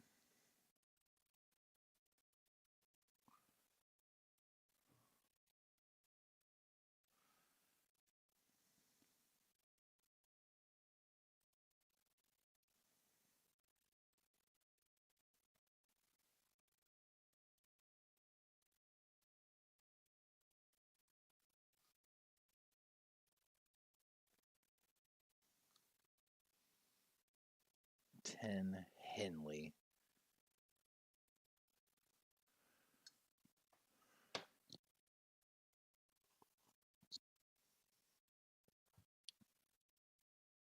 I mean, these linebackers are looking good. I haven't really seen anything bad so far.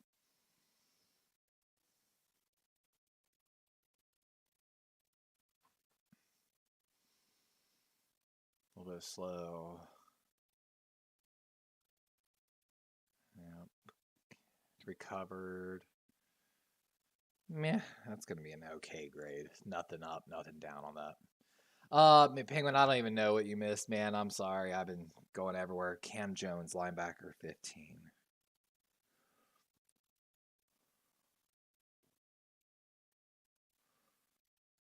Looks the part.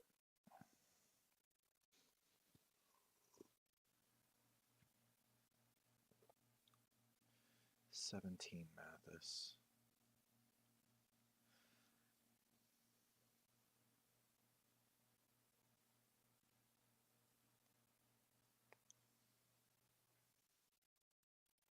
Or Jai. I'm going to call him 21.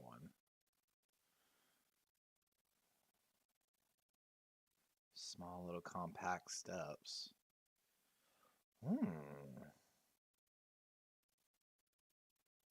I really haven't seen any bad linebackers. Papui. So here's the guy that's the fastest. Ooh, that's real side steps.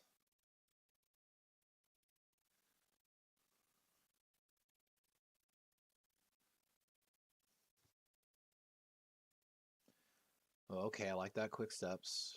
Phelps, 25. Slipped a little.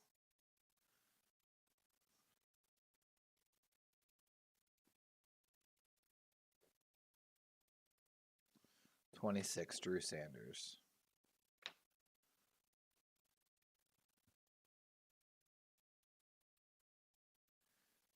Fast, got to get a little under him though.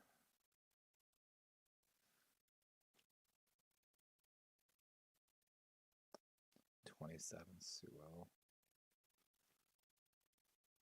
Oh, I wonder if this is the offensive tackle, Sewell's, like.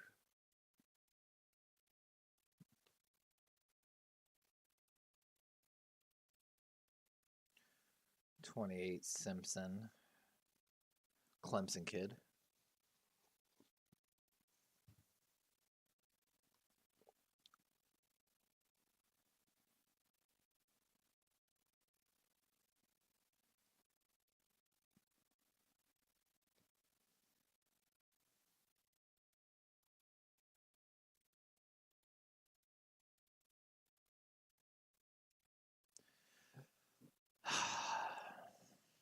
I just feel like I'm not seeing a lot. Not that I know of. Henry Tuo from Bama. Ooh.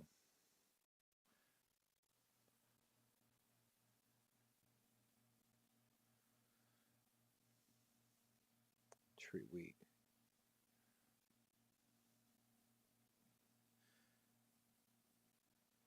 Yeah, 2020 who just came up. Watch him. He is fast, boy.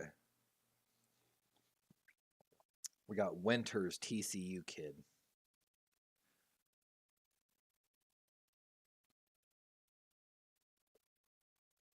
Yeah, he's got quick feet. Yeah, you got quick feet, bro.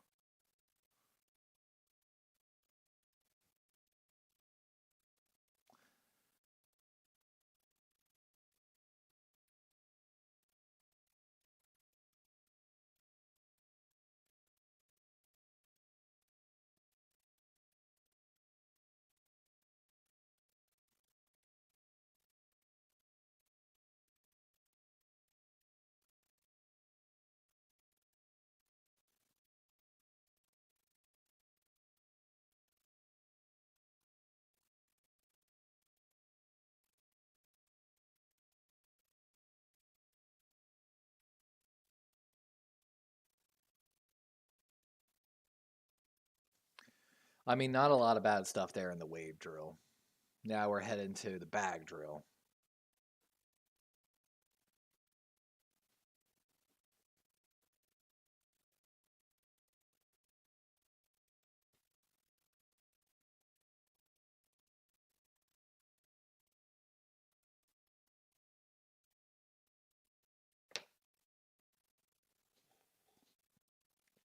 Sorry I missed the chat here there.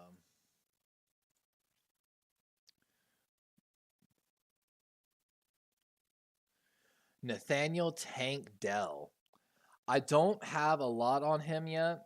Lou Marco, sorry I just saw your chat. University of Houston, though. I'm going to make a note.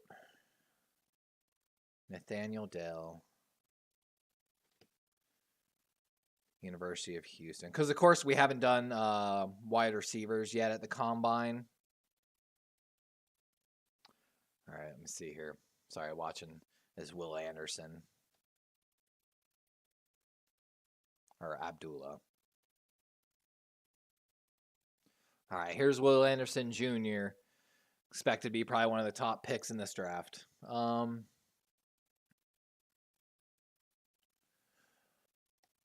look at him here in just a second. As soon as we get a... Oh, look at that feet! God. I don't know if you just heard the announcer. The announcer just cussed a little bit. Man. Feet definitely not as quick going back and forth.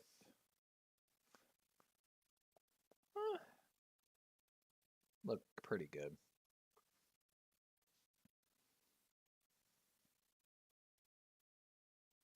Decent. Okay. Campbell. Yeah, he's exploding. Yep. Yep.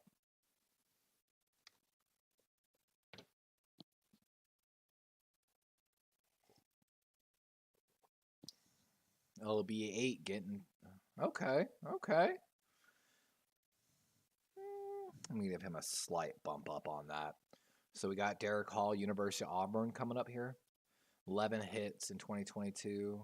Good movement so far. Yep. That looked good right there. That looked good.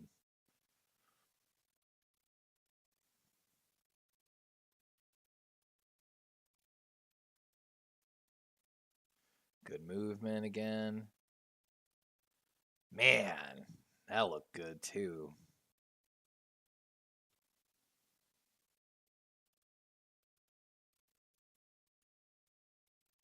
Oh, that's going to be a decrease. Hayward from Duke. I wish I was doing this stuff, to be honest with you. I miss playing football so freaking much. That looked pretty good. Should be 17.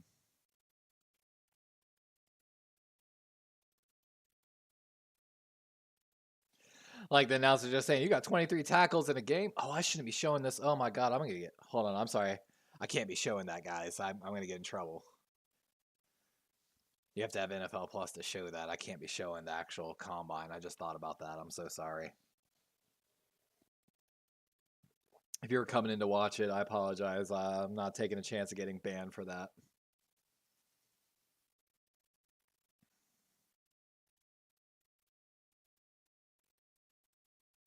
I missed who that was. Ooh, it's 26.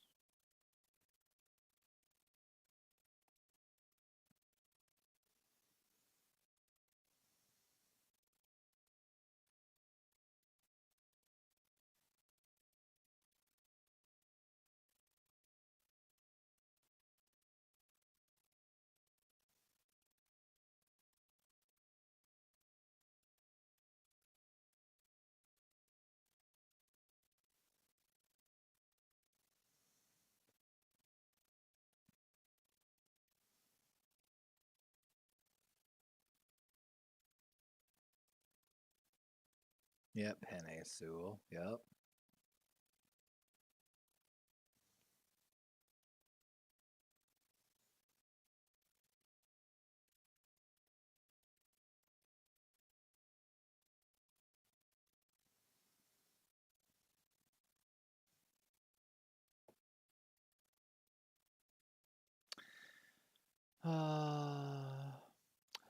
I'm just gonna act like I don't know it's here, guys. If I get a strike, I get a strike. I don't even care anymore.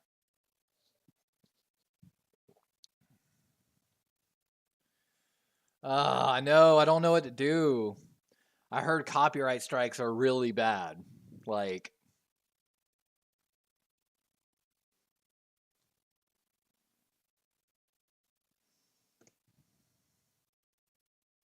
this guy's slow.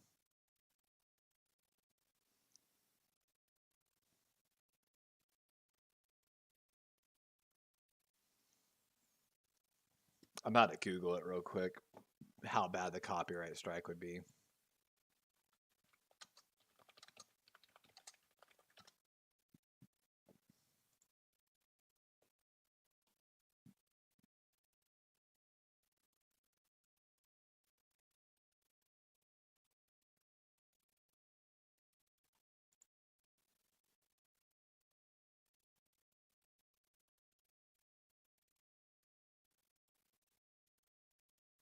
Copyright strikes may affect your ability to monetize. In addition, if your active live stream is removed for copyright, your access to live streaming will be restricted for 7 days. Ooh.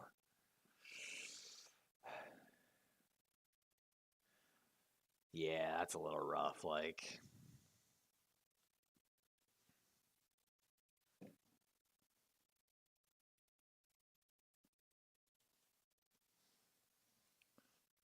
yeah, I don't know.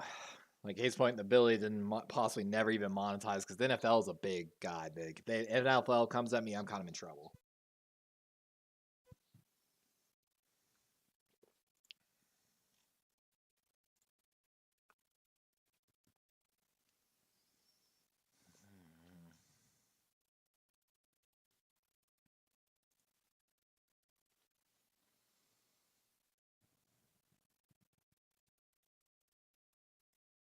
Hmm.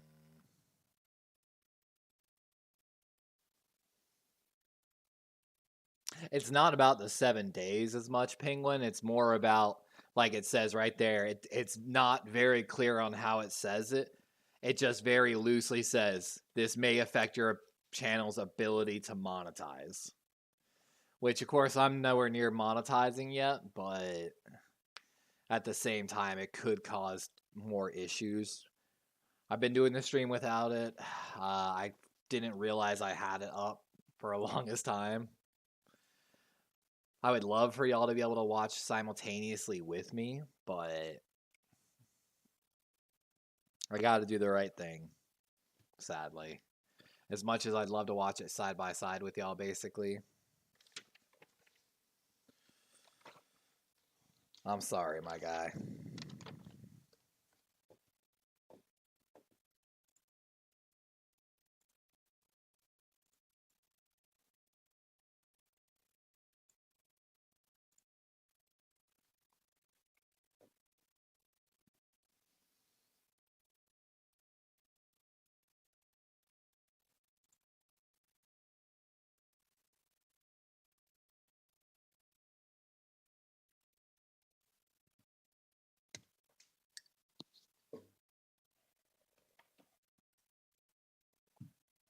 Starting with number 9 at linebacker, Hall.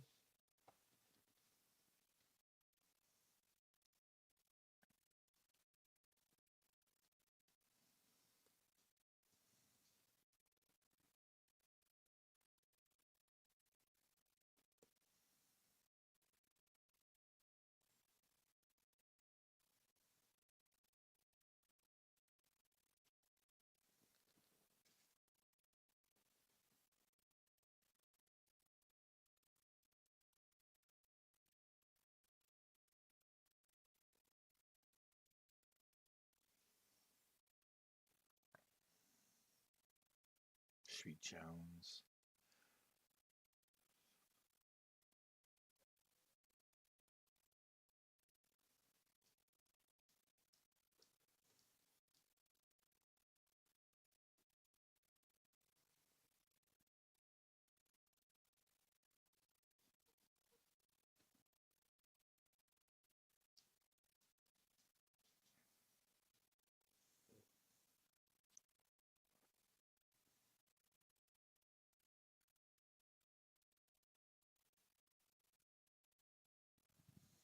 Oh.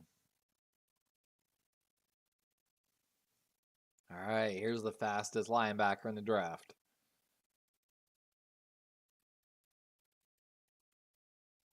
Good recoup on this flip. Papo Phelps.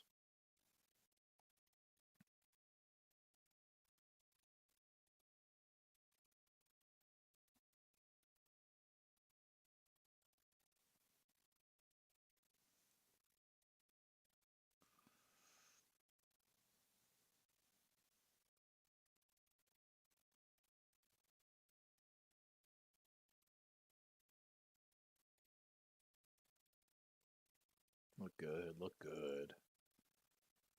To quote Han Solo, I've got a bad feeling about this.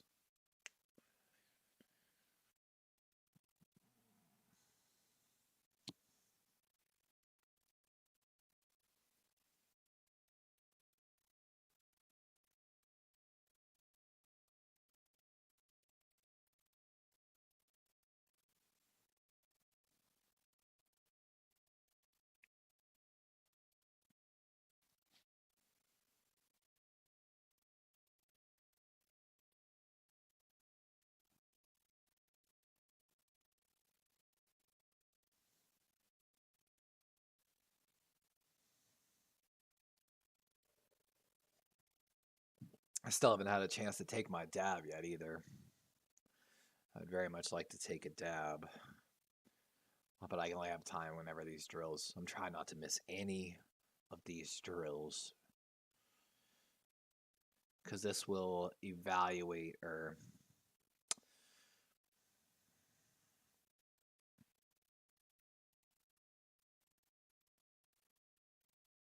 hands on the knees. Don't like it already. That's kind of good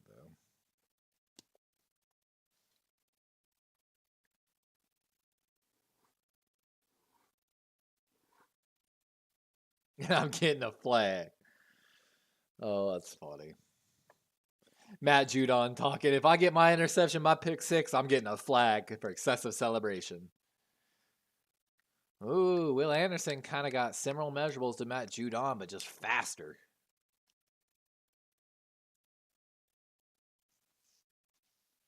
Got bigger hands, faster, half an inch bigger.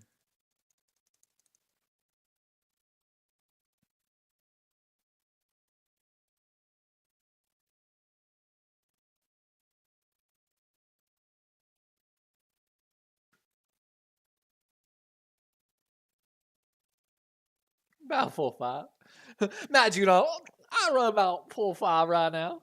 All right, hold on. I'm going to slide out of camera and take a dab real quick. We got our notes on the linebackers started.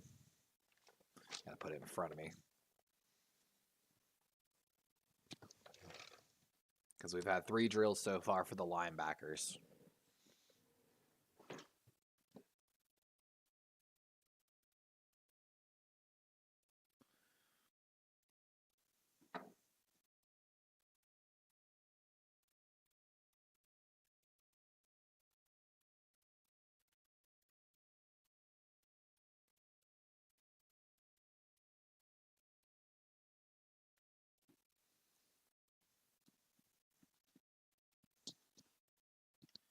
Oh, pass rush drill next.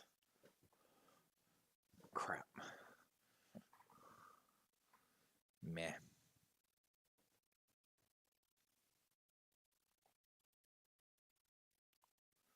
Woo! That was fast.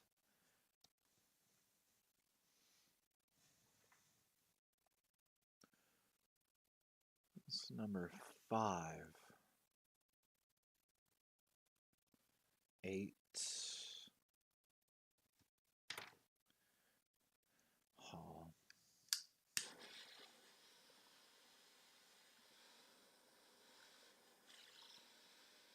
Good burst. 8 good. 9, I'm sorry, 9 good. Henley. Very close and tight. Not that good. 12. Hayward. I like the rip. Decent. 15. Jones. Good, bad, decent. Decent. Good, bad, decent, decent. Powerful.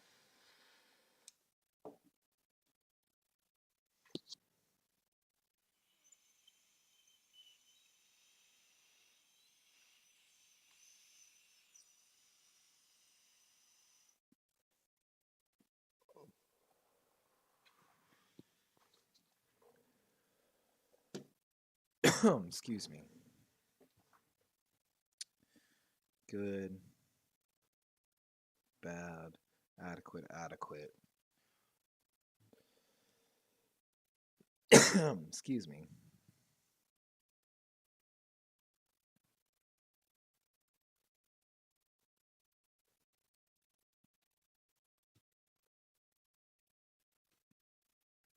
$28 average. Hey, for a pick six, it sometimes you never know, Gunny. Case in point for Gronkowski, I was having to explain that to my girlfriend. Gronk didn't have to follow by the Belichick rules because he was Gronk. 32, a little slow there.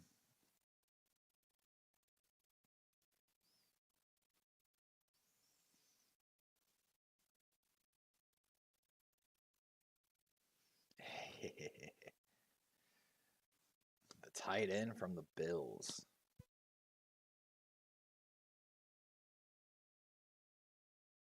That guy kind of looked like Patrick Queen a little bit. Abdullah.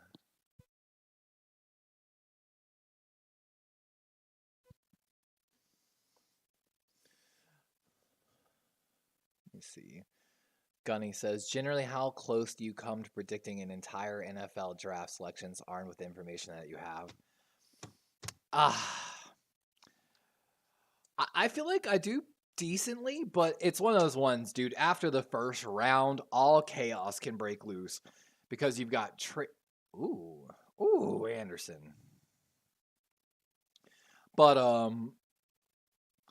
it's just funny, like predicting when certain franchises are not going to go the traditional route. Yeah, I've got pretty good. And of course, we're going to be trying to do the draft. I'm going to be trying to get my Discord ready, hopefully, for draft day. So anyone that wants to drop into the Discord and just chat, chill out, and talk while we all do the draft. I'm trying to get, like I said, like a good amount of people in there just to come all chill out together. 8's going to get knocked on the second run.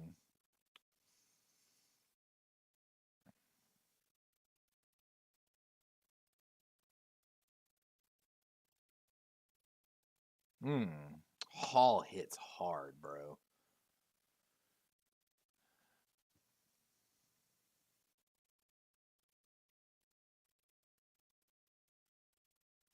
But of course, it's one of those ones, Gunny. Sometimes I make. Oh, what a weak strike. Who's 12? 12 down. That's 2 thumbs down for number 12, Hayward, on back-to-back plays.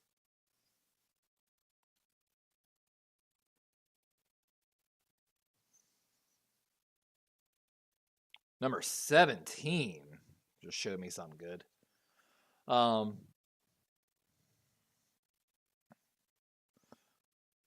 That first guy does not want to get hit again. I don't know if y'all are watching this, but he got hit.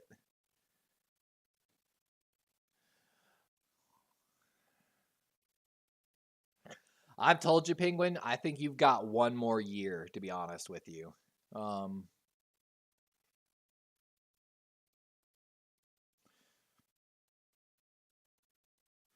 he's turning 25 there before. I'd like to see a harder hit from 26. Gonna get a neutral grade there. Sewell, like the first punch, second hit, not bad. Not bad. It's gonna give him a slight increase.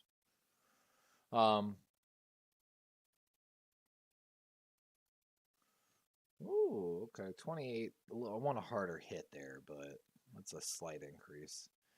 And I'm missing some grades. 30, decent. Not going to get an increase for that one. Like stance. Wish a little harder hit, but last linebacker, Winters, punched more than anything. That's a neutral grade. But well, he's saying because it's a saying they say on the internet, you know what I mean? Because they're saying that The Office doesn't do enough to really win Super Bowls, so they must love losing Super Bowls.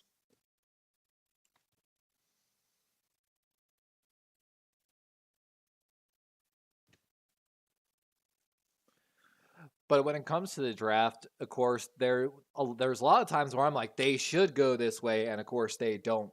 Sometimes it's good picks. Sometimes we're all sitting there. The teams that normally leave us with head scratchers, of course, the Oakland Raiders leave us usually with head scratchers. The Cleveland Browns usually leave us with head scratchers. The Houston Texans leave us with head scratchers. There's just certain franchises you're like, well, they're gonna mess it up. Whoo, Devin White.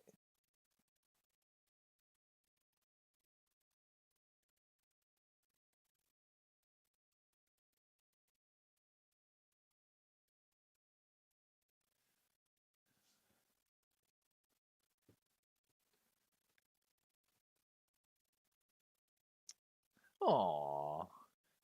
I don't know if y'all watch this. When Devin White got the fifth fastest 40 times in like last 20 years, he said, that's one of the few times my mom said she was proud of me. Oh, Owen 4.39. So we have a second official 40s. Oh, okay. Now our linebackers ran some faster 40s. That I'll show.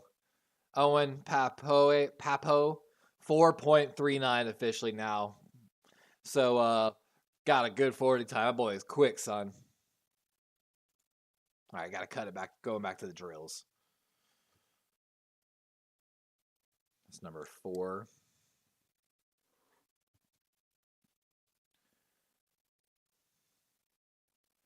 Ooh, number 5.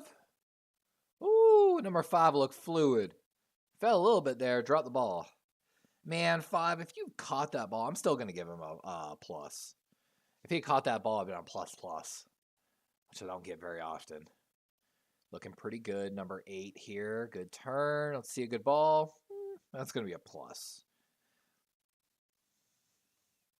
Later, Penguin. Thanks for dropping in. Dawson Knox is good. I will hear no arguments. Dawson Knox is pretty dang good. Top 10 tight end for sure. Number 9, looking pretty good. Still getting a plus.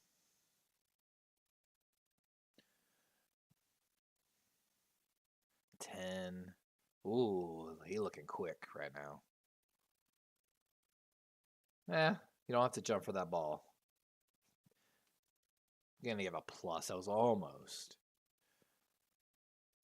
Good. A little slow there. A little slow on that transition to back pedal. That's going to be a slight plus. All right, we got number 15, Jones. Was that Wisconsin? No. Okay, good transition to back pedal. Good transition. And ball. That's a plus. Linebackers looking good in space. Hey, Oak, welcome back. Next up, we have number 17, Mathis, Nebraska. Good turn. Good transition to backpedal. Pops forward. Oh, missed the ball. Only going to get a slight plus for that. All right, or Jay or Vanderbilt linebacker. A little slow in that turn. Oh, slipped. Come on, show me strong. I'm going to give that as a flat grade. All right, here's our fastest linebacker in the draft, Papo from Auburn. Yep. Okay. Okay.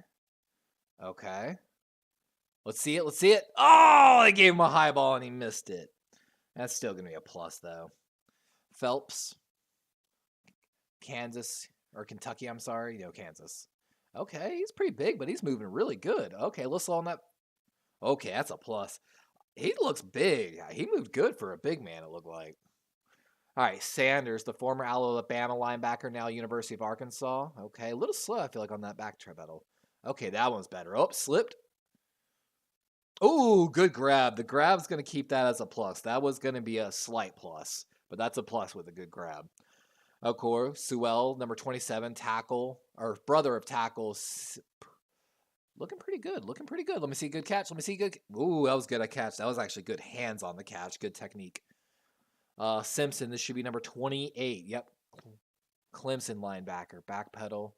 Little slow on that transition. Good transition there. Good transition. Little lost. And good high catch. He's going to get a plus grade because that. Man, if he wouldn't have slipped and had one better transition, he'd have got a plus plus. All right, number 30, Thomas, Georgia Tech. Good transitions. Good transitions. Let's see a good ball. That's a good ball. That's almost a plus plus, to be honest. All right, this guy, next one. T.O. I don't know. Alabama linebacker. A little slow. Good break. Good transition. Good transition. Good transition. Good transition. And I'm still not going to give it a plus plus. Still not going to give it a plus plus, but that's a borderline. All right, this guy is not graded well in the drills for me so far. Little slow. Oh, and already bad. Look at that. I called it. He's done bad in every drill, and he already messed up. Already messed up again. Slow. Good transition. Slow. Decent transition. Slow. Decent. Good catch. That's going to be a slight minus again. I'm sorry, Wheat, dude, whoever you are. We got Winters now, the final linebacker, number 34, looking pretty good. Good move, good move. Oh, ooh, that was good. That was good. Oh, sorry, guys. I get like super little focus whenever like it's. Hey, what is the stream for? So Oak, we're covering the NFL Combine today. The linebackers we're just finishing up one of their positional drills. So Penny, University of Oregon, of course, brother of the left tackle of the Detroit Lions, Penny Sewell. I don't know if we have more positional drills, but we got 1, 2, 3, 4, 5 notes worth of positional drills so far on the linebackers. I think the linebackers is going to be a finical one. I think there's going to be 3 clear linebackers here at the top, but after that, it gets pretty finicky. Oh, and Papo, 4.3940. Like, yeah, Papo's graded really well so far. D. Winters is graded pretty well. Simpson's graded pretty well across the board. He's got 3 pluses, no minuses. Okay, we're on our next drill. This is more towards the corner route.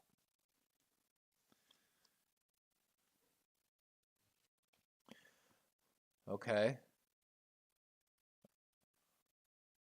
Oh! He does, God. Banks. And this is for a linebacker covering basically the outside hashes. Okay. Okay. This should be Baskerville, LSU linebacker. Get out, get out. moving quick, and a good catch. This should be Campbell. Yep, out of Iowa. Linebacker of the year, looking good, looking good. Ooh, snagged it. That was hands a catch. If you're watching that, that was all hands on that catch. That was beautiful.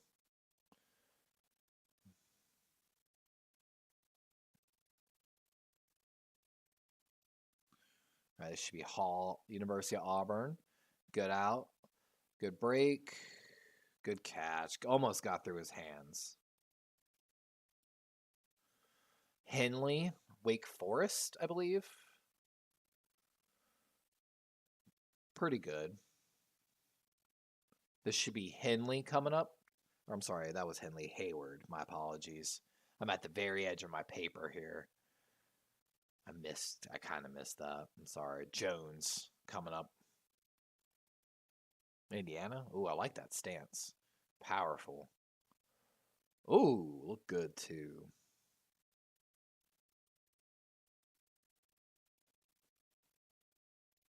It's Mathis, Nebraska. Look good. Vanderbilt linebacker. Oh, my stream cut out, but it looked good. All right, here's the fastest linebacker, Owen Papo. Looks solid. Phelps, Kansas. Again, big man, but he looks good. Ah, missed the catch. That's going to be a flat grade. Sanders coming up next. University of Arkansas, the former Alabama linebacker. Look good. Pretty good catch. Would like to see a better throw there. Sewell, Noah Sewell. Okay, a little mess up there. Great catch, though. Great catch by Sewell. We got Simpson, Clemson linebacker. Good drop. Decent. Oh, good burst right there. And pretty good catch. Thomas coming up, Georgia Tech linebacker. Don't like the stance as much. Yep, and he already messed it up. Yep, already too flat. Called that. Like literally. There he goes. Get out. A little slow there. He's hesitating. Great catch, though. I'm just going to have him flat, sadly. All right, here's the linebacker everyone wants to see. Little hesitation, but he was just reading the quarterback. That looked good, though. All right, this is my lowest linebacker right now. Oh, and he dropped it. I'm still only giving him a flat grade, though. He looked good until the drop. Winters. Looking good. Looks like a bigger guy, too. Great blower catch. Okay.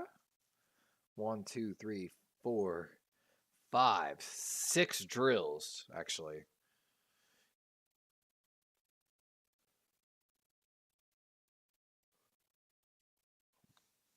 Yeah, you gotta be fast to be a linebacker. All right, let's go back to chat here.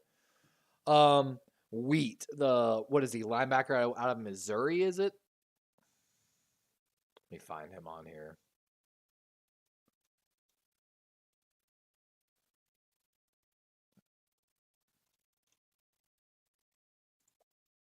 Let's see if he did verticals. I'm trying to find him on the, I don't know if he did other drills. That or he's just not.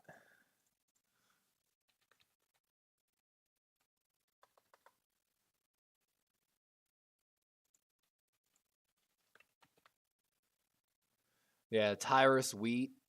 He's an edge player more so.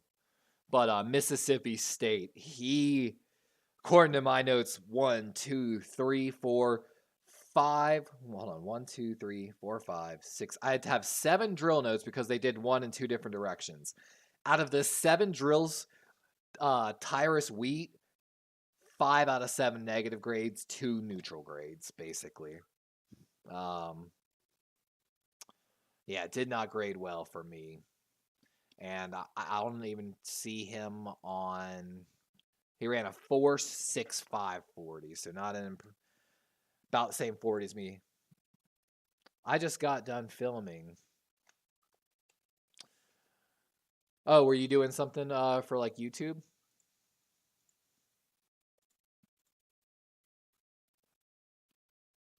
Why is that so loud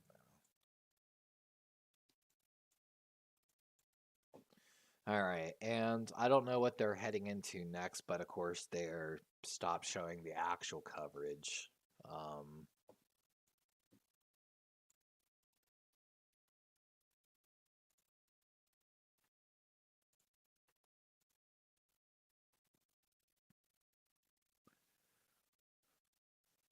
I mean, for the linebackers though, most of them looked pretty on par. That's why I'm saying for the linebackers, in my opinion, it's going to be a little finicky. We're going to have like a clear top three.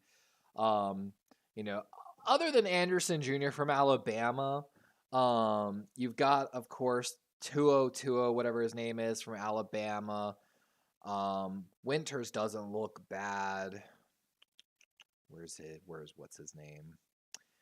Henley didn't look bad either, honestly. Henley scored pretty well in most of the drills. There's a couple of those guys, though, that are a little bigger that moved really well. I'm trying to remember. Sanders, of course, is going to be up in that conversation. And that's the thing. Wheat might be more of a hybrid. I don't know his sack production.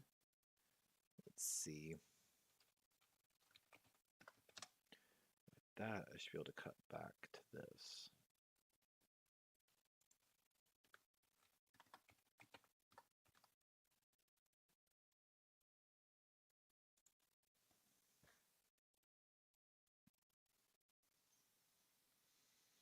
Yeah, he's great.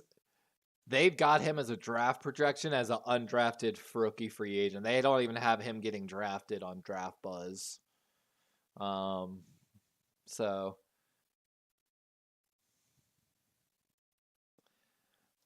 looking on Draft Buzz here on the right, though, Drew Sanders, the linebacker out of Arkansas. Yep.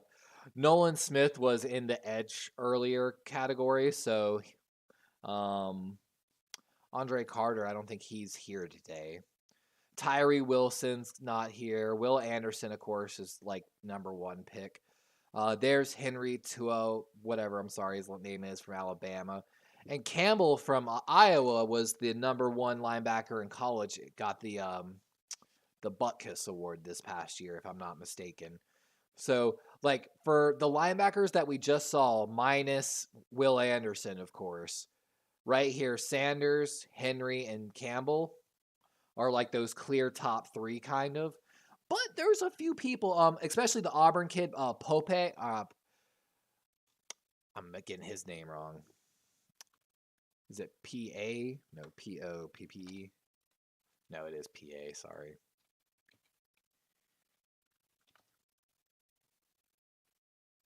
I'm still getting it wrong.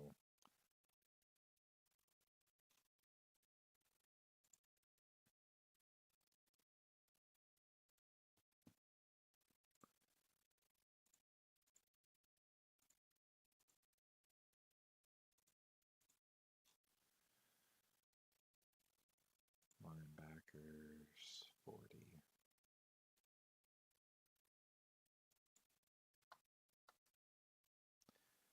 Pop away.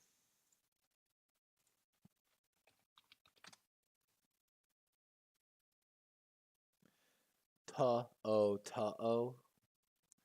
Thank you for the thing. Oh, you just got done filming some shorts, Oak Squirrel. Draft projection, fourth. I can't believe he's considered fourth. He definitely made him some money on this that 40-yard dash. That's for sure.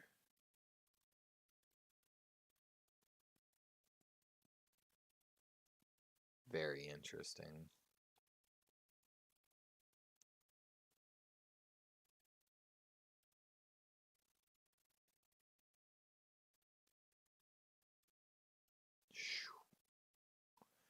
Now I wonder. See, and they projected him to run fast. They projected 4.32. He ran 4.39. So they actually projected him to run a little faster. I guess, let me see. How big is he? 6'2", 225. Yeah, he's kind of smaller, so he would struggle with run defense, but that explains why they have his tackling and coverage rated so high. But in the right system, he could thrive, potentially.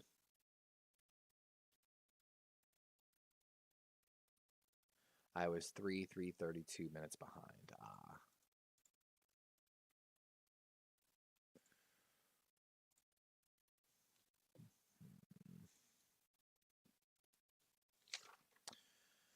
All right.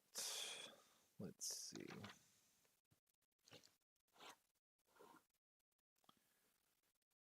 $40.10. And I'm very excited to see the bench press numbers that are going to be coming up. Hopefully tomorrow we'll start getting more of the bench press numbers and everything.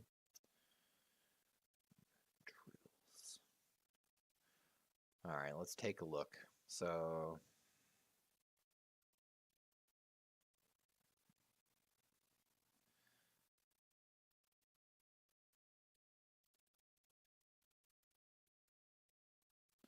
Abdullah didn't look bad in his drills earlier. I kind of missed some of his because of the way they were doing the coverage. But that's the only linebackers I don't worry about. Let's check the 10-yard splits. So which one is Patrick Queen's hypothetical replacement? I mean, dude, you could take D Winters from LSU, honestly. I think that because there's going to be so many really good edge rushers and such and defensive tackles in this draft, I think these linebackers are going to get pushed a little further down in the draft because of course, we're going to see a quarterback run. We're going to see a huge run on these defensive end and defensive tackles because there's a lot of really elite guys. But the next thing you really got to think about is a lot of people got to figure out their O-lines. So then, of course, a lot of these O-linemen, because big O-linemen are rare, like the really good ones. So people know that. So there's going to be a lot of first-round picks on O-line and D-line, essentially. After that, people are going to start freaking out about their corner situation. I feel like linebacker, you're going to be able to find such great value in this draft. And even though if you don't get one of those top three, I really feel like based off like looking at this, you're going to be able to separate these linebackers in this draft class into like three very distinct categories, like A tier, B tier, C tier, essentially. So real quick, just off here, Owen Popo, I'm sorry. If he goes fourth round, I take him for fourth round, like legitimately. Like, let me see here. Looking at my notes. Where's Campbell? Jack Campbell right here, and that's a Raven type of player right there. Someone who won the Dick Butkus Award, best linebacker, I think, in let's see if it'll give me a thing.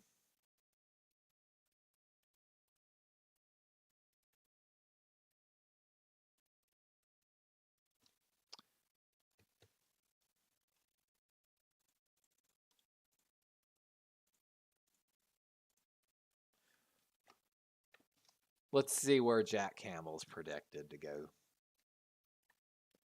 As you could hear, Devin Bush, there's some thumpers. And that's kind of what Baltimore's missing. Roquan is a fast player just like Patrick Queen, but I think he's a little stronger than Patrick Queen. So with that being said, when we drafted, I don't know if you're later, Oak, thanks for dropping in.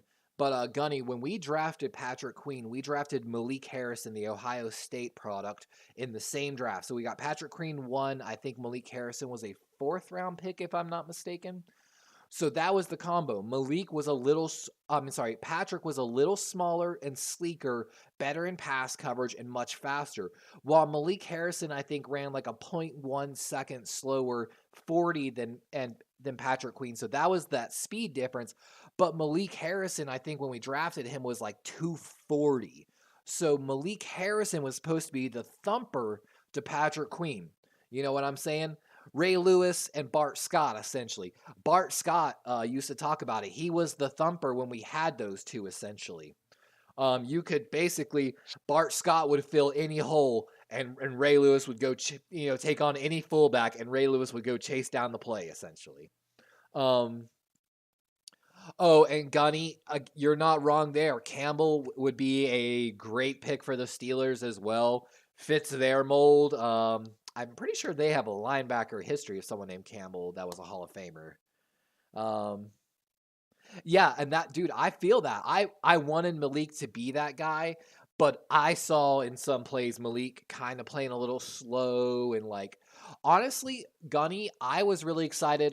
Josh Ross, I'm sorry, Josh Ross, the undrafted rookie free agent middle linebacker from Michigan, who was the team captain of Mike McDonald's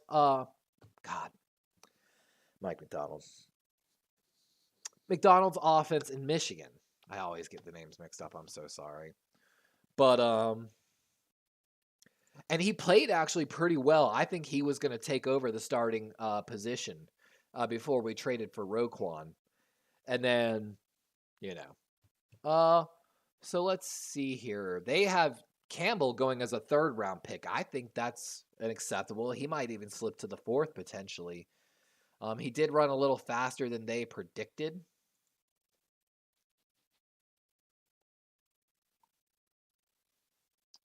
So Campbell could be one of those guys. Let's see.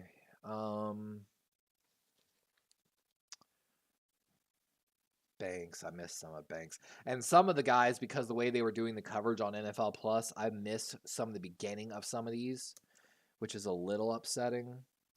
I wonder, let's check Mr. I'm going to literally pull it up here to copy his name so I don't have to type all that.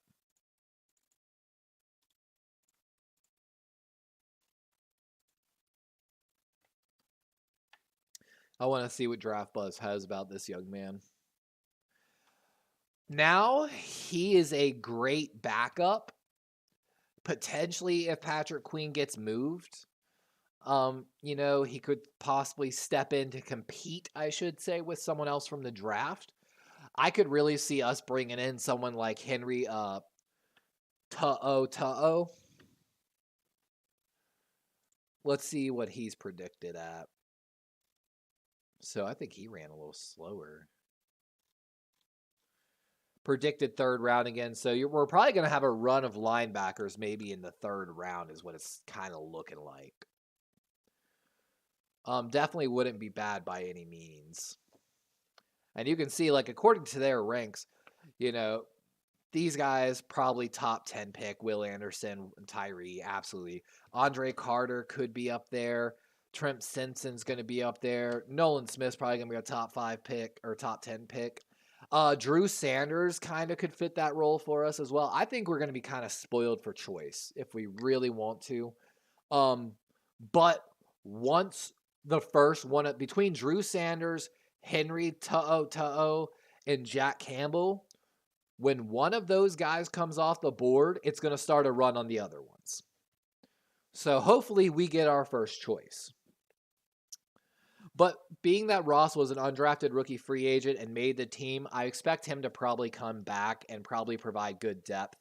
I've been very vocal of that we needed to move on from Josh Bynes. As much as I love Josh Bynes and thank him for coming to save us, when we had no linebackers, we have to plan more for the future. And I prefer my linebackers who are behind the starters on the depth chart to be a little younger, be better at special teams, faster, and, such. Linebackers where I kind of want a veteran, and Roquan is a veteran. Patrick Queen should be establishing himself as a veteran soon. So it's one of those ones. We move on from Josh Bynes, keep Josh Ross, and draft one of these guys. And if we keep Patrick Queen, I'm so happy with those 4 going into the year. Thank you, by the way, on the name pronunciation. But yeah, 6'1", 227, so a little smaller. I'm very excited to see the bench press numbers on a lot of these guys because that's going to tell us a little more about the upper strength kind of what they have. Actually, I want to see real quick. Let's check. Well, we got linebackers. Let's check these vertical and broads. Okay, okay. So right there, Campbell, Banks. Pretty sure these are some bigger guys. Let's check the broad jump. Lines up kind of the same.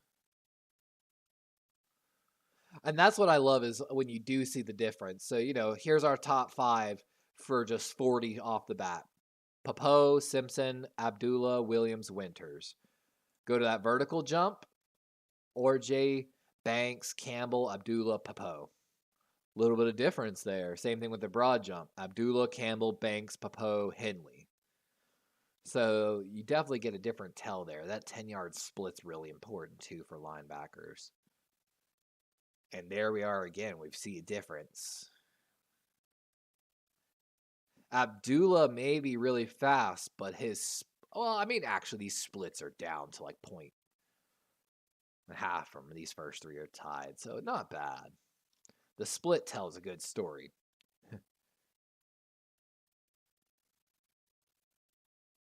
I was about to say past 1.59 is not where I want to be. So these two guys did not do too well. Campbell could have done a little better. I'm going to guess he's tall. He gets his speed like me and in longer strides. Because, yeah. 4.65. Yeah, not that good. Case in point, when I played, I ran a 4.7. I mean, dude, the guy, I'm telling you, that guy just made so much money. And see, the thing is, the reason Papo could be a great fit is so let's say, for example, as the Ravens fans, we have to let Chuck Clark go, trade, whatever. Hamilton was kind of our Swiss Army knife player that could just line up on anyone and cover them. With that being said, Papo could potentially be that guy. So basically, Hamilton would move back to being a true strong safety. And the Swiss Army knife, since we have Roquan and Patrick Queen on that assumption still, we could throw another highly athletic linebacker. Again, 6 foot, 225. He's kind of the size of a safety a little bit, or a DB. And again, he's got a really good coverage grade. He's definitely got the speed, So it's one of those ones, if we move on from either one, basically, Papo could really fill that role. Let's see here.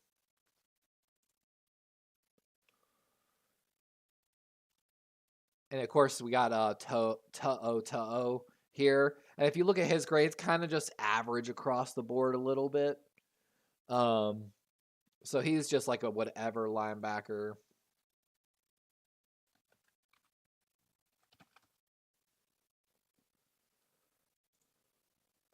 If we look at Jack Campbell, look at Jack Campbell. Really good run defense. Really good coverage. And it's probably because he understands his coverage, not about the speed. And he's got pretty good hips for a big man. Oh, yeah, there it is, 6'5". So that's why. 250. He is one of the old traditional linebackers, a real thumper.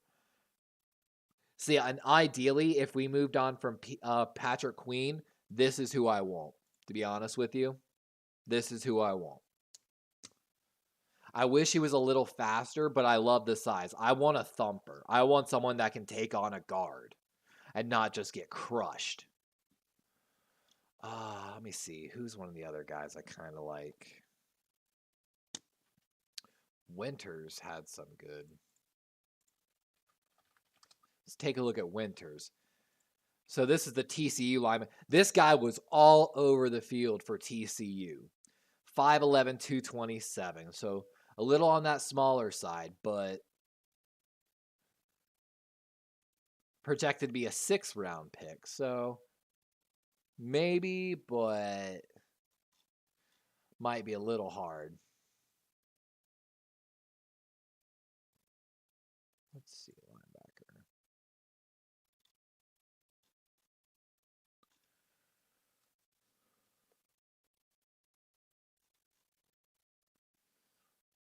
Take a look here. Let's take a look at Drew Sanders. And see, Gunny, in the situation, if we end up trading Lamar, we would have all the draft, not only the draft capital to go get someone like DeAndre Hopkins, but we also could have plenty of cap space to get him. So it's one of those ones you can't help but kind of think about that idea. Again, like I talked about earlier, what's his name? Oh my God, the Georgia quarterback, not Stetson. Yeah, Stetson. And here's another one I wouldn't terribly mind. He's projected a late 2nd round pick, Drew Sanders, 6'5", 232. If he dropped into the 3rd, he's probably going to be the first linebacker taken into 3rd if he drops. Actually, it's not just me. I don't know what I said now. Let me see here. Who else do I have some good? Simpson did grade pretty well. He's probably going to go a little early, though. 6'3", 240, late 1st round pick. Yeah, that makes sense, basically. With a 4'4", 340. See, the thing is, he's got the size and the speed.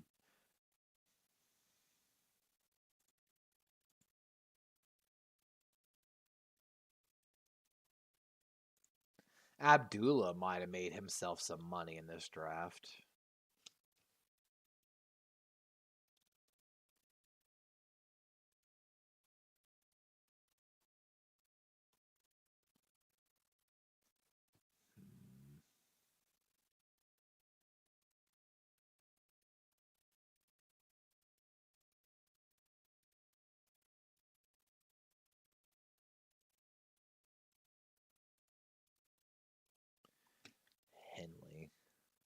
Henley actually showed me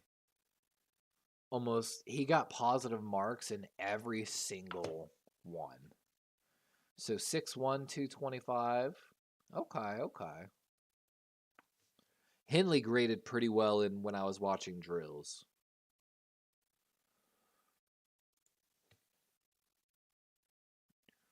Where's Graham? Is he on the first page potentially?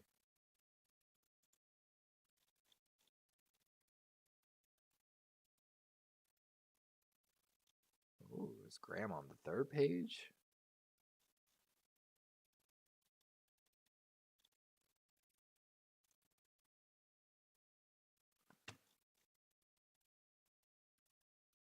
Yeah, there's Tyrus Wheat, who I don't have high. But I'm looking for one of the other guys that I thought did pretty well in the drills. Apologize, just quickly running through these pages.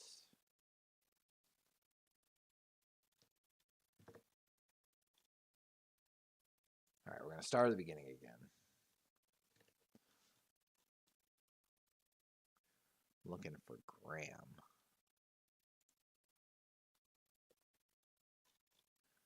Maybe he's considered something else on theirs. Let's say, can I do it alphabetically? Probably.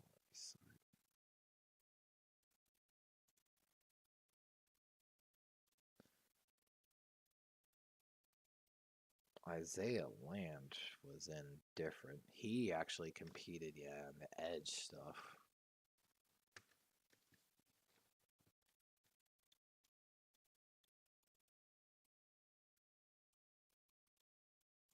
I'm losing my mind right now.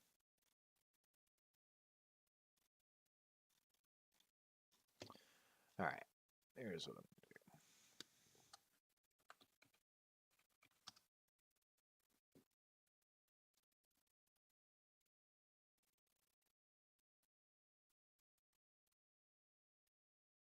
I love how he's got two.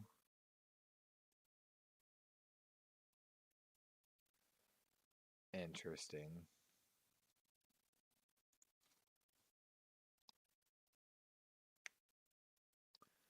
I wonder if that was him. I feel like it wasn't, though. Jalen Graham, that's who I'm looking for. Oh, he's considered a safety. Ooh, but he was out there with the linebackers. Interesting.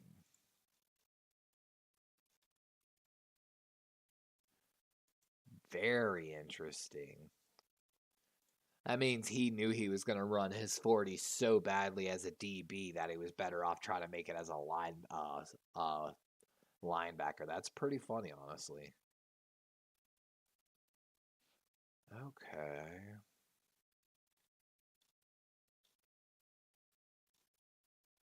No wonder he looked good in drills. Because he's a safety. Let's see, do I have anyone else that graded kind of good? Hall didn't grade bad either.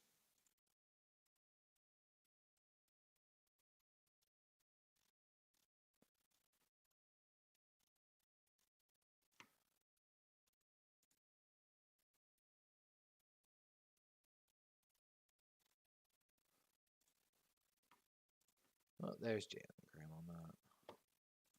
I wonder what if there's doing next because the linebackers are done. Are they starting to move towards? Let's see. Do we have 3-cone? Oh, they're doing the 3-cone and 20-yard. Did they do bench? Oh, no bench yet. Okay.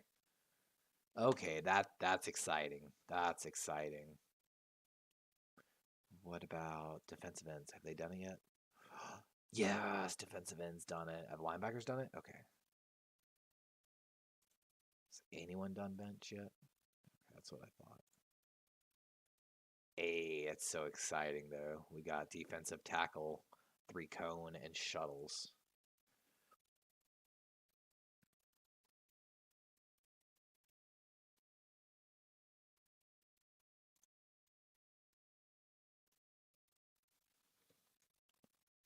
Hall, late second round pick. I'm about to say he played pretty well. Wow, he's got good pass rush potential. No wonder. That'd be a pretty good pick too, honestly.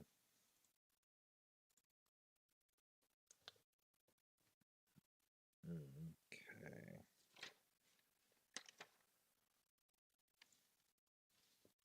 I gotta finish the linebackers real quick.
All right, let's take a look at these 3-cone drills for the defensive tackles and go back to my notes on the defensive tackles.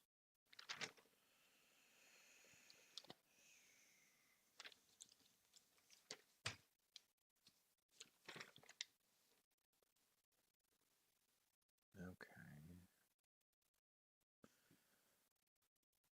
Dexter Chief.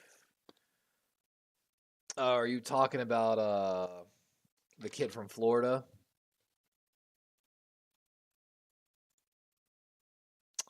Gervon Dexter Sr., he would be an excellent pickup for the Chiefs, honestly.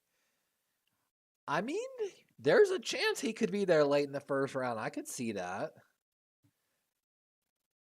There's going to be a lot of really good defensive players in this draft, Brandon Bagley. A lot of really good defensive players. Where'd my pen go? Cone and the 20 shuttle.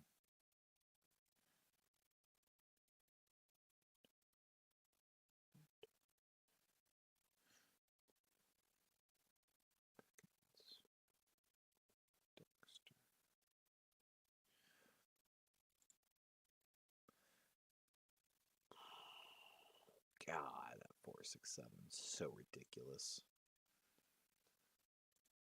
Shuttle.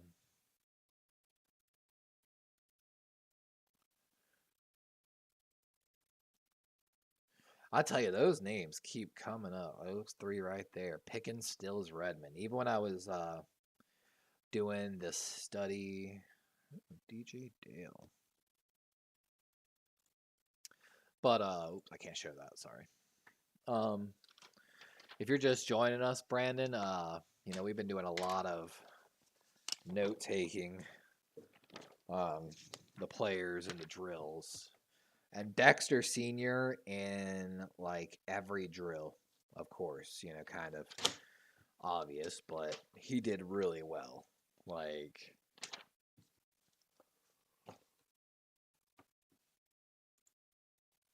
got numbers for defensive ends? We do. Let's go.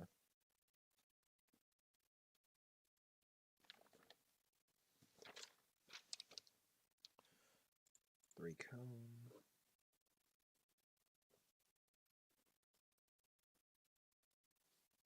Oh, I'm out of coffee and it's so sad. Ooh, Ramirez. Ooh, Lucas Van Ness. That really helps his draft stock. Baldonado. Young. And Isaiah Land. Again, helps his draft stock. About the shuttle. Ramirez again. Showing off his quickness. Man, I'm pretty excited for Lucas Van Ness. He kind of reminds me of Ryan Purdue a little bit, the former Boilermaker of Purdue.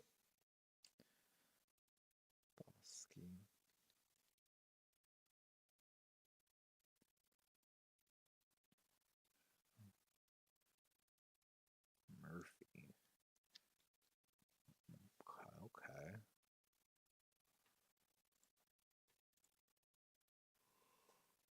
Oh, pardon me.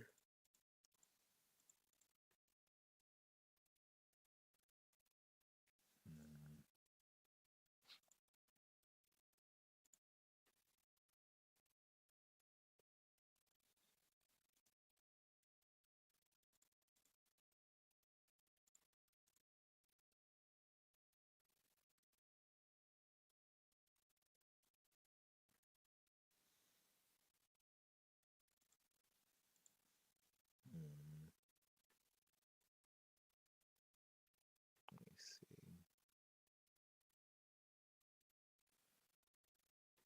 What's crazy is they have Gervon Dexter Sr. as a draft projection as a third, which I'm just like, no way, man. But he's one of those ones, he made himself some money. But of course, for defensive linemen, what we're really waiting for is this right here. The bench press. That's what I'm waiting for. You would have liked to have seen him perform. Yeah, at 31-inch vert. Would have liked to seen a little bit better on that broad jump, but I get it. But still being able to have the high vertical helps.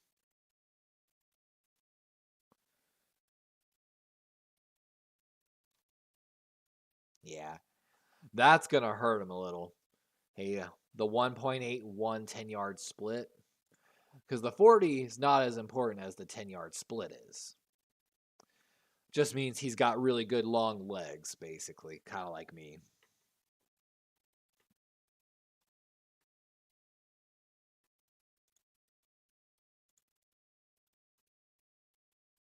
Okay, we don't have that in yet. Ramirez, though.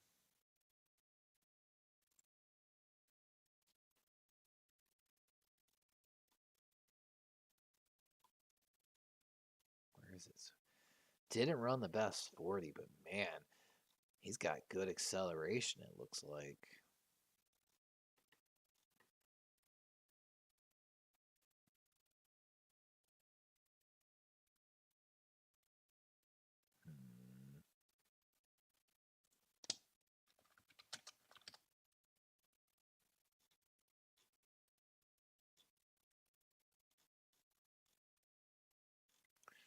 Trying to remember.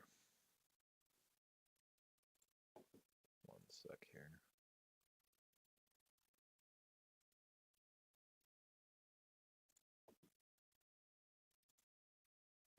There it is.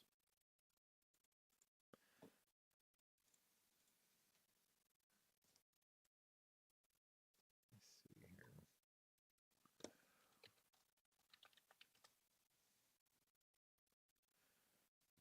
6'2", 245. Of course, mostly a pass rusher.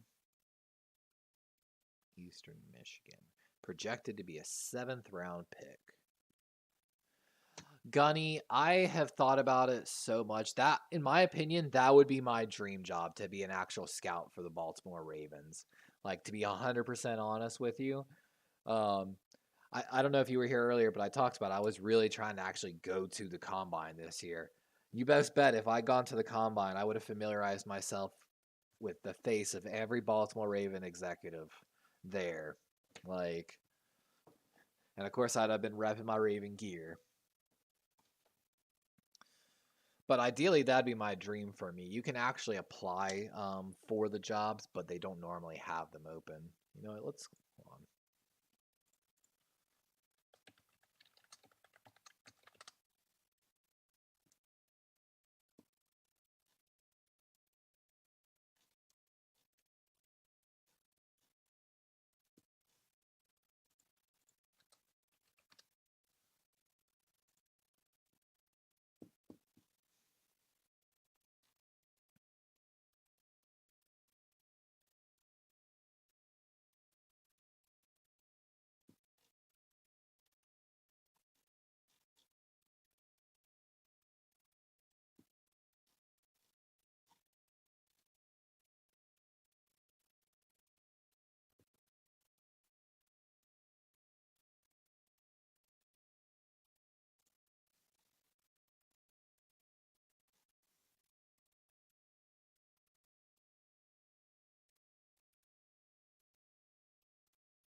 I've done the research before. I'm trying to find it again.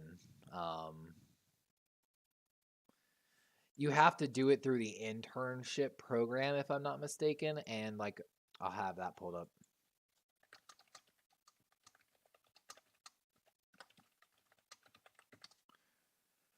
It's only open a very limited amount of time, if I remember correctly. I'm trying to find it again.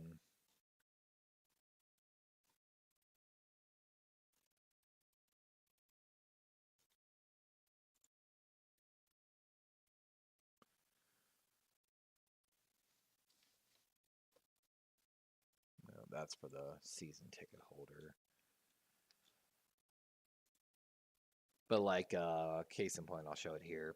Like here's on the Baltimore Ravens internship programs. Most of these you have to have at least a 4-year degree for, but like case point, they have openings in the broadcasting department right now, 2 positions available. Requirements though, of course, I don't have that. But there's nothing actually here about scouting. The one I could potentially get into is sadly just training medical. There's 5 to 6 positions available, kind of just prepping stuff, and serving stuff, kind of doing a little bit of work. That's about the only one, but it's only for training camp, basically, July through August, 60 plus hours a week.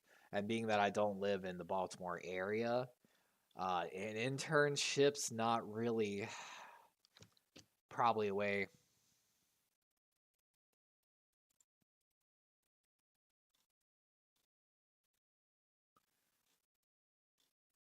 Yeah, and here's full and part time.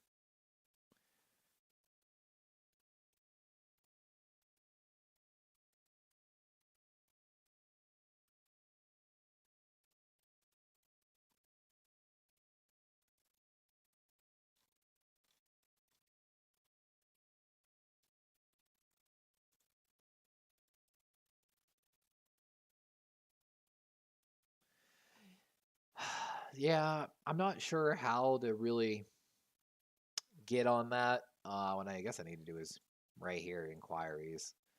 Um,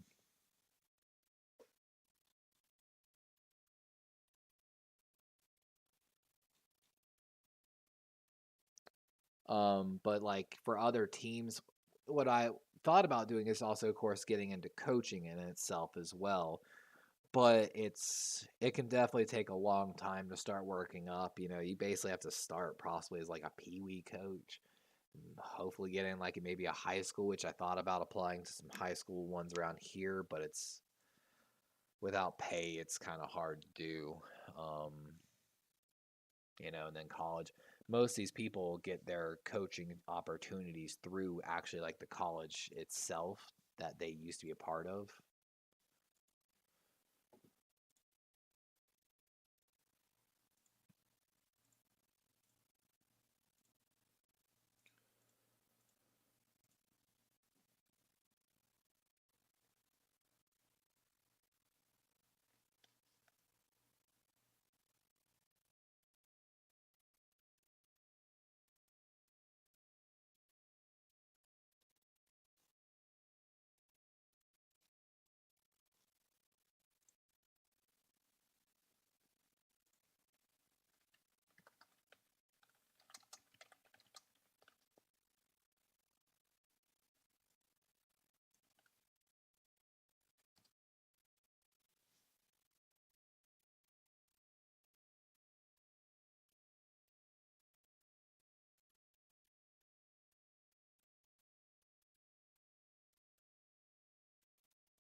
So I'm not sure really how you could get in for like a lower level scout. And of course, when you look it up now, they call some of that people like for the season's ticket, like to help sell season tickets.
Yeah, it's one of those ones.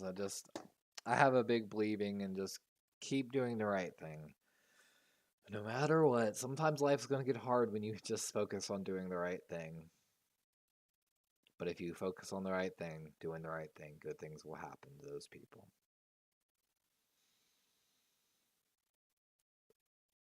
And it's been hard sometimes. But at the same time, I feel like everything kind of has gone right and how it's supposed to go.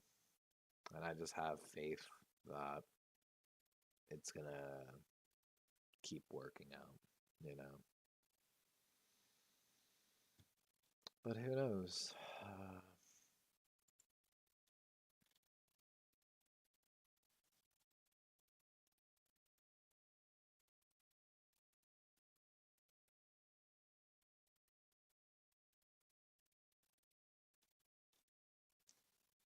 Exactly. I'm literally still right here just looking at still different internships with Baltimore Ravens.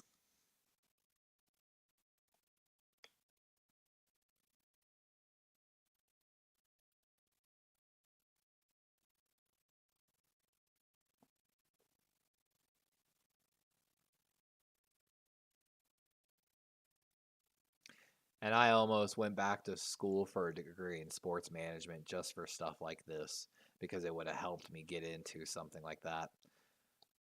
I've actually, I think I have it right here, to be honest. Yep. So I started the process too here in Florida.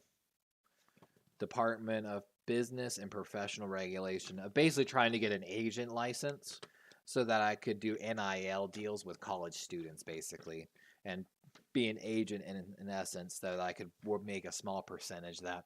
Of course, I was doing my research for all of that. I found out unless I have a 4-year degree plus, I could never be an agent once they became NFL essentially. I'd have to find them a new agent. A little unfortunate, but I could do it probably with only a little bit of money.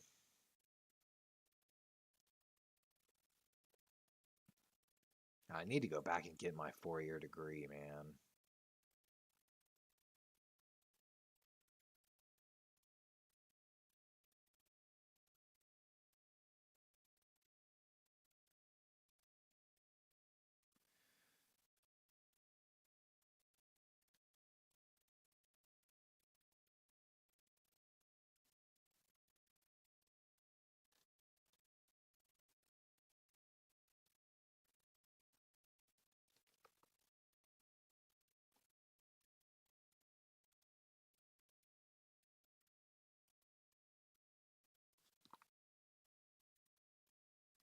Yeah, if I was to ever apply, my only chance would be possibly the training and medical staff and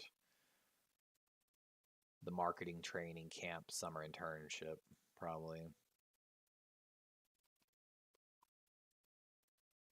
based upon qualifications. Sophomore year of a 4-year junior year.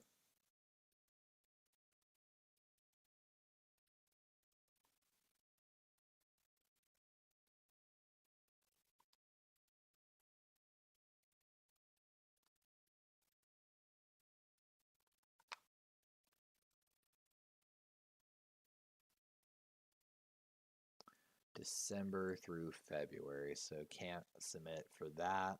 And that's like a whole nother thing, case in point, like when you can submit.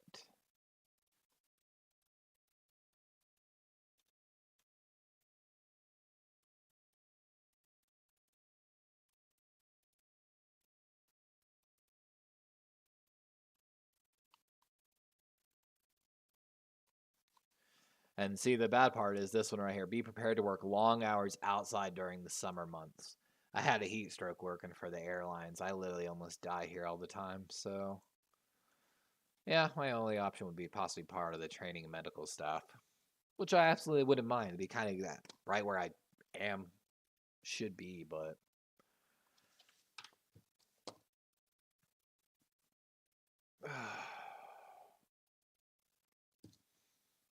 sadly, I just missed that window.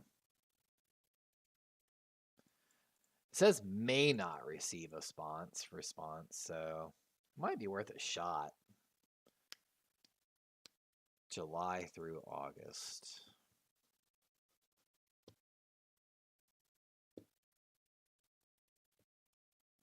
But that's what's rough, man. Only basically like 2 months.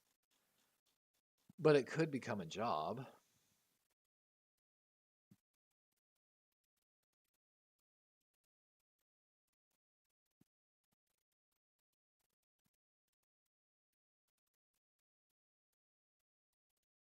Paid an hourly rate.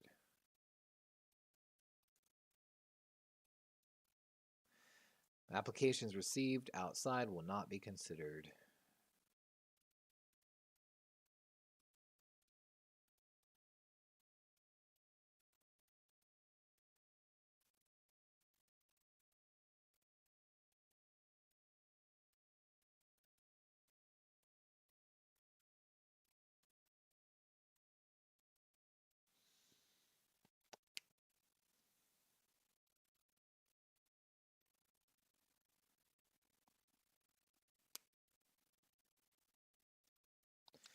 But see, also, like, case in point, the problem is, let's say I submitted my application tomorrow and sent my resume over for the training medical staff position. Um, at that point, like, you know, if it's only an internship, I'd have to move to Baltimore basically for 2 months, 3 months potentially. And then if I don't get the job, you know.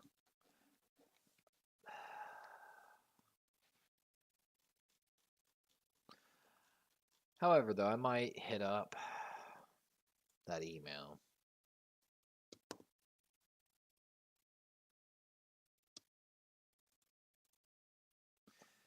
Lastly, if a particular internship is not listed, such as but not limited to legal, finance, scouting, or coaching, we do not have an official internship program for that area. So, I mean, it's worth a shot sending an email tomorrow about it all. I mean,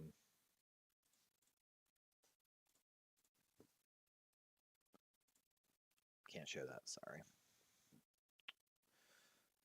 Ugh. I swear there used to be an internship for scouting, but I guess maybe they changed it.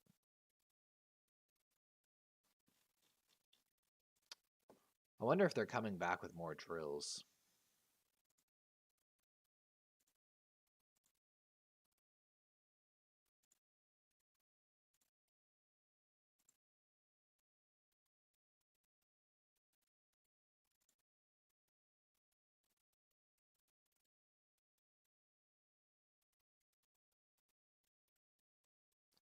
It's impressive to see a defensive tackle.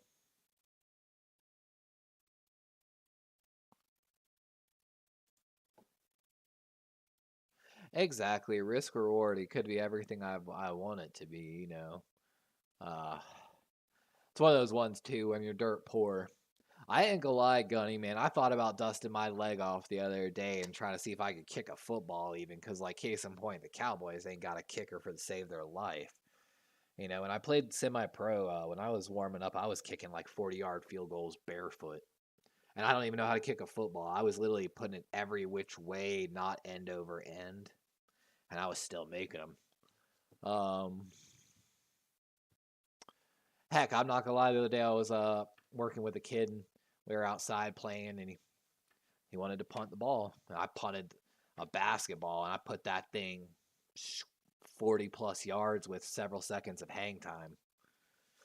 And I was like, man, I might need to, because it's kind of funny. I kind of have bad knees myself, but the genetic condition in my knee makes my knees a weird measurement. Like, I have elongated patella tendons, so my knee kind of sits weird. And when I found this out later medically, when I went to college, for medical, I originally started school as an NMT, nuclear medicine technician. Joe Stevens, thanks for dropping in. How am I feeling about Lamar? Rough. I feel like the Ravens have wasted their window with Lamar. I feel like Lamar's camp and the NFLPA leaking from their side to make the Ravens look bad is only building the bad blood in the organization between Lamar and the front office. And sadly, I think we're going to end up in a divorce. I think we're going to end up in a trade. I think it's going to be for best for both parties. We're not going to be able to give Lamar the contract and build the team around him that we need to. We messed up. We messed up after the Joe Flacco era. There's a whole mess there with Joe Flacco, Steve Biscotti, all of that, the contracts that happened then and there, and everything Steve Biscotti, the owner of the Baltimore Ravens, said at that point that carries over to now. Um, and as I talked about in one of my videos, Joe Stevens, I hypothetically I played the GM of the Ravens, the Bills, and the Packers. If I'm the Raven of the GMs, you know, I understand it's going to be heartbreaking. I'm going to lose half my fans when I trade Lamar, but half of those fans only came to Baltimore because Lamar's there. So I don't call them Raven fans. I call them Lamar fans, and that's fine. We love and embrace the Lamar fans.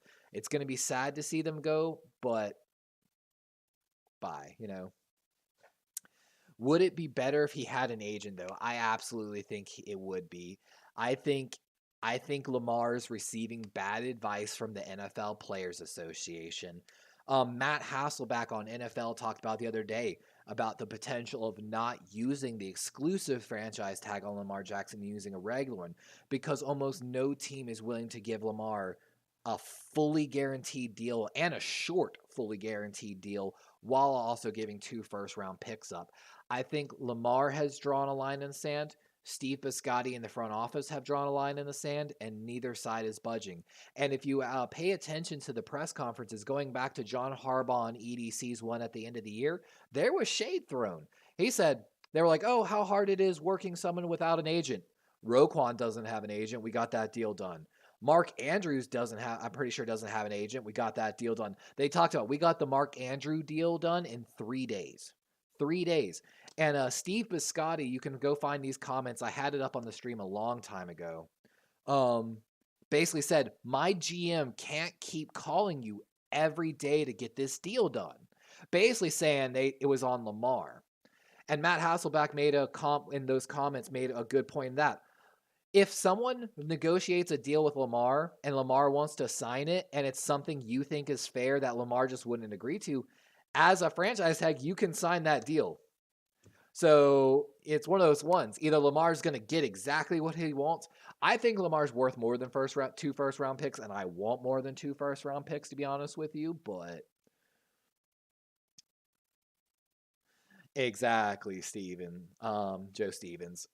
It's one of those ones. Matt Hasselback said, let the other GMs negotiate for you at this point. And he said, you've invested too much time in the offseason already to just negotiating one contract where neither side is really making progress. And like it's starting to come out. We're trying to figure out where all the leaks were coming from. It's coming from the NFLPA, who's also in Lamar's ear. And they're with the situation where they were talking about the guaranteed money. They talked about it later. It's all done in light to try to make the Ravens look bad and to increase pressure from the fans on the Baltimore front office. Case in point, every time Lamar posts, him and all his Ravens swag, some of the people have started to pick up on it. That's nothing more than, again, him trying to rile the fan base up to... It's just like I said, Joe, earlier in this stream, and I'm going to say it again. To anyone who says pay Lamar or any player whatever they want is also probably the same people back in 2021 that were screaming that Kenny Golladay was worth the money, which, of course, we now know how that ended. Oh, okay, Joe. I mean, I'm always down to do a cross, man. I've been trying to find other people to do it for a while. My computer's been having issues lately, but good to know you're a Seahawks fan. How do you feel about Geno Smith?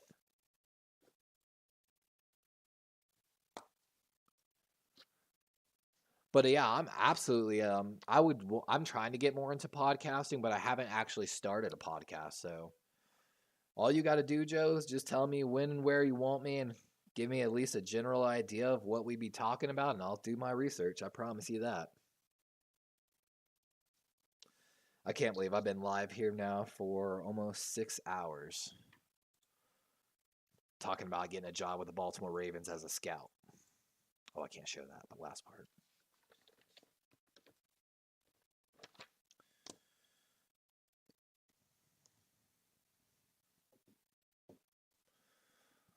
But it's hard to swallow the whole Lamar thing. But Joe, let me give you a dark horse thing right here. We're going to go at our participants and our quarterbacks. So, and see, I think the market's going to be set somewhere around $46 million for a lot of these extensions that were upcoming.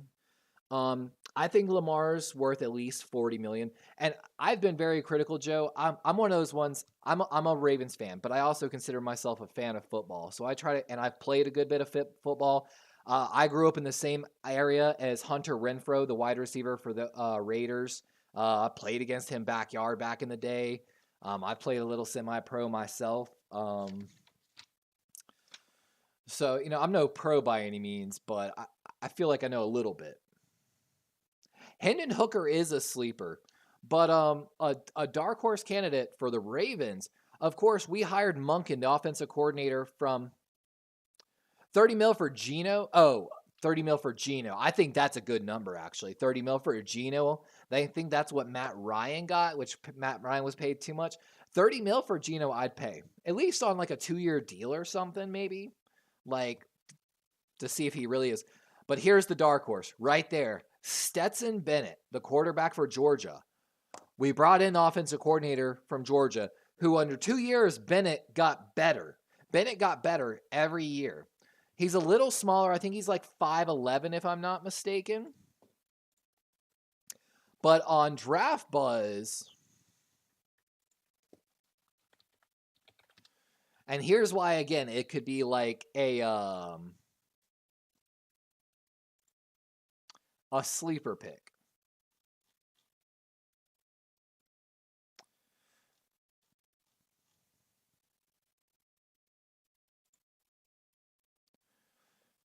Because all these guys might be first-round picks, right? Stetson could potentially be a late-round pick. He could not only be a second. I'm sorry. I got to tell him. 5'11", 290, a little smaller, but he's projected to potentially be a 5th-round pick.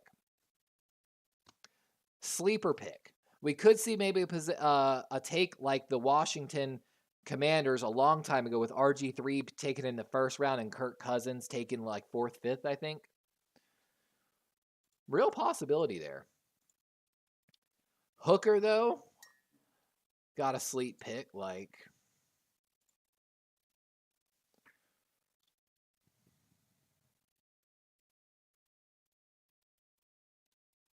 Of course, I'm kind of partial to Levi's.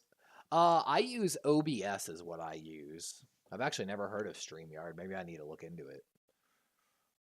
I mean, there's going to be a lot of quarterbacks. Anthony Richardson's gained a lot of hype, and I'm really looking forward to doing quarterback film breakdown. I'm hoping to do that really soon. Now that we've done the combine, I know kind of some people to look at a little more.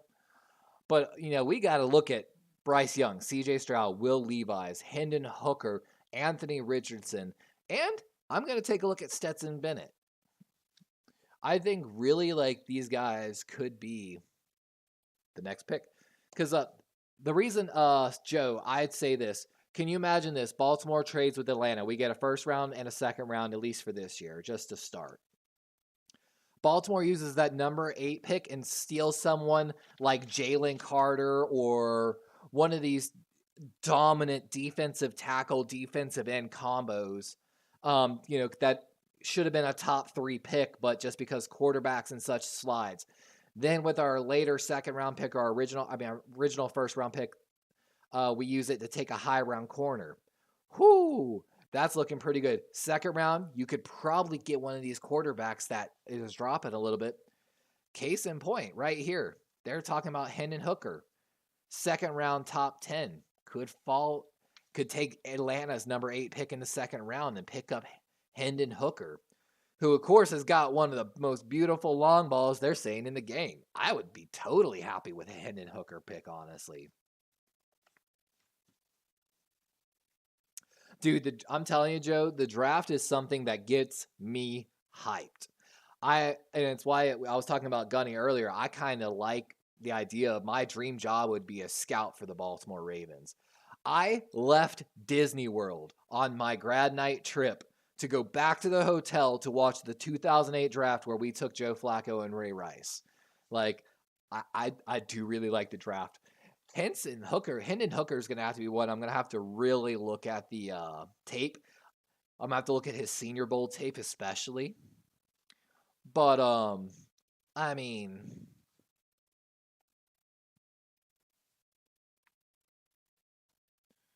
so he was playing for the Hokies. Went to Tennessee. Oh, fun fact, Joe Stevens. I also, at one point in my airline career, was the charter coordinator for the University of Arkansas, which, of course, is the SEC team. So I've actually got to meet the University of Tennessee, University of South Carolina, LSU, and Auburn. I actually also have gotten to meet Ron Hill, former vice president of NFL operations. I've met guys like Steve Mariucci. I've actually met Terrell Owens. He was kind of a dick, sadly. But yeah, I'd love to come on. Yeah, I'm originally I was born in Maryland and grew up in South Carolina, but I've lived in Arkansas, I've lived in Colorado. I spent 6 months in Allentown, PA. I've lived in Grove City, Ohio, right outside Ohio State. Um, I'm now living in Florida. I've been around a good bit. Been around a good bit. And dude, I would be ecstatic stealing basically our future defensive lineman of the future at like number 8, and then maybe grabbing like Hendon Hooker at like 22, like you're saying. Like, ooh, I'd be stoked, honestly, about that. Stoked.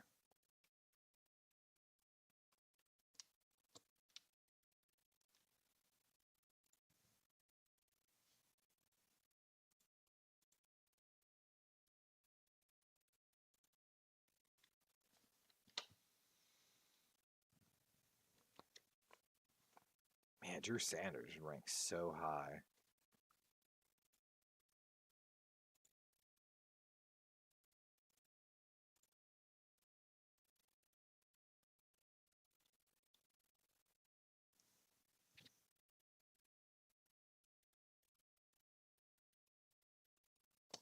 Michael Penix Jr. next year.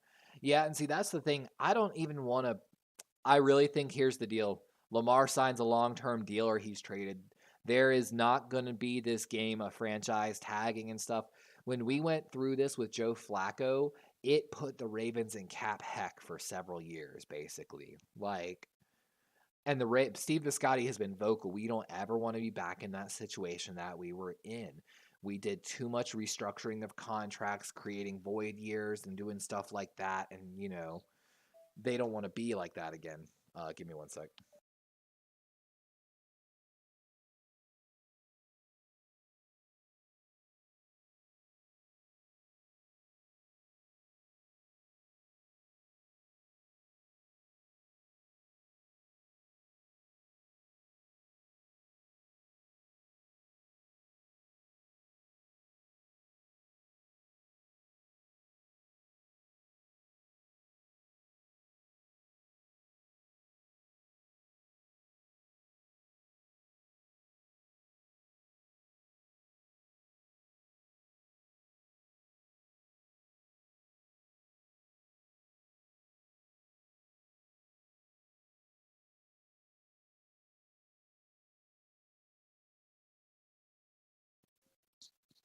All right, sorry about that. Girlfriend calling me.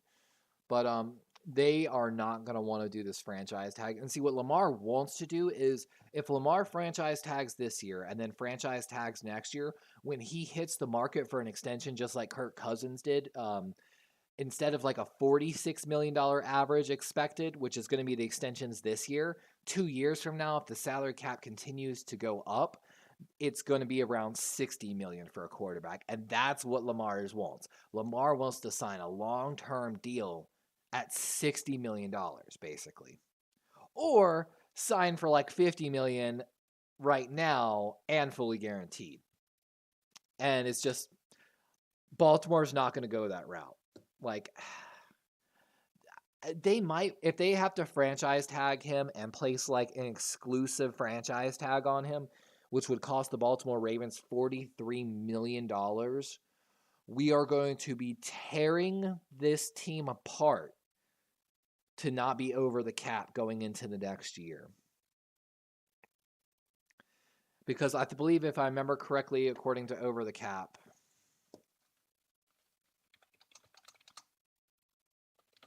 we have like $23 to $26 million. I would be okay with a percentage deal even. Fully guaranteed, I'm against it, just because. Yeah, we're gonna have $24 million. So if Lamar hits for 43, we've got to find $24 million at that point, which would be a lot of money. Like I said, you'd have to start basically by letting Ronnie Stanley basically go. And you still wouldn't have enough money at that point. Like, it's just one of those ones. I could understand a percentage deal. I still don't want it fully guaranteed. It's just one of those ones. So, and the Raven fans clamoring, MVP, MVP. That was the 2019 season. We've now paid 2020, 2021, and 2022 seasons. That's 3 years. That's 3 non-MVP years. You got to remember, his MVP year came the year after, like basically when no one knew what our offense was going to look like. No one really had all the tape on Greg Roman and him. By the time we got to the playoffs, people called it. We were tipping our plays. They knew what we were running. Also, one thing, I'm critical of Lamar, I have not seen Lamar do protections as much as I've wanted him to do. But it's also because the plays are coming in late, and how much is he given? Responsibility is he given from Giro, or was given from Giro, I should say. I don't have a lot of faith in Harbaugh either, Joe. I know you're new here to the channel, but I do not have faith in John Harbaugh. I've been very critical of John Harbaugh for a long time. I will say this: John Harbaugh is a good leader of men. He's an adequate to subpar football coach, in my opinion. And that's how I look at it. You know, he does good with morals and setting leadership tone, all that crap. But we went through almost as many offensive coordinators with Joe Flacco as Jay Cutler went through in Chicago. Gunny says, is it possible that Lamar put off negotiations after the MVP season till now? I mean, it's possible. See, the thing is, people are like, after his MVP season, you should have extended him. You should have extended him. Why? As a GM, as a businessman, you have 3 more years on the deal. The whole point of having someone on a rookie deal like that business model, having a rookie quarterback on a friendly deal for 5 years and building a championship team around him, that is the business model. Baltimore did an adequate job at it. They failed at the wide receiver a little bit, but in my opinion, the wide receiver free agent market has always been trash. The trade market's usually pretty finicky as well. You've got to nail the draft picks, and just we didn't. But so you can't really extend him after that season. Again, you would have blown up your roster 3 years sooner, essentially. So the negotiation started last year. But again, Lamar was betting on himself because just like Joe Flacco, bet on yourself. And Biscotti says, go ahead and do it. And what happened? Lamar missed a good chunk of games, didn't play that great. His completions were down, rating, QBR, all down from the previous year. And like I've talked about, I haven't been able to post it yet, but because I haven't been able to do my stitching. I have a bunch of videos. I did 3 games where I did the NFL Game Pass and I used their film to show Lamar not, and I love Baltimore Gunny. I think you posed the question before. You asked me if James Urban, if I thought he was on the way out. And I said, yes, he is. Because basically Lamar doesn't use him. Lamar has his own quarterback coach. What's the point of having a quarterback coach if your quarterback doesn't listen to him? And now here we are talking about James Urban's probably on the way out soon. Especially within the next year. But it's one of those ones. I bought the hype. Everything said and everything showed Lamar this year was going to be a little stronger, have that muscle put on. He was going to finally fix the footwork issues that lead to the, and that's the thing that kills me. Lamar has an A-plus arm. He can throw a beautiful ball, but his mechanics gets inconsistent, and the mechanics lead to a 20% difference in accuracy. And that's why, and I said it in some of the videos, as a franchise quarterback, you cannot be putting a swing pass into the dirt just because, and not like there was a bad pocket. It's just a bad throw because you're relying on your arm and not relying on your mechanics. And that's what kills me is I don't want an inconsistent model of winning. I want a pretty consistent model of winning. And people don't understand, like in one of the games I broke it down, yeah, Mark Andrews had 100+ yards, but it was a lot on broken plays where it was zone. He was sitting down. It doesn't take any talent to sit down in a zone and get tackled. And then a lot of tape, I showed how Lamar, if he'd thrown better passes, they could have been much larger gains. And that's one thing I highlight a lot in that tape coverage that I'm trying to get put up, but my computer, literally the GPU, cannot stitch together videos right now, and it's killing me. But I have video where I talked about, yeah, that's 5 completions right there on 5 attempts, but they all could have been, instead of 3 yards, 5 yards, 7 yards, it could have been 10 yards, 7 yards, 15 yards. But, so I think Lamar put it off. Lamar had a bad season. Then he again bet everything on this year. And again, he played well for the first 3 weeks of the season. After that, he went downhill because there was tape on the Ravens, basically. And then, of course, when Rashad Bateman wasn't healthy, Lamar couldn't play. Want to do a cross stream now on your channel? I would if it was earlier, Joe. I've been going for about 6 hours now. I've already finished 8 shots of espresso today. And my girlfriend's going to be on the way home with dinner soon. So I don't have much more time tonight. What is today? Today is Thursday. My girlfriend has a 3-day weekend. So I normally spend my weekends with my girlfriend because she works like Monday through Friday, but she's off this Friday. Monday would be a better chance on it. If you don't mind me asking, Joe, like how many do you have a podcast already done?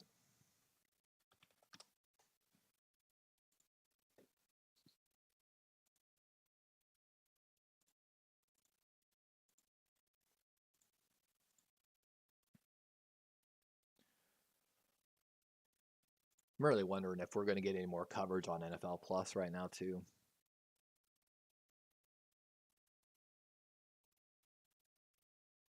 Ah, you're a West Coast. Got you.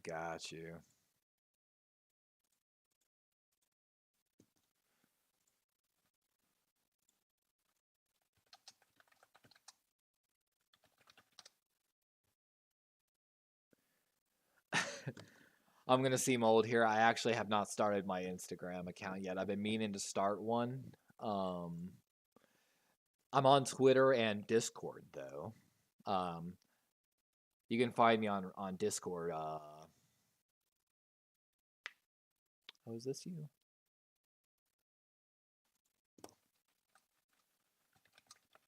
That's how I got Chimera in. He came in from my Bills one, actually.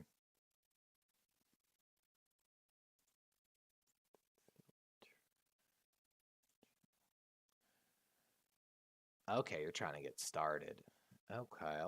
Okay, there's your channel. I subscribed to your channel, Joe Stevens. You now have your second subscriber, Joe Stevens at Seahawks Talk. I like it. Okay.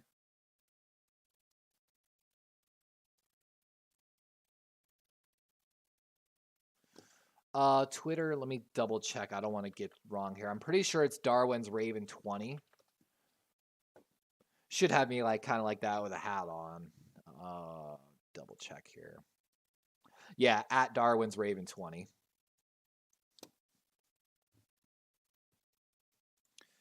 That's how I gave someone else my Discord. I'm trying to get my Discord set up. Joe, I'd love to have you on too. The draft, of course, is going to be one of my big things. So I'm trying to get actually a bunch of football fans. I know I've got a Packer fan that'll join me, at least one, if not two. I know I've got a Bills fan that'll join me, probably a Patriots fan that'll join me. I'd love to have you as my Seahawks fan. But I'm trying to get a bunch of people for draft day. So when the draft happens, we'll actually be doing a lot of draft coverage. Like, I think it would be awesome. Like,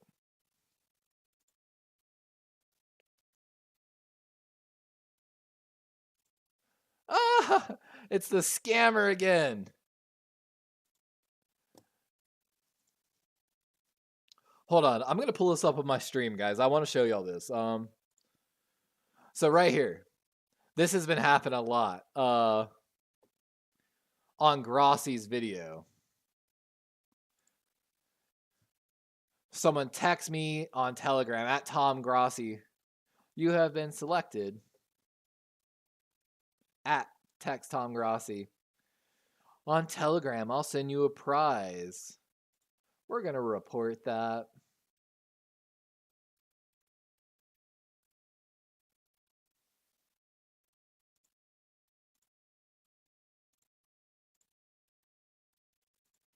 Because that's not Grossi.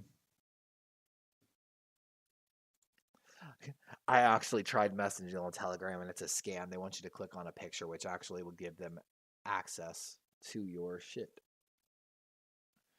Hey, there's Joe Stevens. Follow you back.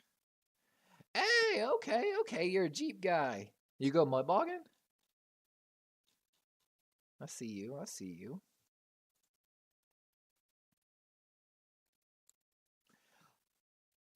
Got that Toyota.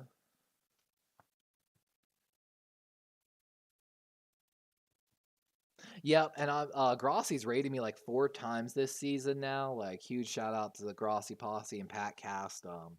They were a big driving factor. I've been thinking about doing this for a while, and I was like, you know what? I'm gonna really try.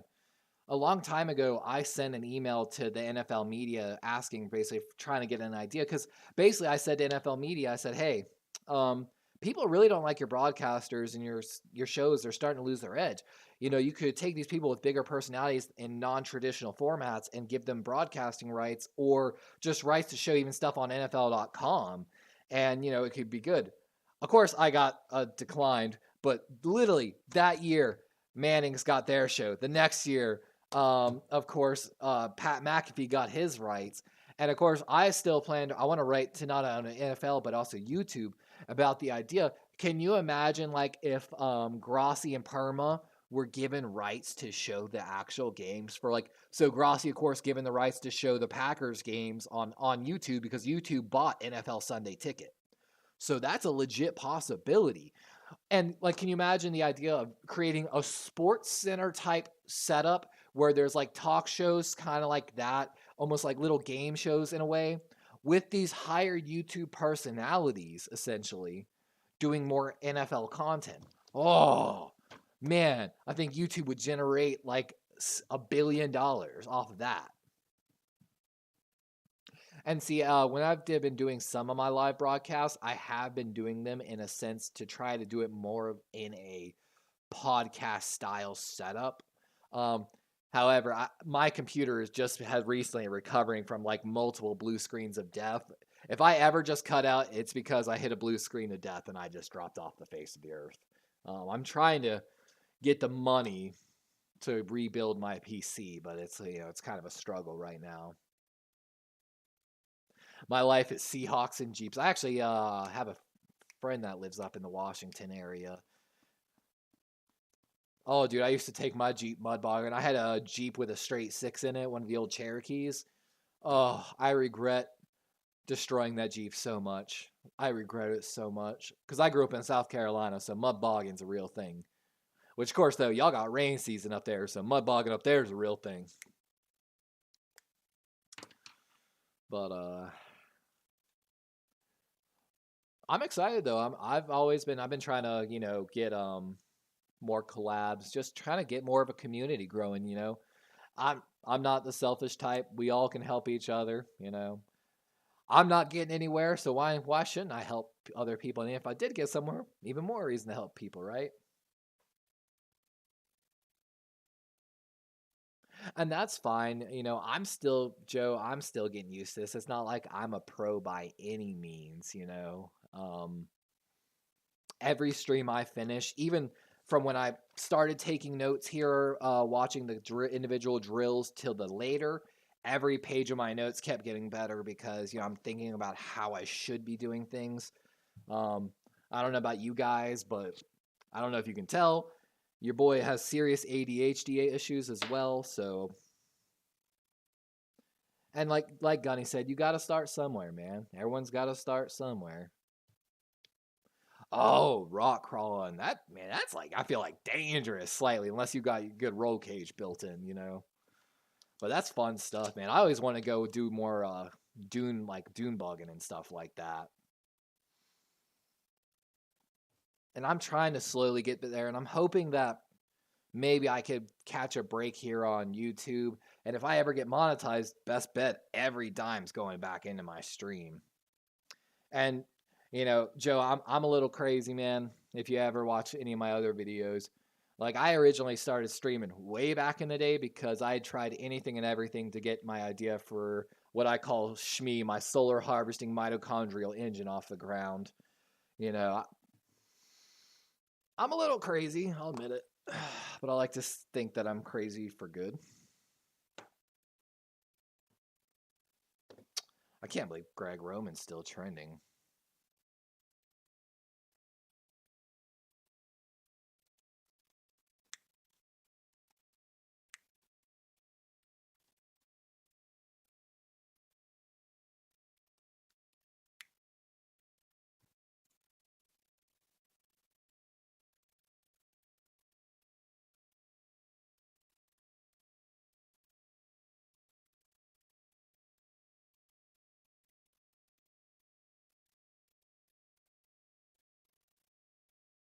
Ooh, I'm gonna show this real quick. So from Twitter, talking about Greg Roman, Quincy Abadejo and Carl Davis Jr. are both players formerly for us, literally saying that our strength coach caused potentially injuries with them when they had healthy careers, which maybe, but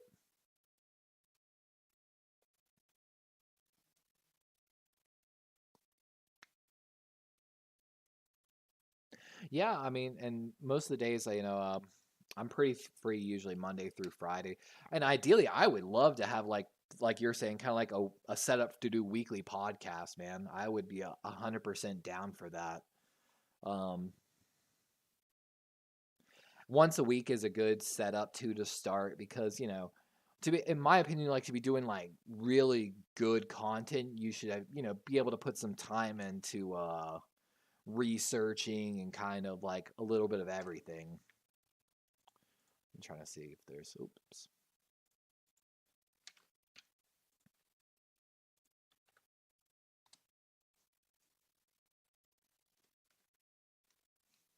Let's see here. I'm trying to get back to the Greg Roman tweet, see if I can find something else.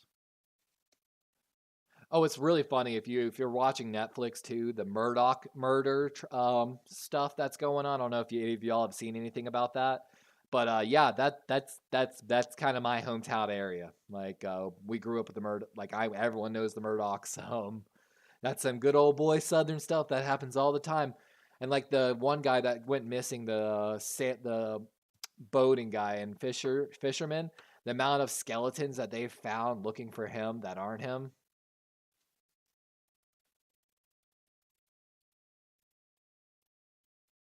And see, Gunny, I'm going to say it again. John Harbaugh. John Harbaugh, John Harbaugh, John Harbaugh, John Harbaugh. And, you know, like you're saying, they might be all speaking up just because, like, one person said something. But I think John Harbaugh's let it go and let it slide for so long. Yeah, Joe. I would definitely be down for Monday. Do you have a time that you would be looking for specifically, Joe?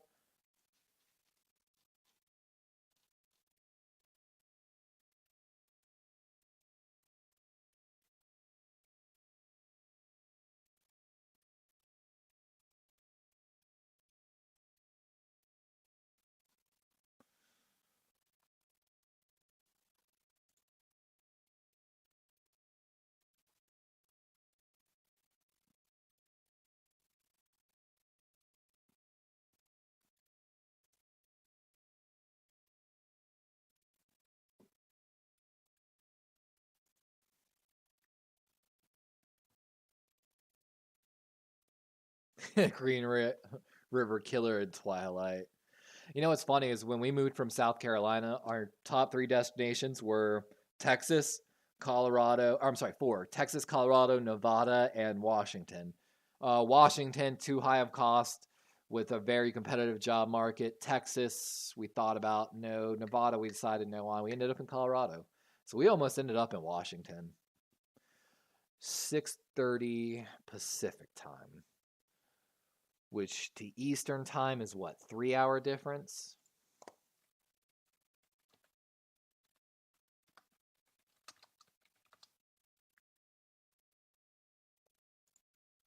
Yeah, 3-hour difference. So 6:30 your time would be 9:30 my time. Yeah, I could make that work. So 9:30 on Monday. Let me get a sticky note just to make sure I don't forget. And maybe this weekend we'll be able to, like Twitter and such, we'll set it up. Joe Stevens. I got a sticky note there made. With that being said, Joe, do you know kind of course the Lamar situation? Are you talking about Ravens or are you talking about Seahawks on that podcast? A little bit of both. Of course, I can always ask about it on Twitter and such, but oh, that is nice. Oh, that's so nice, Joe. I would kill for some seasons tickets to the Ravens games. I went to the Ravens Miami game last year and I watched my Ravens just get obliterated by the Dolphins. Or I'm sorry, the year before.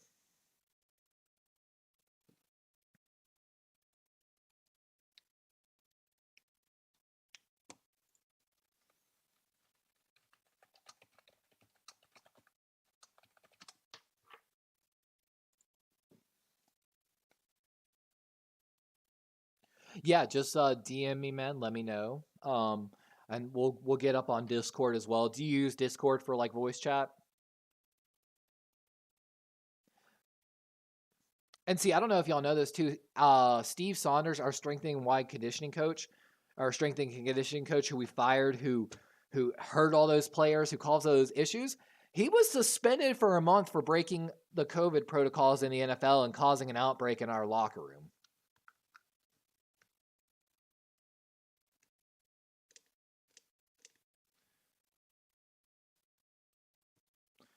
So Saunders is also part of the reason the Ravens had such a bad COVID-19 outbreak in their locker room at like a year or two ago. And yeah, again, everyone's like, why was he allowed to keep his job?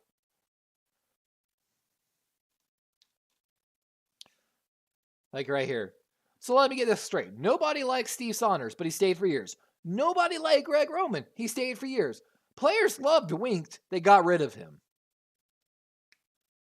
And then this person. Steve Saunders should have been fired after the COVID-19 episode. Greg Roman should have been fired after the 21-21 season. Like, and in my opinion, it all goes back to John Harbaugh. All of it. We can do both. Mainly probably draft, free agency, and a little bit of bias towards our teams. Okay. Draft and free agency. I've done a little preview on both, so varies. Never used Discord. So what do you do? Like Zoom?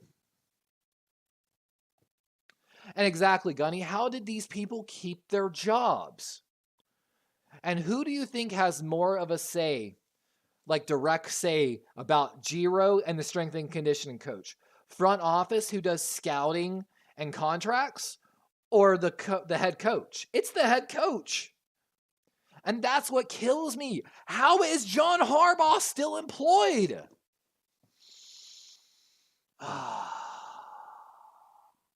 Frustrating. Like,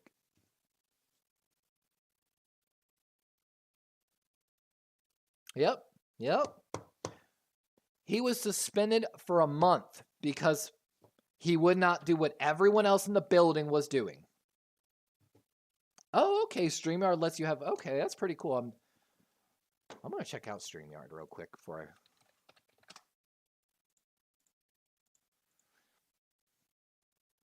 Like I said, I will bang the table till the cows come home that John Harbaugh should have been let go a long time ago. Oh wow, you're paying for StreamYard, aren't you? Oh, that's what Gary what's his name uses. Okay, okay, that makes sense. And it has multi-stream like Restream. Okay, yeah, it makes sense honestly. Good for you, my guy.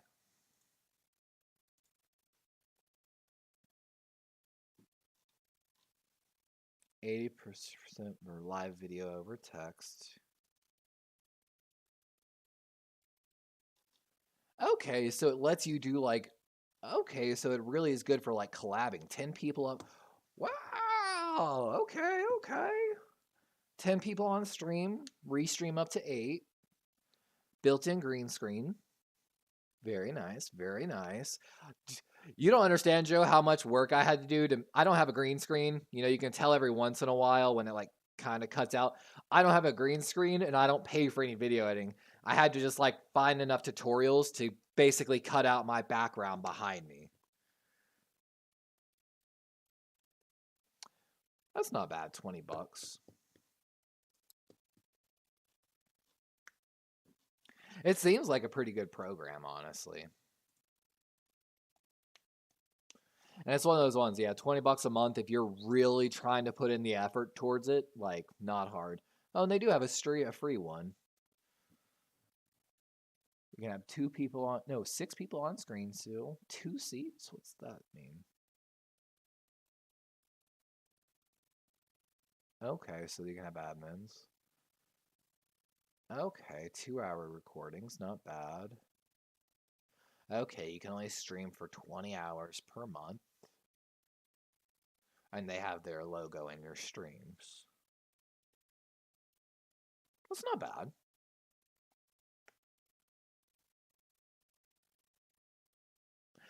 Later, Gunny. Thanks for dropping in so much. I really appreciate it. Again, thank you so much for always dropping in.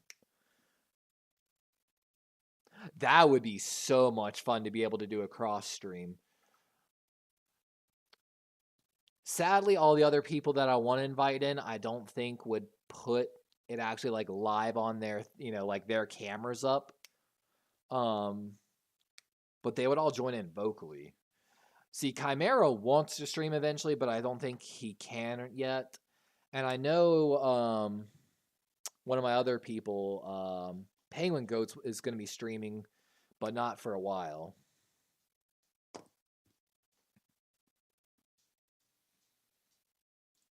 I wonder if we're getting any more content, though. Doesn't seem like it. Oh, yeah, they're just going to press conferences now. I'm excited, though, Stevens.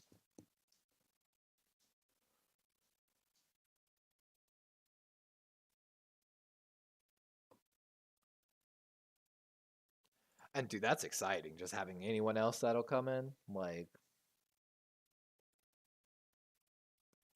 I mean, if you've got other people that are coming in that are willing to be on camera, it'd probably be better just to have them on camera and have them in there, instead of having a bunch more people that also aren't on camera. That's something feel like I've sorely lacking a lot of my streams is that bit of the extra voice and a little bit of back and forth and such. It really would be the Joe. I think it'd be a lot of fun. But all right, Joe. With that, I'm actually going to end my stream for today. Girlfriend's about to be home like literally any second now. But thanks for dropping in, and yeah, like I said, shoot me some DMs on Twitter, and we'll get together for Monday at 9:30 Pacific's, or no, I'm sorry, 6:30 Pacific, 9:30 Eastern time.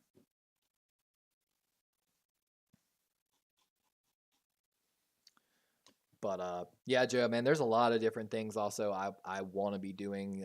I feel like I could be doing like cooking streams. I enjoy music and anime so much. I don't know. There's just so many things I want to stream and do. So definitely anything you want to collab on, let me know, man. But like I said, with that, I'm going to cut the stream for today. yeah, definitely DM me, man, and we'll plan for Monday for sure. Have a good one, man.